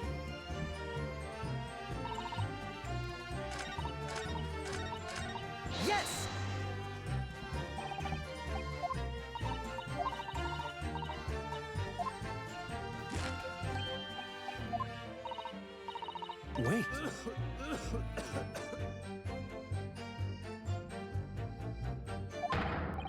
Yes, there it is again. The detective's reaction is just the same as before. Why? Till now, the detective has been in the stand with Miss Britt as her interpreter. Things are very different now. For this testimony, the detective is just listening to what the Englishwoman has to say. This could be a golden opportunity. What do you mean? When people are actually testifying, they're usually very careful not to let anything slip. However, when they're listening to someone else speak, they'll find they often let their guard down. Right, look at him. He's lost in his own thoughts. It's time to pursue the man and his train of thought. Sorry, pursue? I'll explain how to do it now, Ryunosuke. It's all to do with the witness marker. What marker? The moment we're focused on Miss Brett. Is the person actually making the current statement. But by moving the marker left and right with A and D, you can turn your attention to other people in the stand. When you're looking at the other witnesses, you'll be able to pursue them with space. If you can catch the person at just the right time, you might uncover some new information to pursue. If you ever notice a strange atmosphere amongst the people on the stand, take a good look around. Alright then, so first you should move the marker across with A and D to focus on the detective, then pursue him with space. See what's on his mind. Here we go. Wait.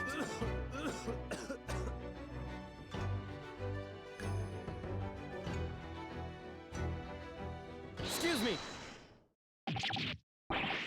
What's the meaning of this?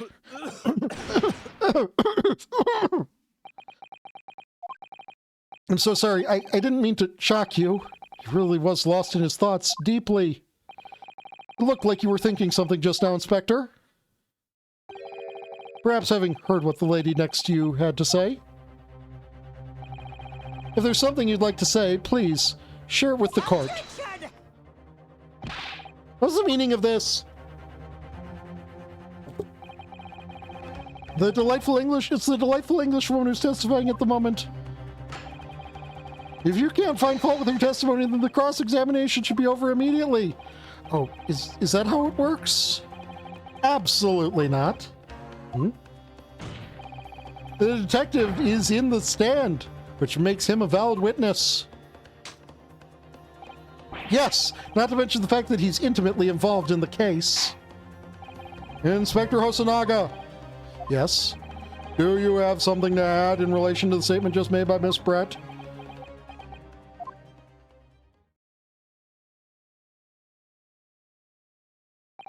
Well, yes, if you don't mind. I would like to speak.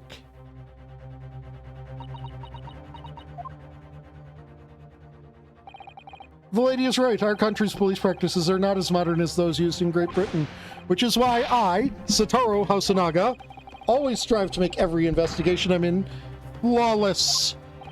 What do you really mean by that? I'll tell you what I mean. I won't have evidence lacking on my watch.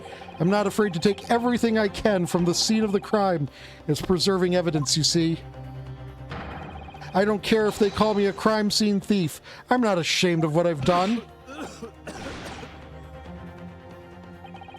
A crime scene thief? Well, it looks like this lady's remarks touch a nerve there. Take this, for example. Is that? This is the bottle of carbonated water that I took to the victim's table on the day in question. And yes, it's lost all its fizz, having been opened 3 days ago now. But it was carbonated water. I don't care what anyone says. Yes, there's some left in the bottle. I can see it. One day our police force will be among the best in the world. The time is coming, I guarantee it. I can't say I condone the witness's actions, but I do understand the sentiment. The court will accept the glass bottle of water as evidence. Miss Brett? Can you confirm this is indeed the bottle from which you drank on the day of the victim's death? Yes, it was that bottle. What was that about? She seemed to avert her eyes when she answered the judge's question. Earl Counsel, you may resume the cross-examination. And the inspector will kindly control his fervor.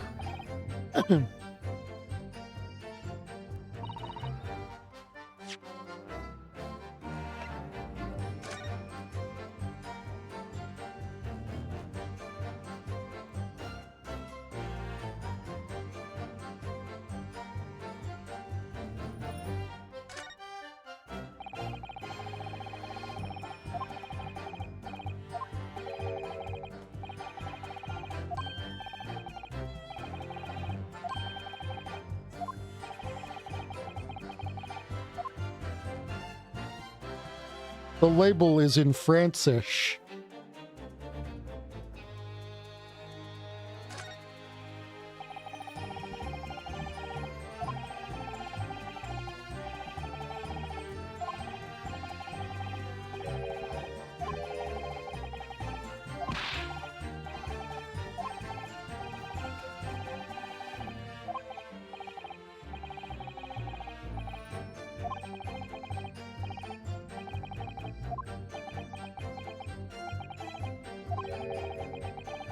Yes, there could be a, yes. Poison.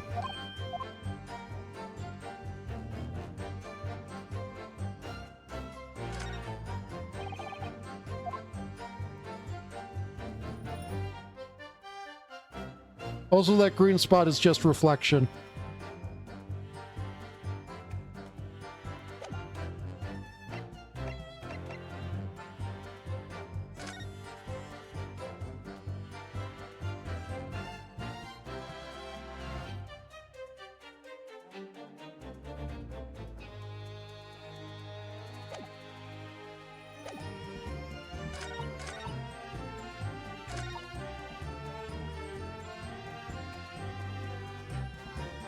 I think I'm just going to present the bottle here and hope this works. Yes! What is this? The bottle of water? Actually, there is one method of killing a man without leaving a trace that comes to mind. Wiggle, wiggle, wiggle, wiggle, wiggle, wiggle, wiggle, wiggle, wiggle. You're cute, and why are you making me wiggle so much?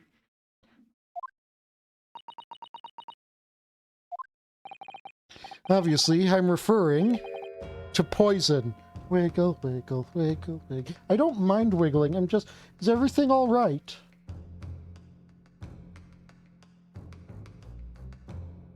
Okay. Just making sure everything's all right, like you weren't redeeming them because you needed a big cheer up.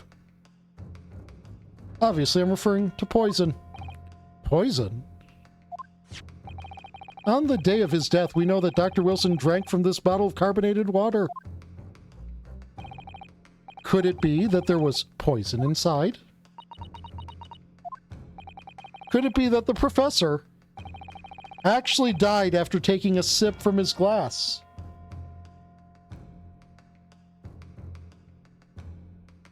Sippy and Richie,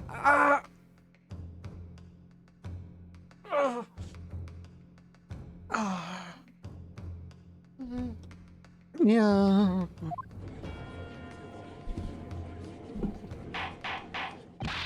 Order, order, order! And on that day, who was sitting at the same table as the professor and able to slip the poison into his drink? There's only person who could possibly have done it? You missed a word there, Capcom. Giselle Brett. It was you. Objection! This is outrageous to suggest such a thing without a scrap of evidence.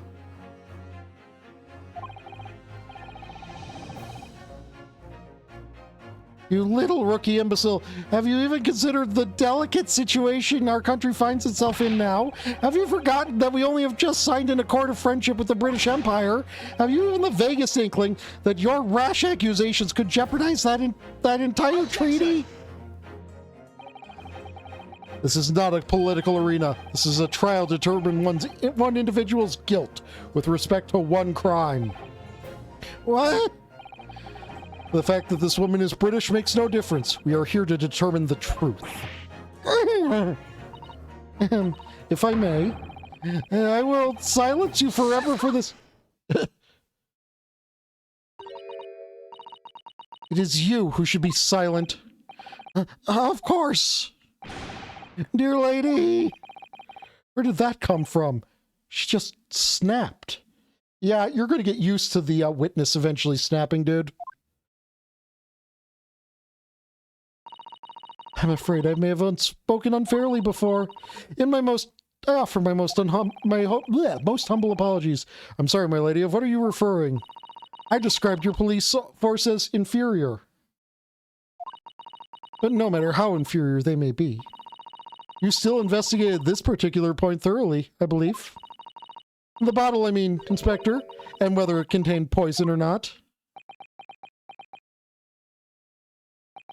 Of course, but the glass that you took... You did? Have you forgotten what my guiding principle is already? I strive for a flawless investigation every time. I don't believe it. Naturally, we tested the inside of the bottle and its contents. And? What did you find, Inspector? I ordered tests for every toxin that's available in this country at the present time.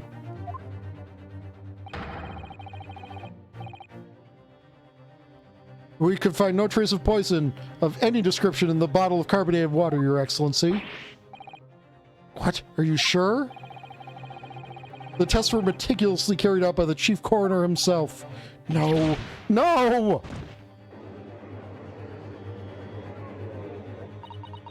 I'm very grateful to all you Japanese. You successfully established my complete innocence in this horrid affair. Thank you. But of course, dear lady, the pleasure was all ours.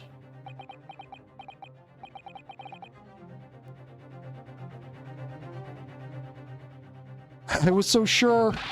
This can't be right. Everything falls into place if he was poisoned. Thank you, Counsel. I think that cross-examination clarified everything. As the prosecution have asserted, a shot to the chest from this gun is the only conceivable cause of death. Furthermore, the accused, who by his own admission was holding this weapon, is the only possible culprit. Done for. The court wishes to apologize for the great inconvenience this has caused you, Miss Brett. Oh, I thought What? So it does have two captures here. What the fuck? Why wasn't it capturing before then?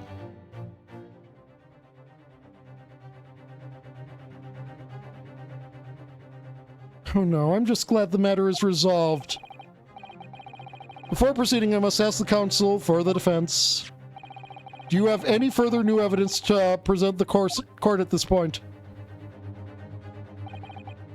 Kazuma? I'm sorry, Ryunosuke. I have nothing more. Well, if you'll excuse me now, I really must be leaving.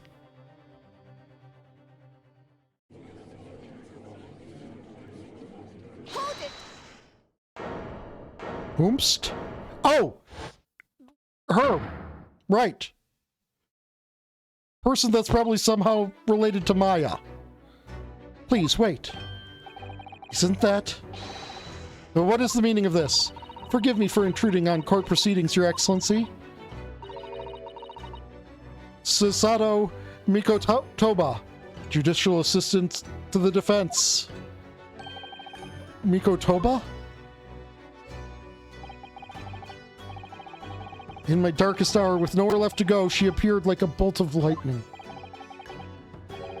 And in her hand, she carried a small package wrapped in a furoshiki cloth. Yeah, I mean, but that would also make her related to Maya. Oh boy, we're having a third section. So, I needed to bring something up. And I'm ready to be proved wrong, but I think we've heard the equivalent and it just does not have nearly the same punch.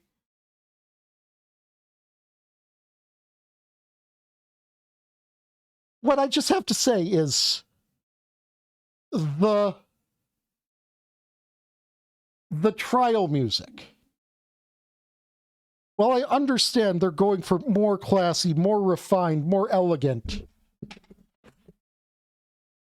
all I have to say is there was nothing quite as satisfying as calling the witness on their bullshit and then... Whoops, it's starting partway through.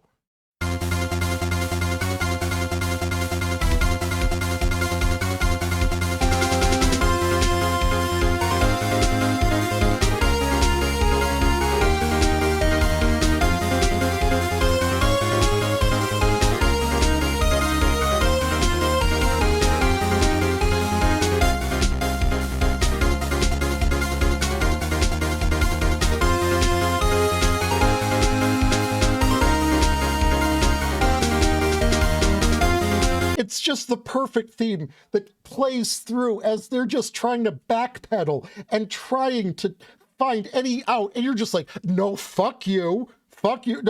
No, this right here. No. Autopsy report. Nice try, bucko. No, murder weapon right there. No, diagram. And they're backpedaling, and you're just pressing because they are, as the title of the track is, they are cornered. They have no outs anymore. The predator has become the prey.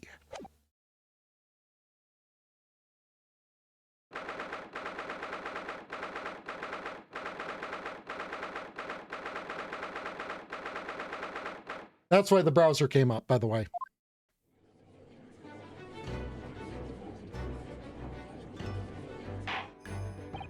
Well, I understand you are the judicial assistant to the defense. Oh, but why is this sudden? Why this sudden ingress to my courtroom? A judicial assistant, a woman, no less. The rules state that females are not permitted into this court of law other than to testify. Yeah, slap him. Yes, I fully understand. I only asked for 5 minutes of time. I have some vital evidence that I must hand over to the defense. Oh, you're too late, little girl. This trial has already been concluded. 5 minutes. I will not allow a moment more. But, Your Excellency, I'm most grateful.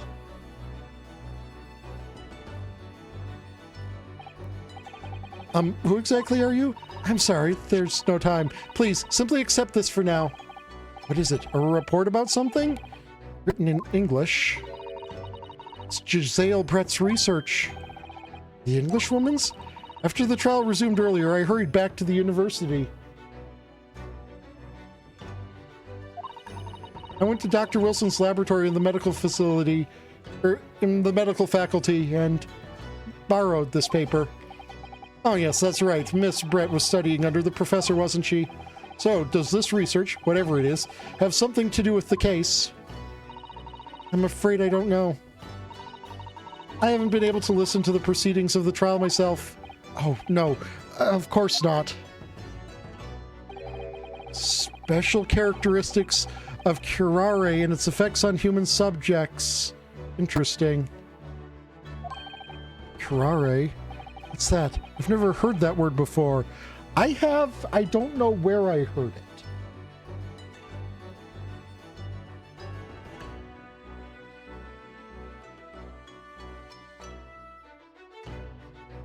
Oh! That makes perfect sense. They were an assassin in Batman.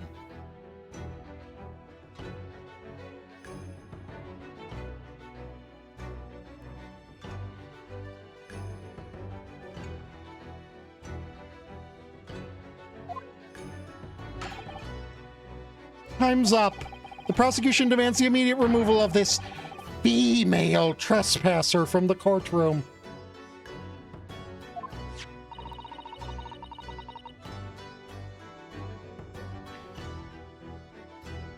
There's too little time for me to read it in detail, but I've summarized what I could on a note just inside the cover. If you think it could be valuable, please cast your eye over it. This is wonderful. Thank you.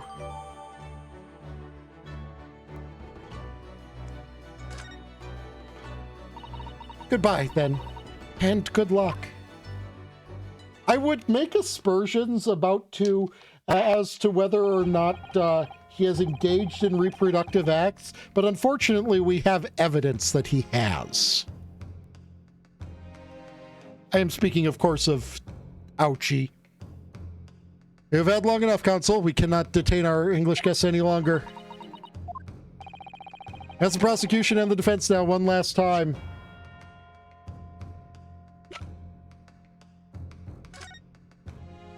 Poison made from the bark of certain trees in the jungles of South America. The hunters of the region have used it since ancient times to incapacitate their prey. Instant paralysis of the entire body and subsequent death, even in minute doses.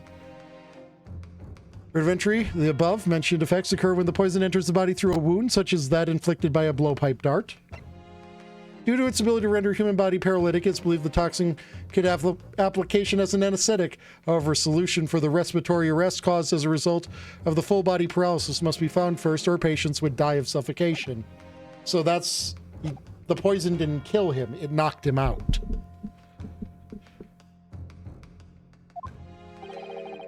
Does your side have any further evidence to present to the court? I presume not, but... The prosecution has made its case convincingly enough already. Nothing more to add, Your Excellency. Ryunosuke, we're out of options here. This really is our very last chance. Yes, I know. Your Excellency, the defense does have new evidence. That look, that unyielding stare of a true Japanese warrior. Well, Miss Brett? Yes, Your Excellency. If you wouldn't mind, perhaps you could grace us with your presence a little longer. It's a delightful invitation, but I'm afraid it's not so very long until tea time. I have to politely decline. Forgive me, Miss Brett, it seems I wasn't clear. I realized it was phrased as a question. However, I must ask you to treat that as an order. Judge, what happened to your lineage? What the fuck happened to your lineage, dude? I am definitely not going to cast aspersions of not having had a chance to reproduce, because you have some gigantic brass balls. But your descendants...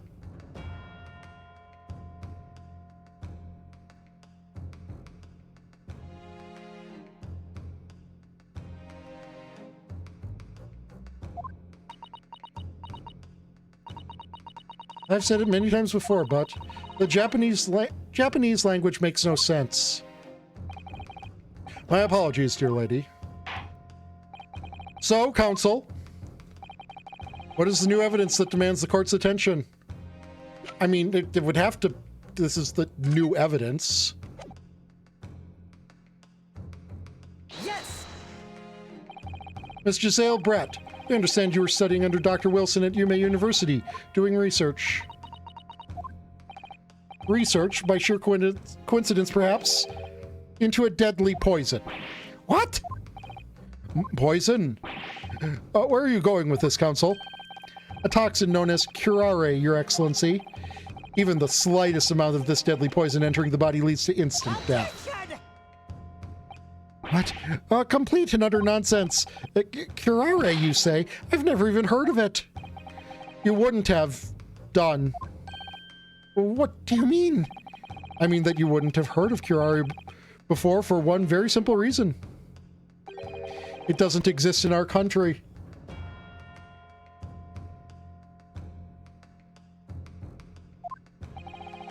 It doesn't exist.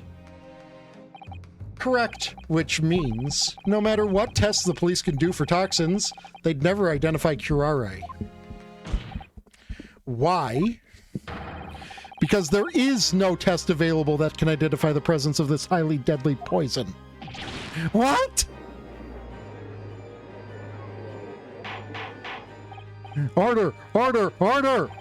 Counsel, does this deadly poison truly exist? According to this report, authored by the visiting research student from England, curare has long been used by the tribespeople of South America as a poison to lace their arrows. It seems that it's reasonably well known among European doctors and scientists. To lace their arrows? The report states that it's produced from the extract of a tree that grows deep in the Amazonian jungle.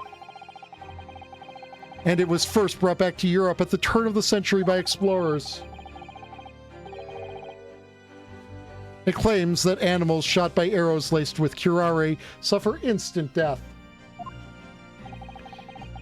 Doesn't that about sum it up, Miss Brett? It doesn't state that they die instantly. Are you laying a trap, dude?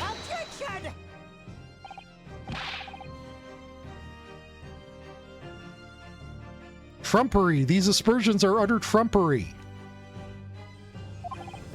To start with, if the victim had been administered some of the so-called deadly poison, he would have been squirming and writhing in pain, and the other diners would have surely noticed. That is true. That's true. What do you say to that, Inspector? Obviously, I would have noticed a disturbance like that. I don't remember anything like that either. I didn't notice the professor being in any kind of pain. According to this, however, it's the other way around. What do you mean, the other way around? The very fact that the victim didn't show any visible signs of distress is evidence that curare was used. Explain yourself, counsel. The moment this toxin enters a person's system, it causes instant paralysis. In other words, afflicted victims lose all strength and are completely unable to move. Even if they were in total agony, there would be no visible signs of pain at all. How terrible! Obviously, if a man lost all strength in his muscles, he'd collapse on the floor. But with a chair under him for support, as Dr. Wilson did, the effects could go largely unnoticed. But I don't follow, Kazuma.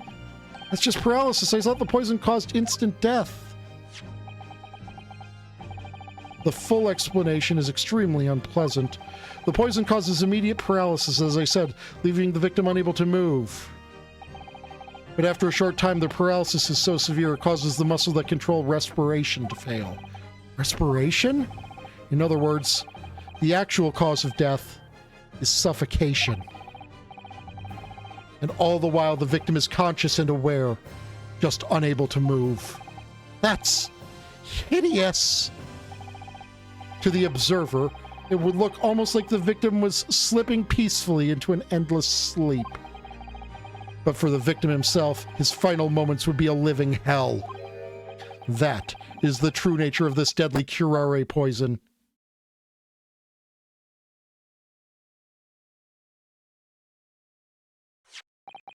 And you're suggesting that this bottle, counsel, actually contains this terrifying poison? This is all very convenient, isn't it? A hitherto unknown poison for which there is no means of testing. What a happy tale for the defense. If I may. All these facts, you think you're so clever, but you must... It is you who must be taught. Of course. Dear lady! So, this is how you Japanese behave, is it? What? You steal another's honest hard work, and then announce the results as if you discovered them. I'm appalled. What a loathsome act. Well, Miss Brett, the feeling is mutual. Whatever do you mean? Capitalizing on the unfortunate circumstances of an innocent man to frame him for a heinous crime, that really is a loathsome act. Wouldn't you agree? Enough of this! I, for one, refuse to accept it! The idea of some poison that doesn't even exist in the great empire of Japan is breaking the rules! What's so funny? Oh, excuse me. Your Excellency. Yes, Miss Brett? May I borrow that bottle for a moment, please? Well, yes, I don't see, why not? She's going to drink out of the bottle, proving that there is no...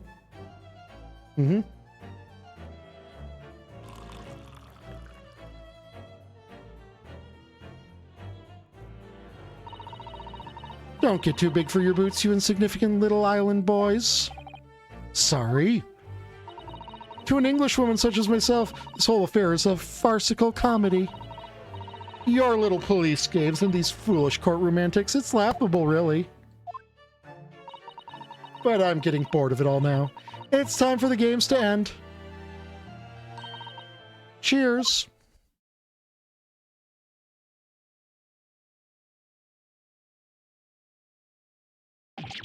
Wait, what are you doing? It was in his... Yep.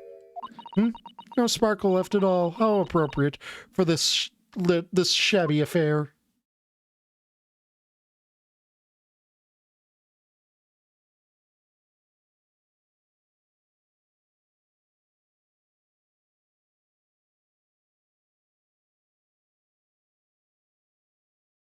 I was going to say this wouldn't be the first time, though, that someone consumed poison in a courtroom in these games, but it literally would be.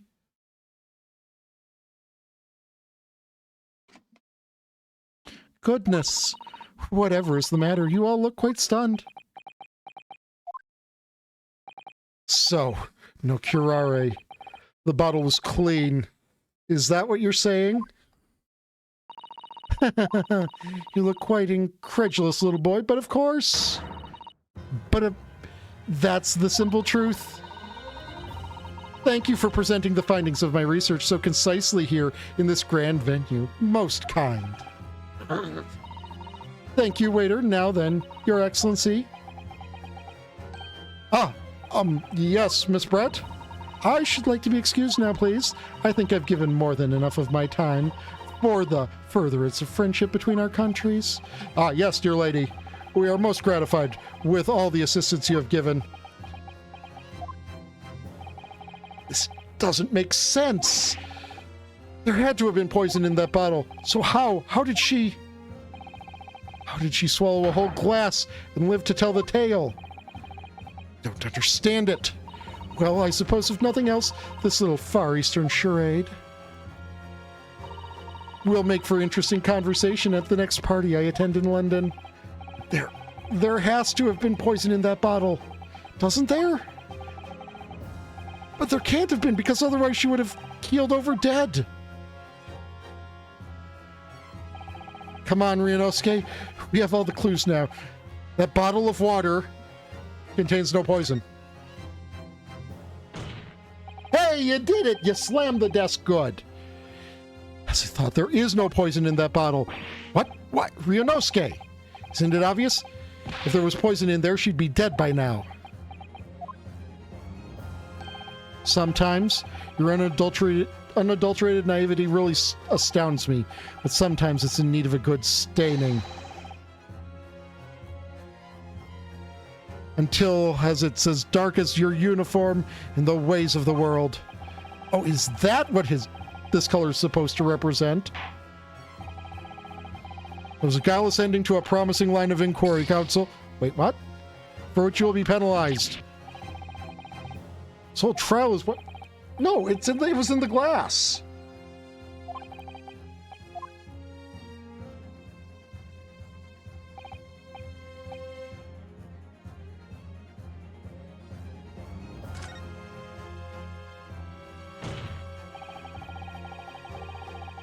The culprit did put curare poison into Dr. Wilson. Yeah, no, into his, not into the bottle. Oh, epic! You're right. Oh my God, you're right. It did say it has to be administered via a wound. The culprit did put curare poison into Dr. Wilson's carbonated water. The defense refuses to change its position. You're serious? Fool, are you blind? There's no possible way that bottle could contain poison. I mean, we just saw Miss Britt drinking water from it. That's right. Which rather complicates your argument, I think. And I believe that complication can be explained. How exactly? I need to think through all things that don't quite add up here, one by one. I'm sure the answer is in the evidence we have in the court record somewhere. It has to be. Very well. In the defense, if the jury truly intends to assert this claim, then I must ask you to support the assertion with evidence. What explains how the witness was able to consume the supposedly deadly poison unscathed? I mean, it's got to be this. Yes! The answer to this riddle is right here in Miss Brett's own research report. That's not a valid explanation. No. After all, we don't speak English. This report is utter gibberish. This impudent young scoundrel is trying to ridicule the court, Your Excellency. I'm not trying to ridicule anyone, honest. I'm just reading Susato-san's notes. I concur. The report is too extensive to be considered in its entirety by the court. You will direct us to the pertinent section, counsel. Which section of the report really reveals the alleged answer to the riddle?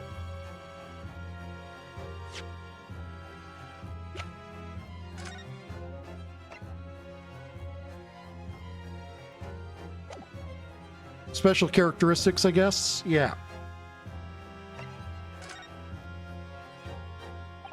We've been hearing a lot about this curare poison. And it's left me curious about something. Oh, counsel?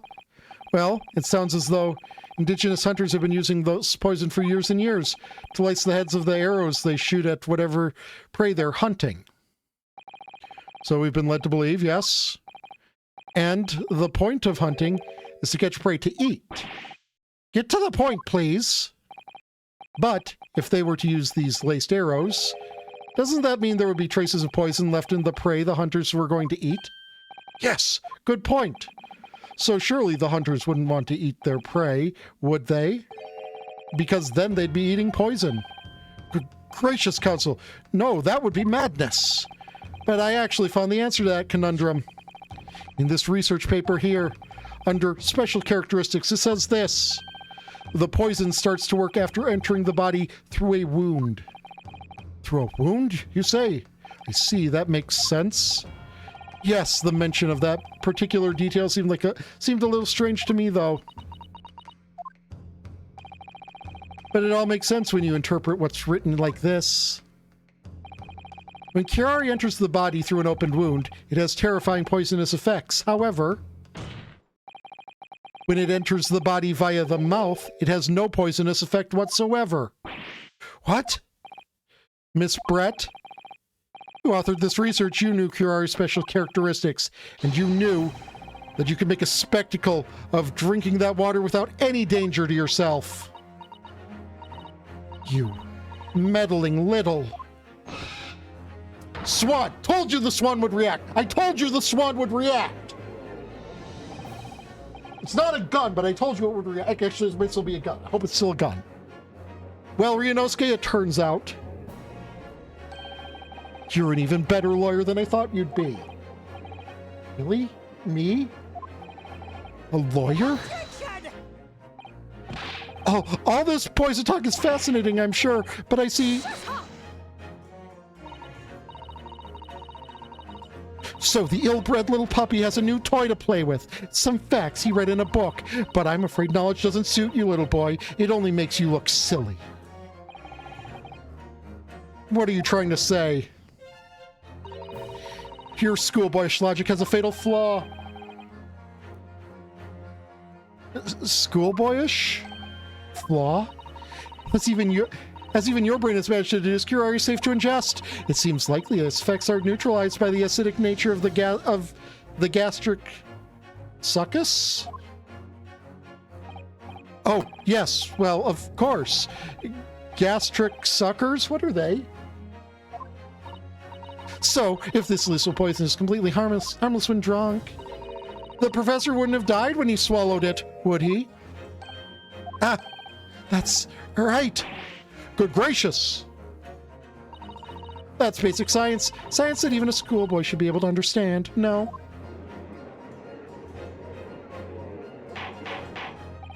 Order! Order in the court! Order!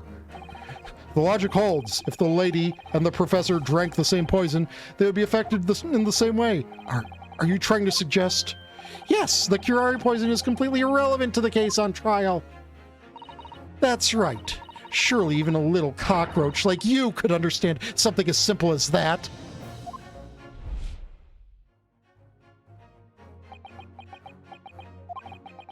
What is this welling up inside me? I've never felt like this before. It's a sort of conviction to break down all the discrepancies. It's so intense, almost rage-like. More than anything else, it's an animalistic desire to take down my prey. Objection!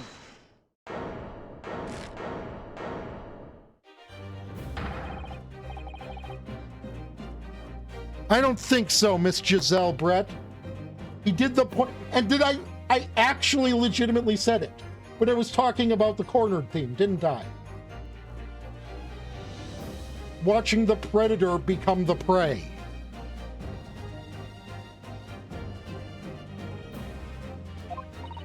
How dare you use that tone with me? You know very well there is no fatal flaw here. You know exactly why, even though both you and the victim swallowed the same poison. You are alive, but Dr. Wilson is dead. Counsel, I'm sure I don't need to remind you. You must provide compelling evidence. As we now know, the poison is completely harmless when ingested. Why would Dr. Wilson alone have been killed by the curare?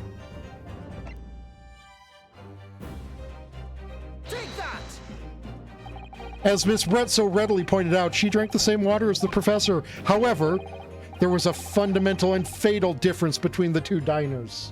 Exactly. A fatal difference? The toxic effects of curare are only felt when the poison enters the body through an open wound. So for a healthy person with no injuries, drinking it is completely harmless. But what if there was a wound inside the mouth of the person drinking the poisoned water? Inside? Yes, like the wound you might have if you had just been to the dentist and had a tooth extracted, for example. Oh! Miss Brett, you've acknowledged many times in your testimony already that you were well aware of Dr. Wilson's dental appointment that day. So that's it. You used that knowledge to orchestrate this. Is she laughing? I don't like to repeat myself, but honestly, I can't resist. These childish courtroom games and your half-baked arguments are so puerile. What do you mean? Don't worry, little schoolboy. You'll find out soon enough.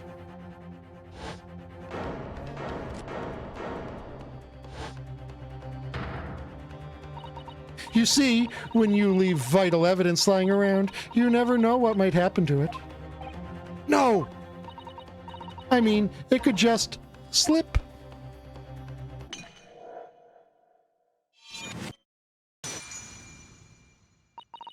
Oh dear, how careless of me. I'm afraid some crucial evidence may have just been tragically destroyed. No! What is it? What just happened? It's the Englishwoman. She just smashed that bottle into the Supreme Court. What a terrible blunder. Officer, what are you waiting for? Collect as much of the water from that broken bottle as possible at once. You're wasting your time. This delightful carpet under my feet was a gift from the British Empire. I assure you it will soak up the water beautifully. You have neither the technology nor the presence of mind to recover it. How could you? You won't get away with this. You can thump the bench and shout as much as you like, little boy, but I'm afraid we'll never know now, will we? If there really was poison in the bottle, or not. You. And let us not forget, we still have some very compelling evidence left intact. Isn't that right, counsel for the prosecution? No, that's whole-ass contempt of court. Like, that is...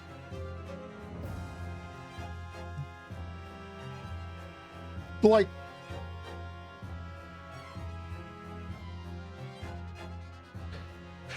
Of course, you're referring to this photographic print, I presume, dear lady. That's right. And really, looking at this photo, and really, Look at this photograph. it's as clear as day, isn't it? The poor professor was sitting with his back to me. So, of course, the only person who could have shot him from the front is the little schoolboy. That's destruction of evidence. No, you killed the victim that day using curare, and then in order to frame Ryunosuke Naruhodo for the crime, you waited until he picked up the pistol you'd arranged for him to find on the floor before you shot the professor's dead body in the chest with your own hidden gun. Then, in the confusion that followed, all you had to do was turn the dead professor and his chair around. You see, you had every opportunity to commit this crime. What a wonderful imagination you have, young man. A hidden gun, you say, and I shot the professor's dead body, did I? Well, I'm terribly sorry, but you don't have a shred of evidence. Exactly. As you have nothing to support your wild claims, the prosecution's stance remains unchanged. The victim, Dr. John H. Wilson, was killed by a gunshot to the chest. Delivered in cold blood by the accused, Ryunosuke Naruhodo. This is unbelievable. How can this be happening? We had her, but now? Is she really going to get away with it? The way she destroyed that evidence was obscene. Ryunosuke, yes? We've come this far, but now? Now you're the only one who can finish it. What? What do you mean?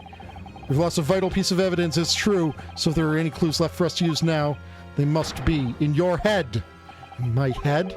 You told me before that your powers of observation were the one thing you could really depend on. Well, yes, that's true, but I didn't manage to notice anything Notice that this woman was a foreigner with a swan on her head. Just think back again now. Try to remember every last detail about the scene that day. Everything you saw, everything you felt, every color, every smell. What I saw, what I felt, every color.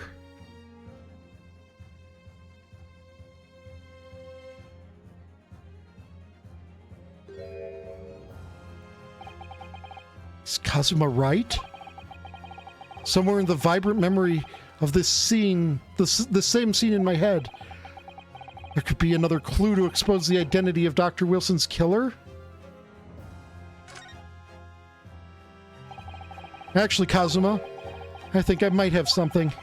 Thinking back over everything I saw, I think there might have been I might have uncovered another clue. You always have something up your sleeve, don't you, Ryunosuke?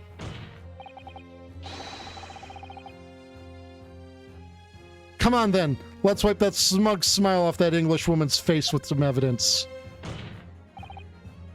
All right, I can't wait. I know that's a completely normal word, but we're not allowed to say that.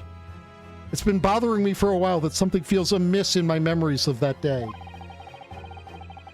Whatever it is could be the key to arriving at the truth about all this.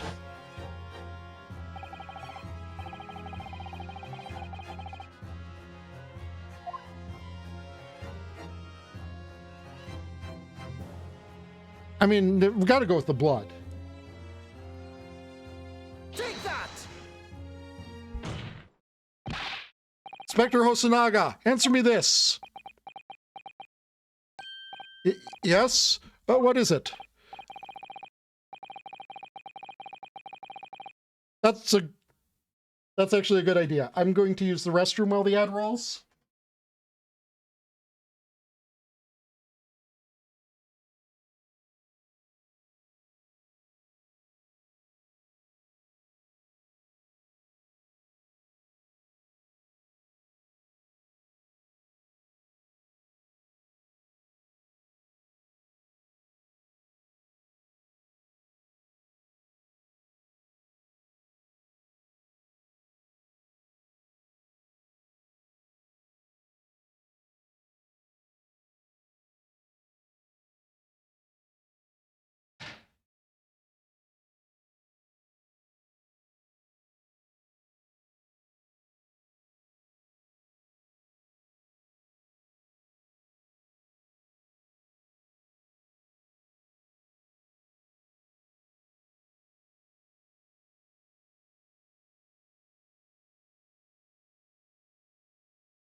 Okay, I'm back. But ad's still going.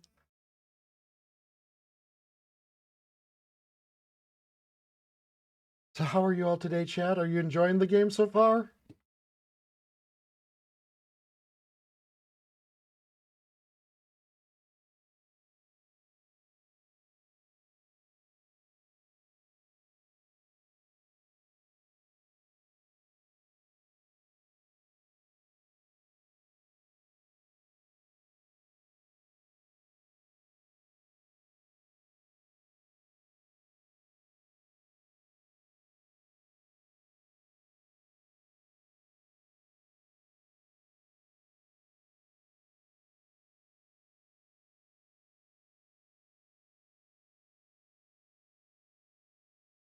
Yes, I am.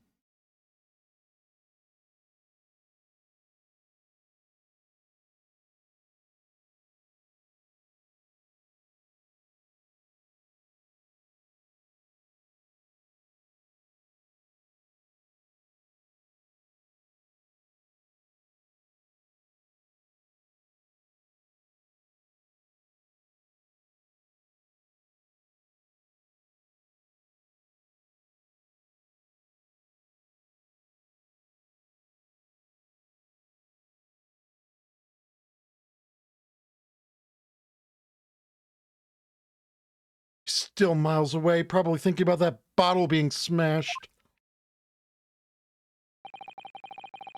As you said a number of times now, you strive for perfection in your investigation, don't you?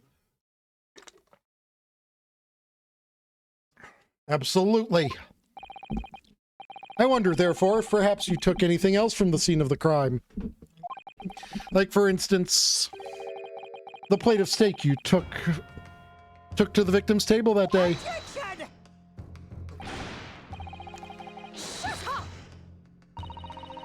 Where are you going with this, little boy? It's just a memory that's been troubling me. What memory? I saw the scene shown in this photographic print with my own eyes that day. And I saw on the wooden base of the plate that the steak was served on was a spattering of blood. What? Oh, really? And what of it? Obviously, that must have happened when you shot the professor. No, that can't be the case. Take a... Look at this photograph. And the relative position of everything there. The plate of steak is almost directly behind the victim. If I'm supposed to have shot Dr. Wilson in the chest from the front, there's no way that blood from the victim could have ended up directly behind him. Yes. But what if it went through the exit wound? Welcome back. We've looked at this photograph.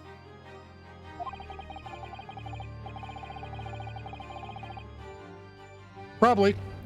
For blood to have made it onto the plate, it implies the plate was between the victim and the shooter. Not with the guns at that time. A, correct. Also, B, the bullet did not pass through the victim's body. Which means the shooter must have been sitting opposite the professor as you were. Giselle Brett, I beg your pardon. This is beyond ridiculous, fabricated nonsense. It is the court. Is the court seriously expected to believe something the accused has apparently just remembered seeing?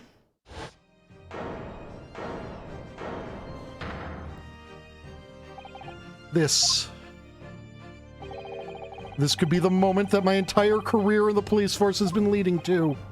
Inspector, you mean? Yes, I took the plate in the interest of preserving evidence from the scene of the crime. I took it, meat and all. I don't care if they call me a crime scene thief because of it. You did what?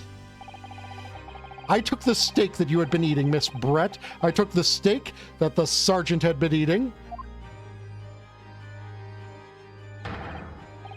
And I did it all in the name of justice. No, don't be a detective who's talking too much about justice. We've seen where that leads. That leads down the Bobby Fulbright path. Then we can find out for sure whether or not there's a blood stain on Miss Brett's plate. We must examine it now. Inspector, the court wishes to examine the plate from the victim's table immediately. Yes, sir.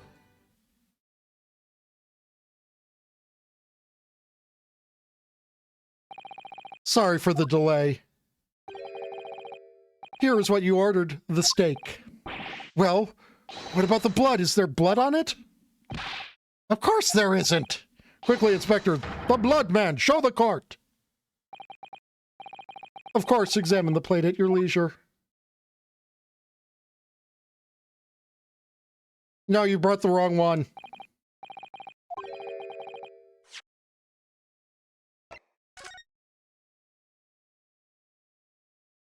Right here. See, it's got the...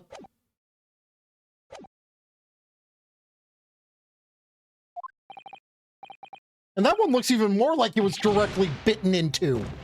Impossible! You know I saw it, I'm sure of it. Right there on the table behind the professor, there was blood on the side of the plate. What an unbecoming expression, little boy. You see, this is why I always say you can't trust what the Japanese tell you. Okay.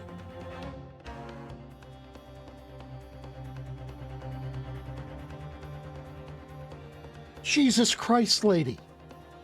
Like, there is seeing that your country is more advanced than them. Sure, there can be some bigotry there that can be explained away. But that's just whole-ass racism.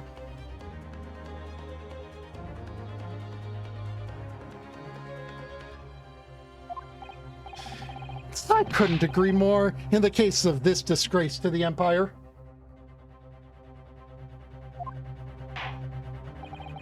I mean, if there's one, if there's one ethnic group of people you could expect to be racist, it's Imperial British people. The irony of that statement is that it is in of itself racist.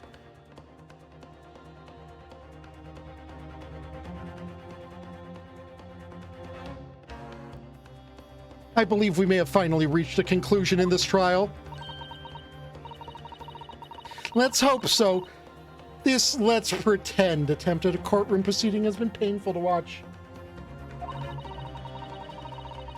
But I do promise to do my best to forget all about it when it's over. The French are... yeah. Anyone who... the French are not racist so much as xenophobic. They hate people who aren't French.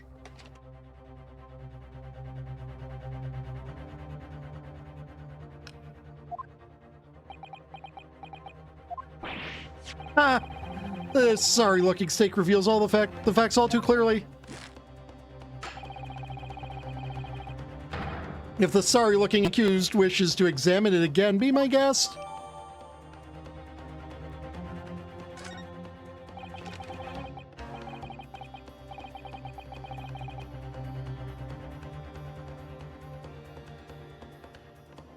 Was the plate I saw or thought I saw just a figment of my imagination? Is it now I've lost? Ryunosuke, it's not over yet. Not until the final gavel. Never stop believing in yourself. Keep looking forward, no matter what. Believe in myself? Really? Maybe I should at least examine the evidence for myself. As the evidence requested by the defense has not been shown to be problematic in any way, I presume any further examination of evidence in this trial will be unnecessary. Does the defense have any objection? The bloodstain was going to clinch the trial for me. Can the plate of steak reveal any other clues at all? That's the wrong fucking plate of steak, dude. Your Excellency, please wait. This plate of beef is hiding another clue. Another clue that will reveal the shocking truth. Only thing shocking here is your unhealthy fascination with beefsteak. Your Excellency, I think I've made myself clear, haven't I? I will not be able to turn a blind eye to any more unnecessary procrastination in this trial. I'm sorry, Miss Brett, but we must ensure a thorough examination of the evidence. I will not give a ruling until I'm completely satisfied that all reasonable doubt has been dispelled. Oh my God, Judge, your balls are... Do you have a Tanuki in your ancestry?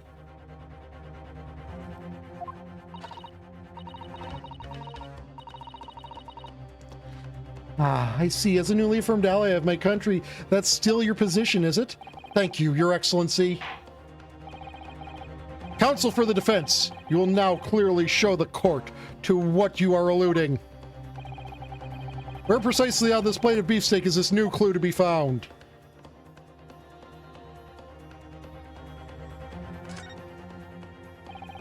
I can't find anything out of place. I mean,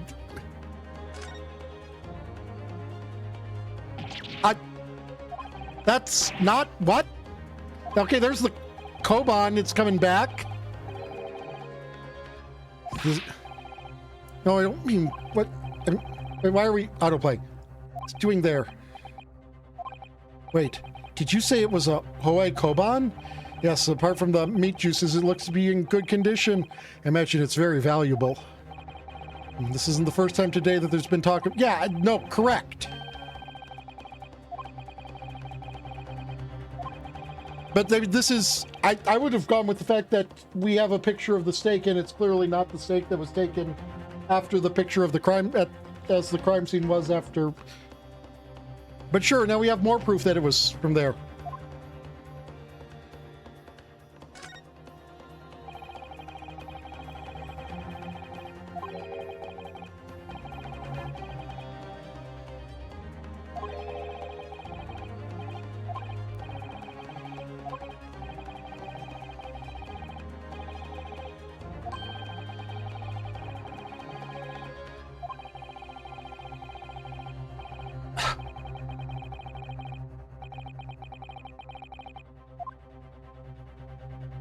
Oh, I need to press Got it. Good gracious, that's... a Koban? What on earth? A Hoero one at that. Miss Brett, this is in fact the beefsteak that you ordered at the restaurant on the day in question, is it? Tell me, why is there an old coin seemingly hidden underneath the meat? What a ridiculous question. How should I know? I've never seen that thing before in my life. I don't know what this is, but I want no part of it. Objection! I fail to see how this is relevant. A coin under the meat. That could simply have been a careless mistake by the chef in a moment of distraction. Don't be absurd. We're supposed to believe that this happened by accident in the kitchen. A rare Hoei Koban just happens to be hidden underneath that piece of steak. If it turns out to be irrelevant to the case, I'll rip up my ticket to Great Britain right now. That's right. It can't be a coincidence. Your Excellency? Yes, Counsel? A rare Hoei Koban just happened to be hidden underneath that piece of steak. If this turns out to be irrelevant to the case, I'll give up my lawyer job right now. If this winds up being irrelevant, you're going to jail, my dude, and being executed. By all means, don't let us stop you. No one invited you anyway. Perhaps, little boy, you should realize that it is you who is irrelevant, even though I'm the one on trial here. The point is, it's essential we ask the owner of this coin if he can explain what it's doing under that steak. The owner? Yes, it's obvious. There's only one person it can belong to. Owner of the Koban that was found underneath the beefsteak is... I mean, technically, there's two people I could say, but the... Take that! Obviously, it can only be the antiques dealer and owner of Rasute, Curio Kurekuta-san. Curie, as in Mr. Cucumber something. Honestly, these ridiculous Japanese names are quite unfathomable. Ah, yes. The old man who testified earlier alongside the military sergeant, correct? Yes, Your Excellency. I remember him saying he was up to something with his Koban coin when it happened, at exactly the moment the gun was fired.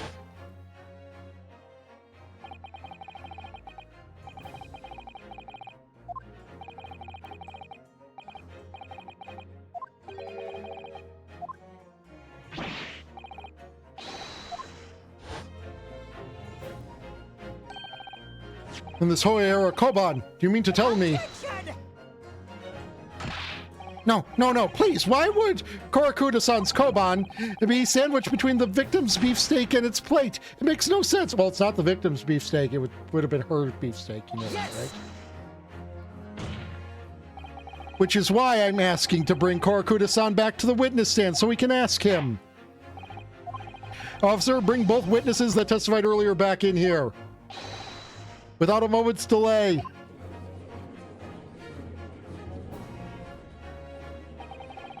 Can't believe we've come back around to that pair again. And I have a hunch, a strong hunch, that if we chase down the real significance of this Koban, we'll find that it's a key element in the case.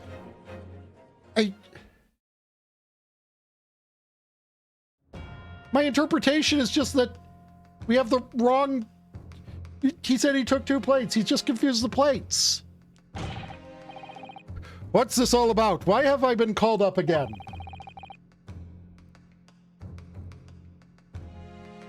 Because drama.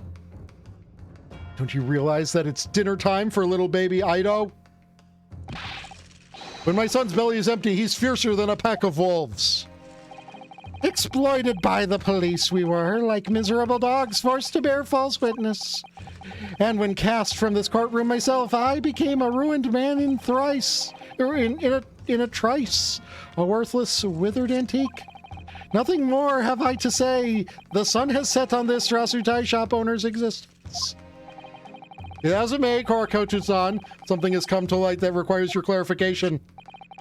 As far as your Rasute memory serves, have you ever seen this Koban be... Ah! Dude, fucking just... Hold on. We need to...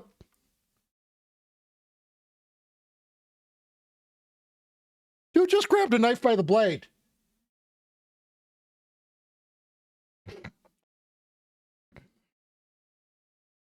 Oh yeah, he caught it with his foot. I thought he would they thought that was like some weird angle on his arm. No, yeah, that's on his foot.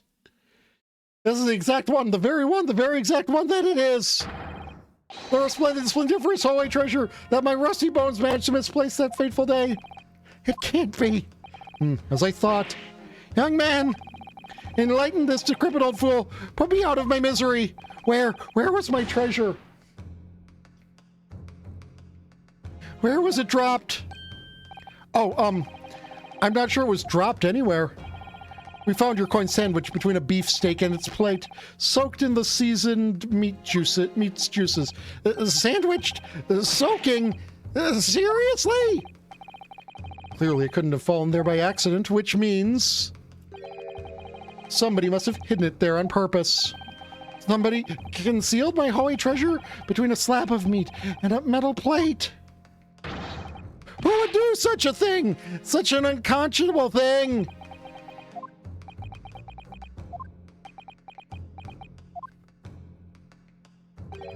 Excuse me. Could I say something? Yes, of course. Proceed, Inspector Hosonaga. I mentioned this earlier in the trial, but I was working undercover in the restaurant in order to investigate another case. Ah, yes, that's right. A secret undercover operation. The Carnival is a high-class Western cuisine restaurant. It attacks wealthy diners, including many foreigners. Recently, there's been a run of similarly executed thefts targeting the restaurant's rich clientele. A number of such incidents have been reported to the police bureau. Wicked crimes indeed. We wanted to nip this case in the bud quickly, especially with so many foreigners being affected. That's why you were sent in undercover, is it? Yes, I took on the job of waiter at the restaurant in order to flush out the criminal. It seems likely that this Koban incident is the work of the same thief. So unbeknownst to us, there was a master thief at work in the restaurant on a regular basis. The place was already the scene of several crimes, it seems. I don't know about the master thief part, but the identity of the person who stole and hid Korakuda-san Koban is all too clear. What? What?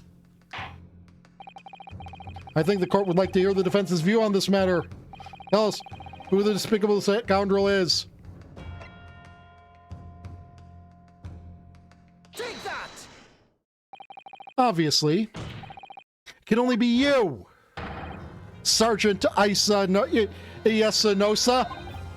What? How? How dare you? You monster! Monster? I stole that Koban, did I? I'm the master thief of La Carnival, am I? You're seriously accusing me of these crimes, cadet. But it wasn't me. It was Aido. Aido is the mastermind behind all this. I am pretty sure I accused the baby of something at some point. I think it may have been murder, but I did accuse the baby.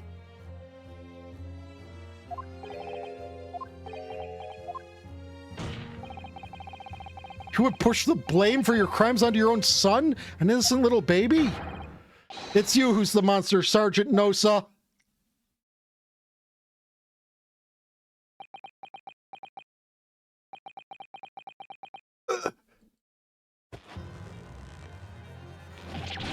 Ah! Clippity cloppity clippity cloppity cloppity. Ah! Dude, are you? Please tell me that the baby ratatouilles you via your mustache.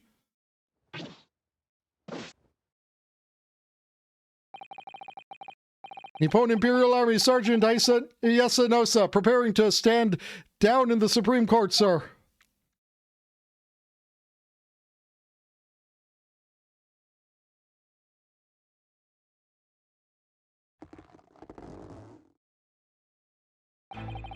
Do any of you know of the extraordinary low wages the Nippon Imperial Army pays those it expects to keep our country safe? I understand that the temporary increase in taxation, owing to the recently ended conflicts, remains in place. I have heard it's hard for lower-ranking soldiers to make a living, yes. All I want is to put a hot meal on the table for my son. That's why you were stealing things at the restaurant. Place is heaving with money. Every 3 days I'd go there and do reconnaissance for a target.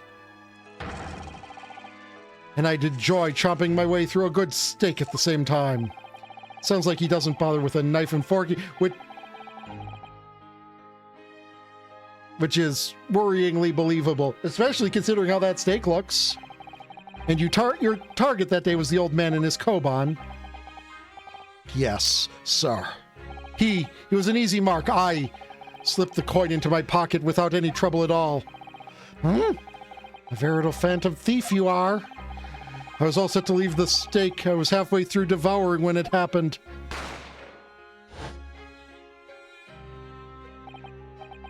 Yes, impressive as shot. If the police conducted a search and found the coin in my pocket, I'd be finished. Aido, too. So I hid the incriminating evidence as fast as I could on the double. I slipped it under the steak, hoping that I'd be able to rendezvous with it again at a later date.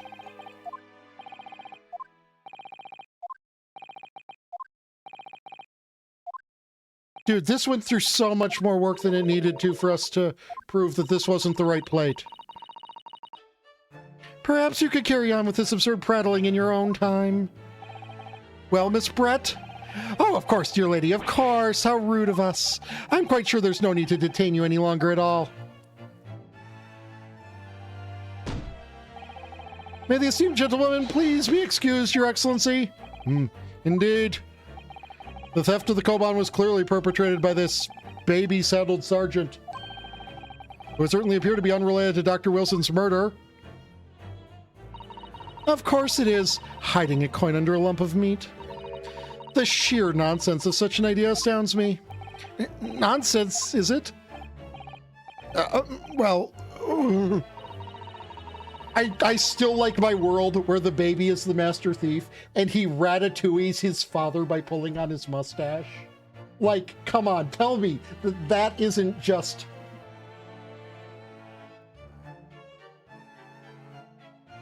Come on! As for picking up your steak and biting into it without using a knife and fork, it's beyond nonsense, it's pure madness.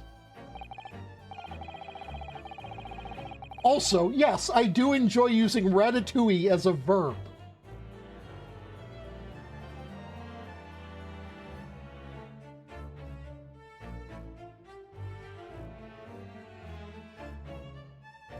Very well, now that all questions concerning this witness's testimony have been answered, I see no further justification for detaining her. Miss Brett, you are free to leave. Thank you, Your Excellency. Good luck, everyone. No, this was to prove that wrong plate, and good day. Ryunosuke, what's the matter with you? This is no time for daydreaming. Oh, no, it's just... Something about Miss Brett's parting words there got me thinking. Can't quite work out what exactly, but something she said jarred with me. I feel like there was a contradiction in there somewhere. Something that didn't quite add up. If that's the case, don't just stand there thinking, make your voice heard. Sorry? You can think later, but if you don't call out now, it'll be too late. The trial will be over. Hold it! We are going through so many more hoops than we need to for this. Wait, Miss Brett. I would have thought that this proved that it was the... Okay.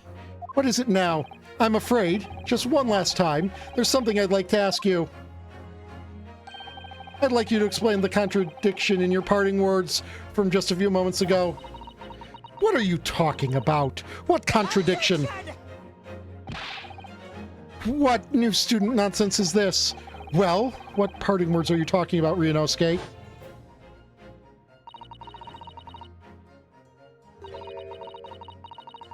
Yes, we don't need a flashback to the thing that happened 2 minutes ago.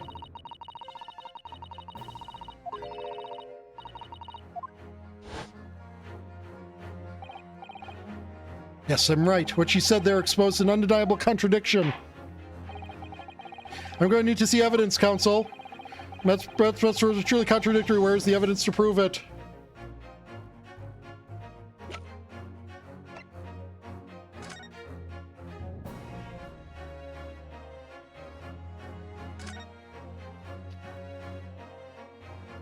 No, not that. No.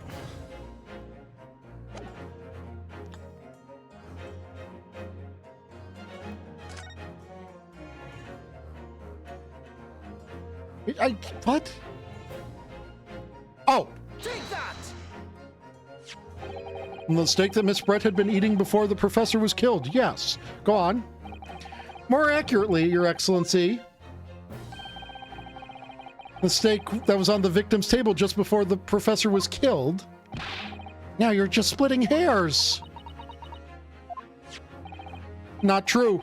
Doesn't something about this steak strike you as unnatural? Unnatural? What on earth do you mean? It's extremely obvious. I'm talking about the shape of the edge where it's been eaten. I see you've noticed it too, Miss Brett. Noticed what exactly, Counsel? Just a few moments ago, Miss Brett claimed no Englishman could ever contemplate picking up a steak and biting into it without using a knife and fork. Look, all I'm saying, chat, is that any food is a finger food if you're not a coward. Of course she did. She's a refined English gentlewoman herself. Then, look at this steak. In particular, the edge where it's been eaten. As you can see, there are clearly defined barbaric teeth marks there. Oh! Well, looks like Miss Brett has realized something. We have gone through so many hoops. So, if the witness, as she claims, wouldn't contemplate eating anything without using a knife and fork, there shouldn't be teeth marks in the steak at all. But what is your actual point? Perhaps the delightful Miss Brett was ravenously hungry and couldn't help her. Oh, she's actually sweating now. Whatever you say, dear lady. As I said, I really must be leaving now. Afternoon tea with the Minister of Justice cannot possibly wait any longer. Of course, of course. This will all be over in the blink of an eye. Rest assured, I'm about to put this rookie in his place. Just leave I've heard enough! You irritating little spectacle samurai relic! Of course. Dear lady! What's the matter, Miss Brett? Have we ruffled your feathers? Clearly, the witness knows what this means. She's realized the catastrophic implications of these teeth marks in the stake have for her. Yunosuke, do you know where you're going with this? Yes, now at last it's all come together. The mysterious teeth marks in a steak that had allegedly been eaten with cutlery. The reason why the blood stain I know I saw somehow seems to have disappeared. Most importantly, the evidence that proves once and for all who shot Dr. Wilson that day. I accept that these teeth marks in the steak are a little unnatural, as you put it, Counsel. But what exactly are you suggesting that tells us? Everything, Your Excellency. Everything? Yes, I believe that these barbaric teeth marks in the steak here amount to conclusive evidence in this case. Evidence that will prove beyond any doubt who shot Dr. Wilson. Conclusive evidence? How many times have I heard that today? You wouldn't know the meaning of the phrase, typical Japanese empty threats. How can you be so sure? She is whole-ass racist. Oh, it's quite simple. If you really had such conclusive evidence, you would have presented it to the court long ago. Actually, the evidence I'm talking about hasn't been brought before the court yet. Hasn't been? What? But just because it hasn't been shown yet, doesn't mean that the evidence does not exist. This is absurd! The trial's run several hours already, and you say there's evidence yet to be brought forward? There can't be! I don't believe you have it. I don't have it. But there's someone who does have it, someone in this very courtroom. And if that person is willing to submit the piece of evidence I'm referring to, it will solve every remaining mystery about this case. Very well. I have a feeling this will be my last request of the defense in this trial. Who possesses the evidence? Take that! The answer is obvious. Inspector Hosonaga. What? I have it. Yes. You think I've been withholding conclusive evidence? It's ridiculous. No. I'm not saying that. Everyone's attention has been focused on the steak with the teeth marks. Yes. Now, earlier this afternoon, Sergeant Nosa told the court the following. I'd enjoyed chomping my way through a good steak. As well as admitting to stealing Korakuda-san's coin, he told us that he slipped it under the steak. You watch it, cadet. I'm a superior officer. Sergeant Nosa, could you please confirm something for me? Was the steak that you put the coin under, in fact, your own steak? Attention! Affirmative, of course. He might be a soldier in the Imperial Nippon Army, but still. I'm not brave enough to ask a foreign gentle lady if she'd mind me manhandling her meal to hide something in it. In other words, the steak that the detective submitted as evidence earlier was in fact Sergeant Nosa's meal. But that makes no sense. The blade was taken from the victim's table. Yet the gentlewoman doesn't take bites out of her steak, nor did she have any opportunity to steal the coin. Of course I didn't steal it. To even suggest such a thing would be an affront to the entire British Empire. Yes, because the British people would never take artifacts that belong to another country.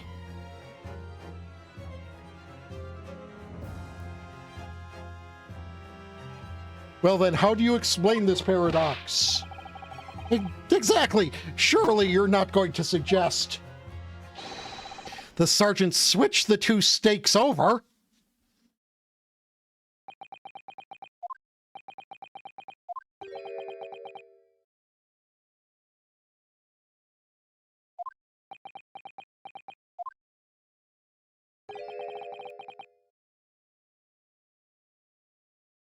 You did switch the plates?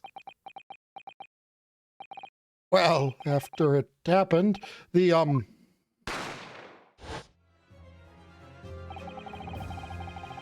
I saw the civilian had been murdered right in front of my eyes like that, I panicked. And as I said, I immediately lifted my stake and hid the coin underneath it. But then when the waiter announced he was an undercover policeman, I thought I'd had it. If he decided to investigate my slab of meat, that'd be it. I'd be getting my marching orders. So when the cadet here was arrested and taken off to the kitchen, I seized my chance.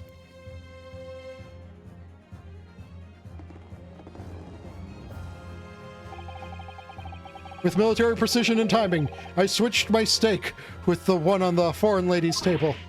What? You can't have... I never saw you do such a thing. It was called Operation Lightning Bolt. There was no time for strategic planning. It was do or die, I tell you. So yes, I did what had to be done. Unbelievable! However, fear not, Prosecutor San. What now?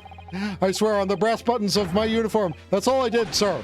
All you did? That's plenty, Sergeant. Yes. I just love the character development that he went whole ass throughout this case. He went whole ass from to... It means he took Miss Brett's steak and the plate it was on back to his own table. Yes, that follows. Inspector Hosonaga? Yes?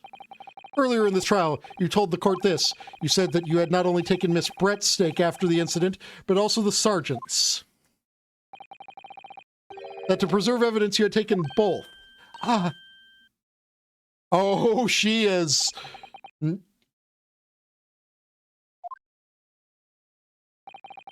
She recognizes exactly what level of fucked she is. Then please present it to the court now. The plate that was actually on the victim's table at the precise moment he was shot.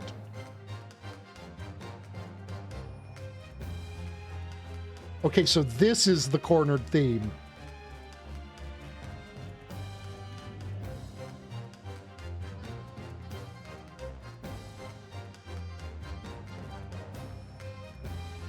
I still prefer the OG.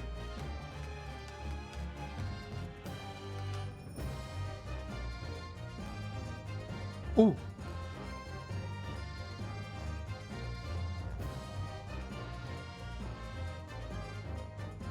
I like this one.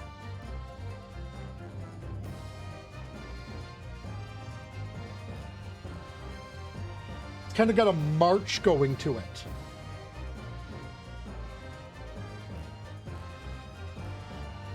It's also significantly more elegant.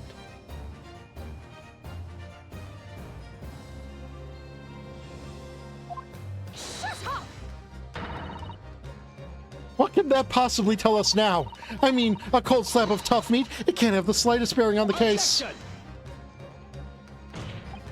No, you're not wriggling your way out of it this time, lady. I beg your pardon. Surely you're not that forgetful. Surely you remember the reason why the state pen promises to prove such a problem for you, no? You're the ones who decided it was a problem, not me. The reason the defense asked to see that plate was to confirm something the defendant remembers seeing. Thinks he remembers. I'm quite sure of what I saw, Miss Brett. On the side of that plate on the table, directly behind Dr. Wilson, there was a clear splattering of blood from the gunshot wound to the victim's chest. Yeah, no, that's yes, correct. I believe the defendant's memory serves him well. And now we have the evidence to prove it. The plate you were eating from, Miss Brett. Let us not prolong this any further, Inspector. You will show the evidence to the court. Present the beefsteak and plate that was originally on the victim's table at the time of the incident.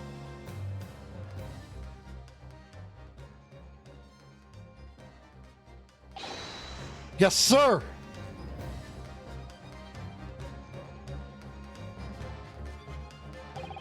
Sorry for keeping you. Here is the other steak and its plate. Please feel free to examine it.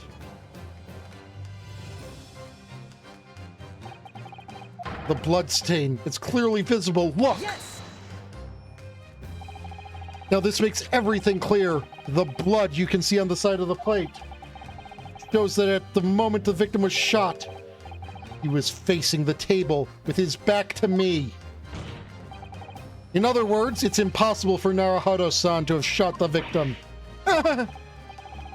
It can't be. In fact, there's only one person who could possibly have shot Dr. Wilson from the front. I'm sure everyone knows by now who that person is. That's right, Miss Jezzael Britt. It's you!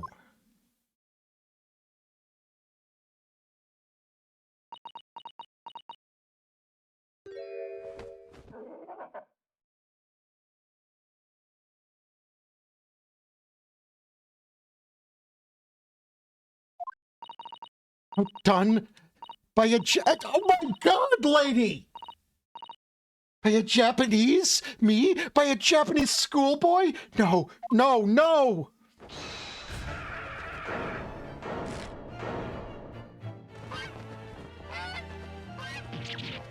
Ah!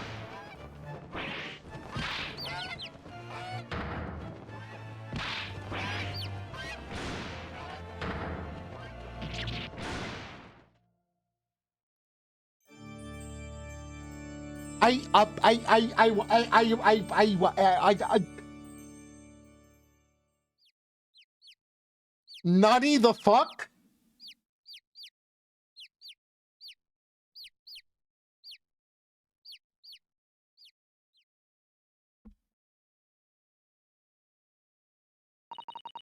Please excuse my little outburst. I briefly lost my composure. Most unbecoming behavior for an English gentlewoman.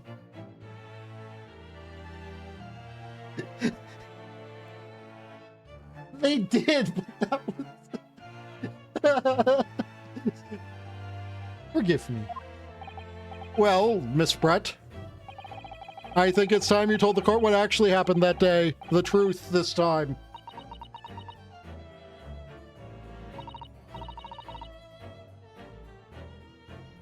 Gladly, Your Excellency.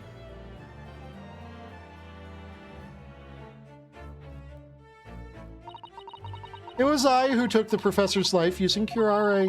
As you surmised, I chose that particular day for one very important reason. Professor had a dental appointment for the extraction of one of his teeth in the morning. So you planned to kill the professor? Yeah, we defended an orca at one point. Planned to kill the professor knowing that no trace of poison would be found in his water, because curare is unheard of here in Japan. Yes, of course, I never intended to remain at the restaurant for as long as I did.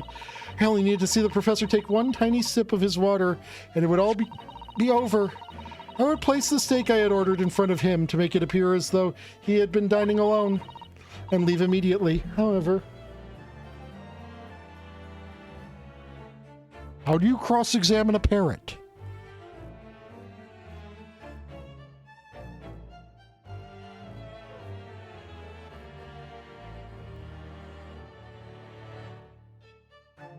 Don't forget getting sworn testimony from a serial killer via radio.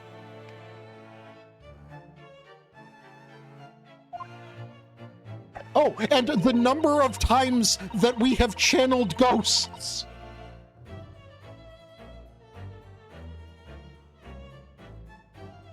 Ghosts have been a very important plot point several times.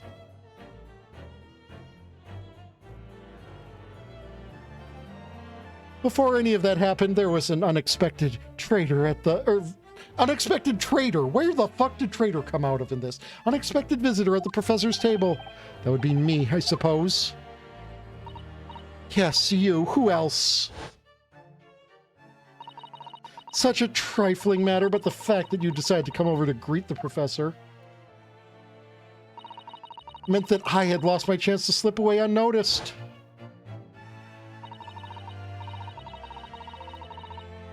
Yes, it's super magical. This ring notices when I'm getting tense powers, and also the Magatama and all of its bullshit.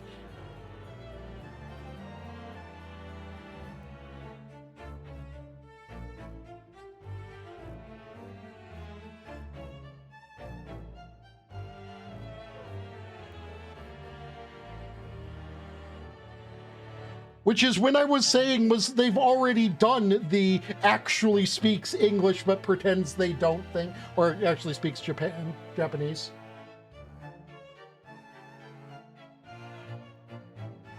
Also while orchestrating it to the lyrics of the song.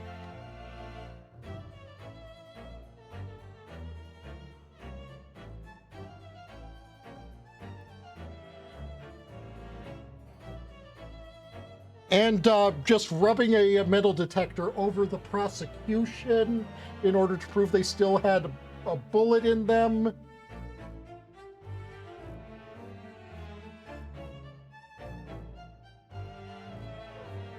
In due course, the professor took a sip of his water and was paralyzed. I made sure he was sitting in his chair such that he wouldn't fall. There was no point in going back at that point, so I concocted a plan on the spur of the moment. A plan to pin Dr. Wilson's murder on this innocent man. I happened to know the professor always carried a gun. I decided to use that fact to my advantage. I had the bottle of curare in my handbag, and... Yep.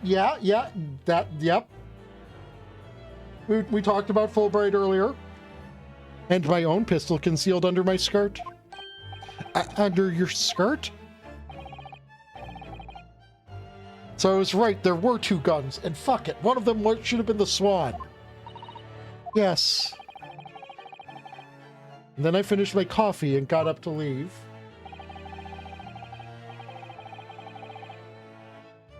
That's when I noticed the professor's gun, which you had presumably placed on the floor, place where you were sure that I would notice it. And everything went according to plan. You noticed the gun as I'd intended. And then, just as you bent down to pick it up,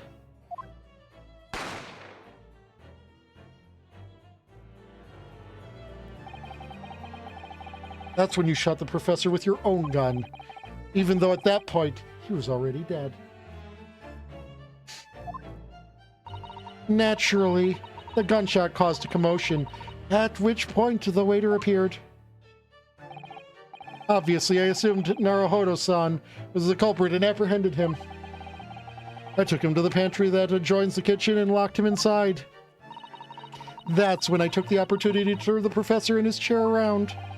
Because, of course, you needed to make it look like the defendant had shot Dr. Wilson from where he'd picked up the gun.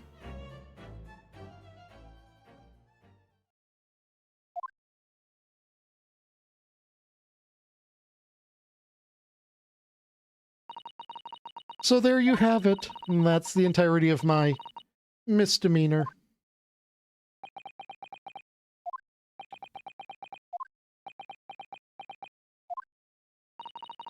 Your Excellency?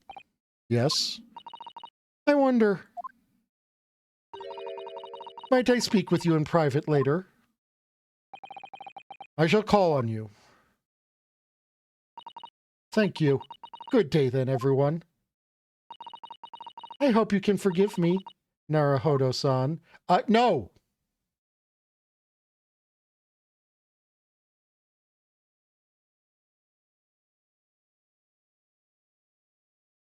The answer to that is no, in, like, a lot of ways, it would seem. This trial has finally run its course. I presume the prosecution is in agreement. This can't be! Takasuchi Ouchi does not lose! Not to the likes of this rookie student! They better start getting used to tough opposition. Ryunosuke Naruhodo! Yes? This insult to the Ouchie family name will never be forgotten.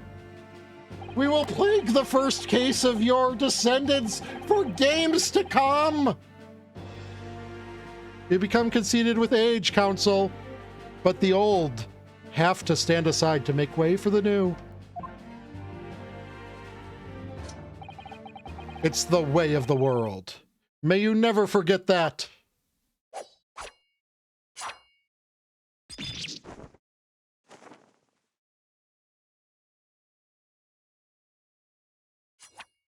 I, for one, like to support the idea of the defense brandishing a weapon against the prosecution, even though this may have actually set the precedent that allowed Von Karma to get away with what she did.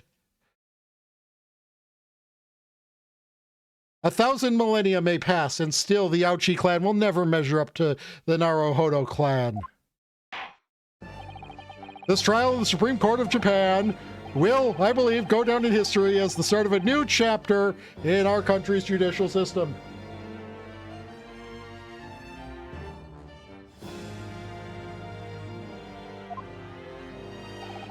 Despite being summoned as the accused, you, Ryunosuke Naruhodo, presented an excellent case. I thank you, Your Excellency.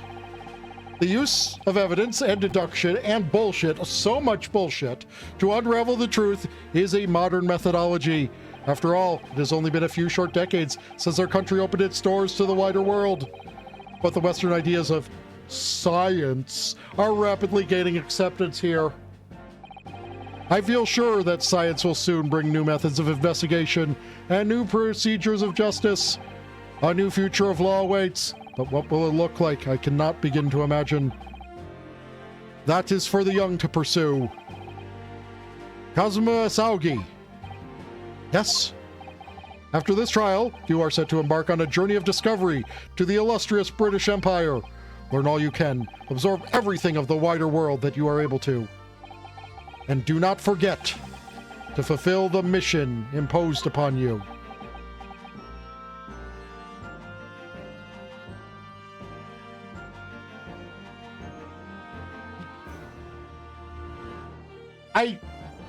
This is the DL6 incident of the game, isn't it? This is the DL6 incident of this game. Whatever he's been assigned to do is going to be the DL6 incident of this game.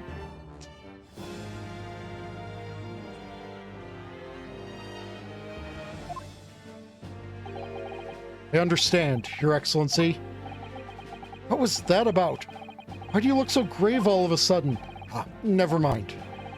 As for you, Ryunosuke Naruhodo? Oh, yes? In you, I sense, how can I put it, unusual potential. I very much look forward to seeing how you can carry that onwards. Thank you, Your Excellency.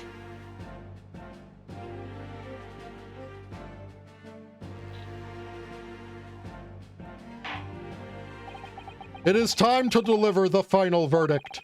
I hereby find the defendant, Ryunosuke Naruhodo.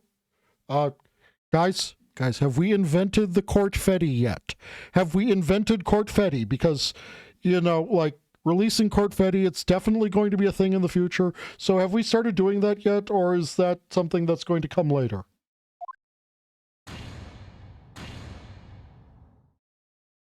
Release the cherry petals. They're close enough to court fetty.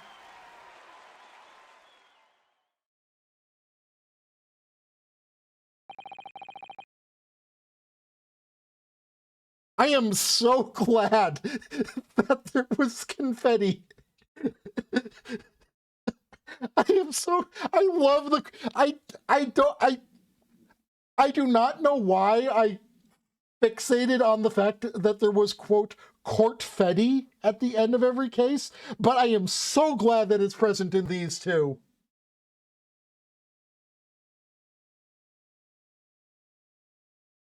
The court is now adjourned.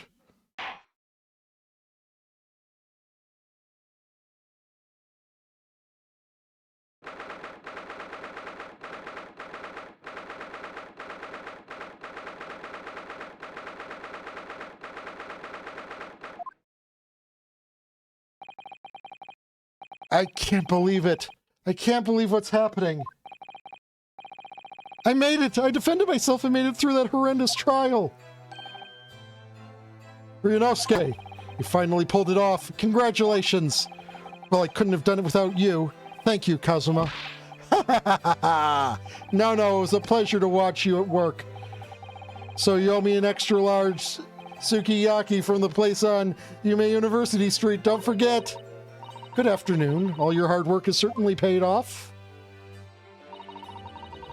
Congratulations to both of you for proving Naruhodo-san's innocence.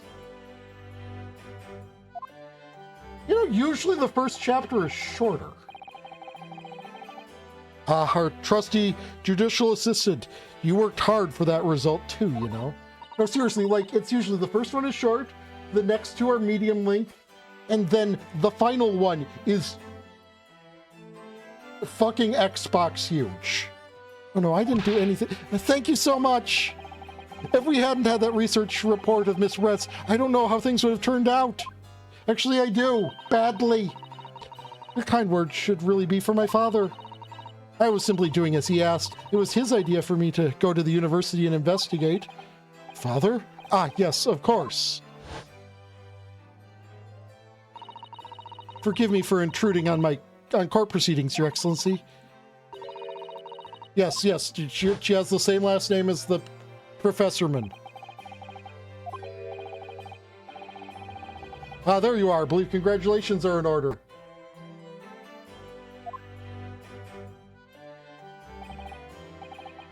Naruhodo, you did an excellent job.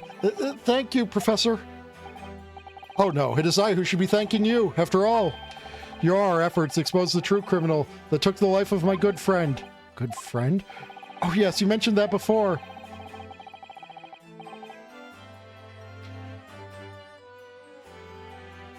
Look, all I'm saying is with hair that looks like that and a mustache that looks like that, dude, just walk up to the police station and apply to be chief of police. They will instinctively just accept you as the chief of police.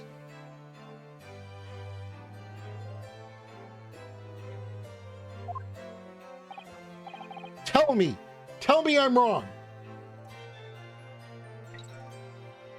At the banana. Yes, that's right. Professor Mikotoba studied overseas himself. He went to study forensic medicine in Great Britain. Presumably, that's when you met Dr. Wilson? Exactly. In those days, we worked together in the same hospital. Oh, you worked together? Okay, so I need to address a few things with this first case. Maybe they'll be answered later. I don't know. But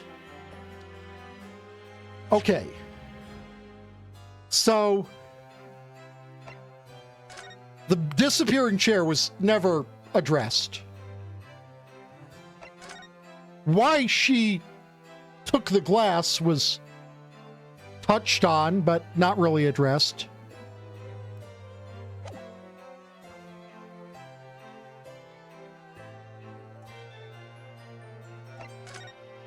That the diagram was wrong was never addressed.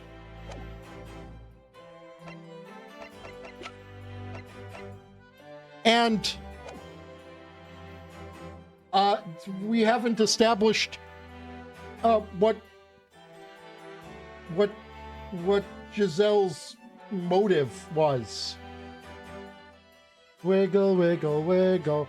Wiggle, wiggle, wiggle, wiggle, wiggle, wiggle. I've never heard you mention that before. It was a long time ago now. Besides, it's your turn, Asogi.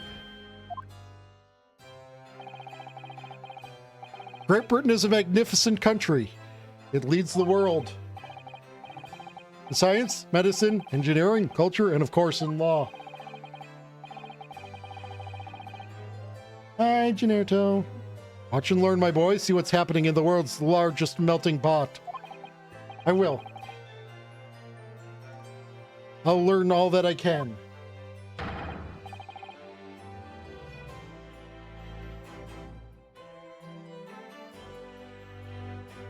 I swear, On this, the spirit of the Asogi clan. You're not taking that sword to Great Britain, are you? Of course I am. A Japanese man's katana is his soul. This blade shows me where I need to go. And cuts down anything that's in my way. Yes, I've definitely seen how sharp it is already with my own eyes.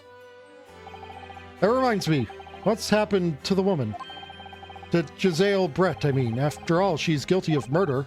Ah, yes, her. It's not easy to tell you this, but... What do you mean? Surely she's going to face trial herself now. She's the true culprit, after all. She will be leaving Japan in the near future for Shanghai. What? Shanghai? Giselle Brett will not appear in court again in this country. I'm certain of that. What? But why not? It is a matter of consular jurisdiction. Inspector Hosonaga. It was a hard-fought battle in the courtroom today. Very impressive to watch. I must congratulate... But what's this about consular jurisdiction? We cannot try this particular foreigner for her crimes here in Japan. What? We can't try her? But then who? Who's going to bring her to justice?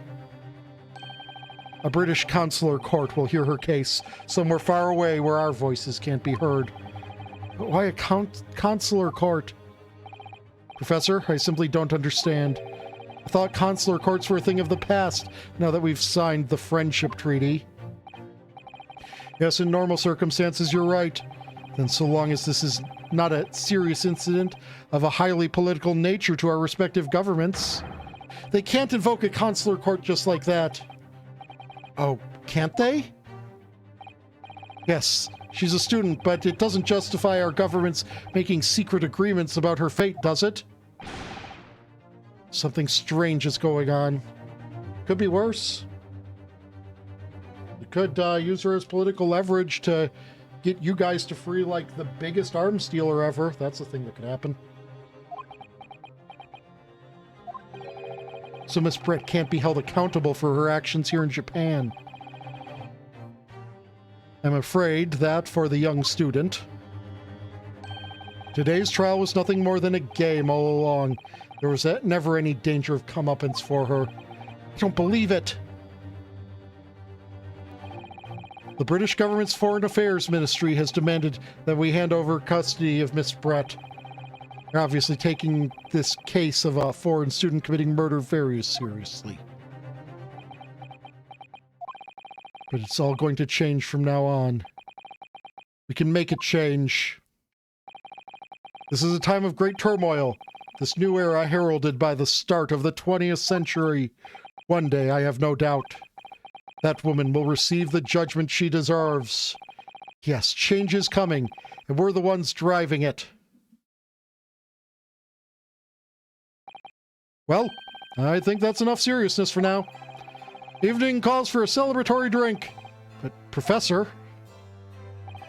You're right. There's no time for gloomy faces.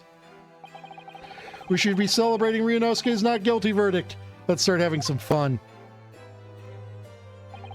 In that case, might I suggest La Carnival?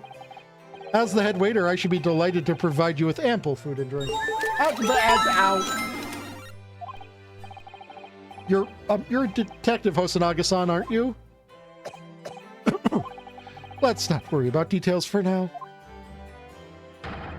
To La Carnival, will you accompany us, Professor? Of course, La Carnival's food is second to none. I shall go and attend the paperwork for Naruhodo-san's release. Oh, yes, thank you.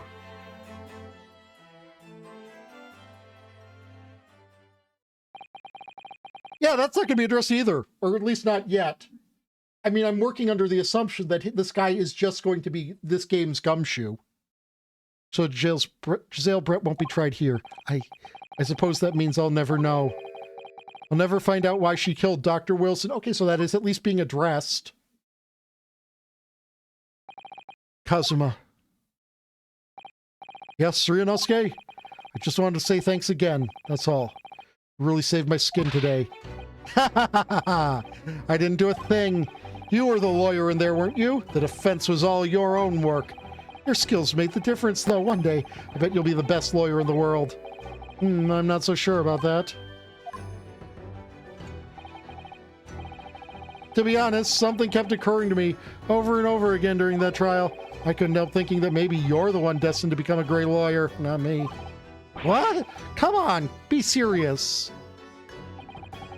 If I helped you today, it was only right at the very start of the trial. Okay, yes, no one give me anything resembling spoilers for this game.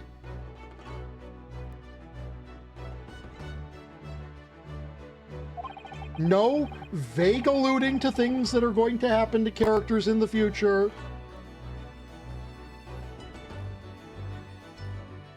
But you have a natural talent for it. Being a defense lawyer, I mean. Oh, no, not me. All that tense verbal combat? I never want to go through that ever again. I just did what you told me to do, that's all. Because I knew I could trust you. That's the point. Sorry? What do you mean, that's the point? Listen, Ryunosuke, do you know what the most crucial weapon is that any lawyer needs in order to win? Trust. Trust in his client. Knowledge of the law. No.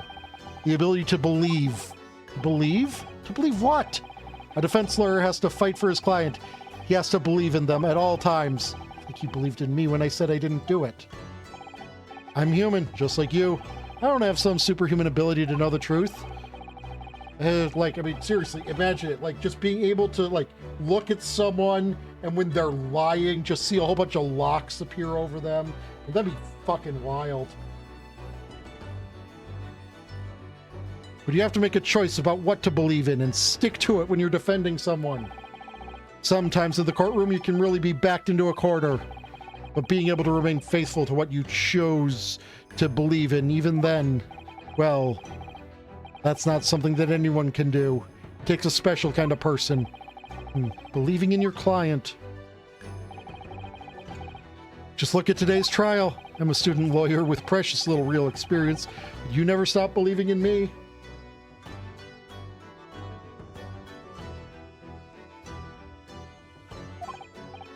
Well, you face seemingly hopeless situations time and again, but you never stopped looking for the truth. In the end, you found it through your own efforts, and because you never stopped believing in me. Thanks, Kazuma.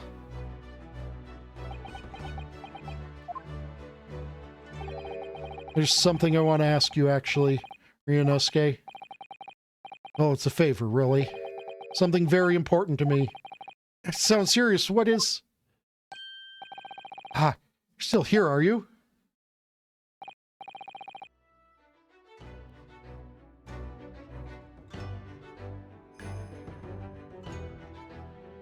Inspector Hosonaga, I've arranged some rickshaws for us. Let's go.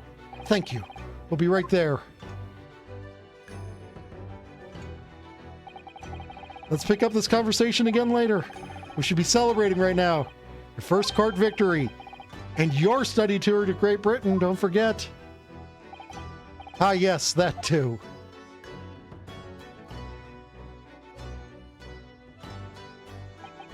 So my very first trial came to an end.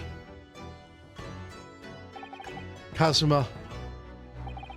Professor Nikotoba.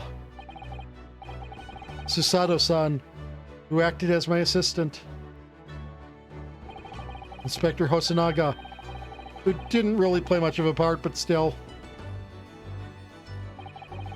It was because of the help and support of all these people that I managed to get through that trial.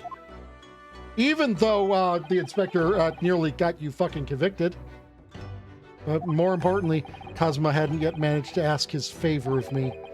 Little did I realize just how much it would change my life. I mean, my current working thought is that Kazuma is going to become the Edgeworth.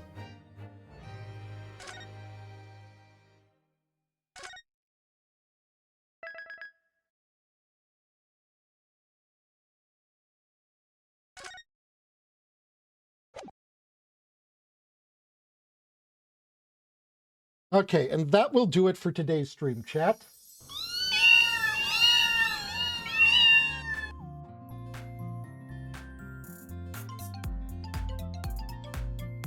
You know you mean the world to me. You know your squishy cute faces are squishy and cute.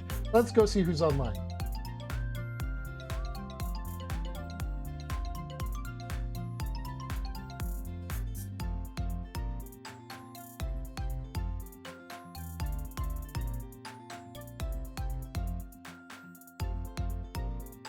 Stay cute, everyone. Mwah.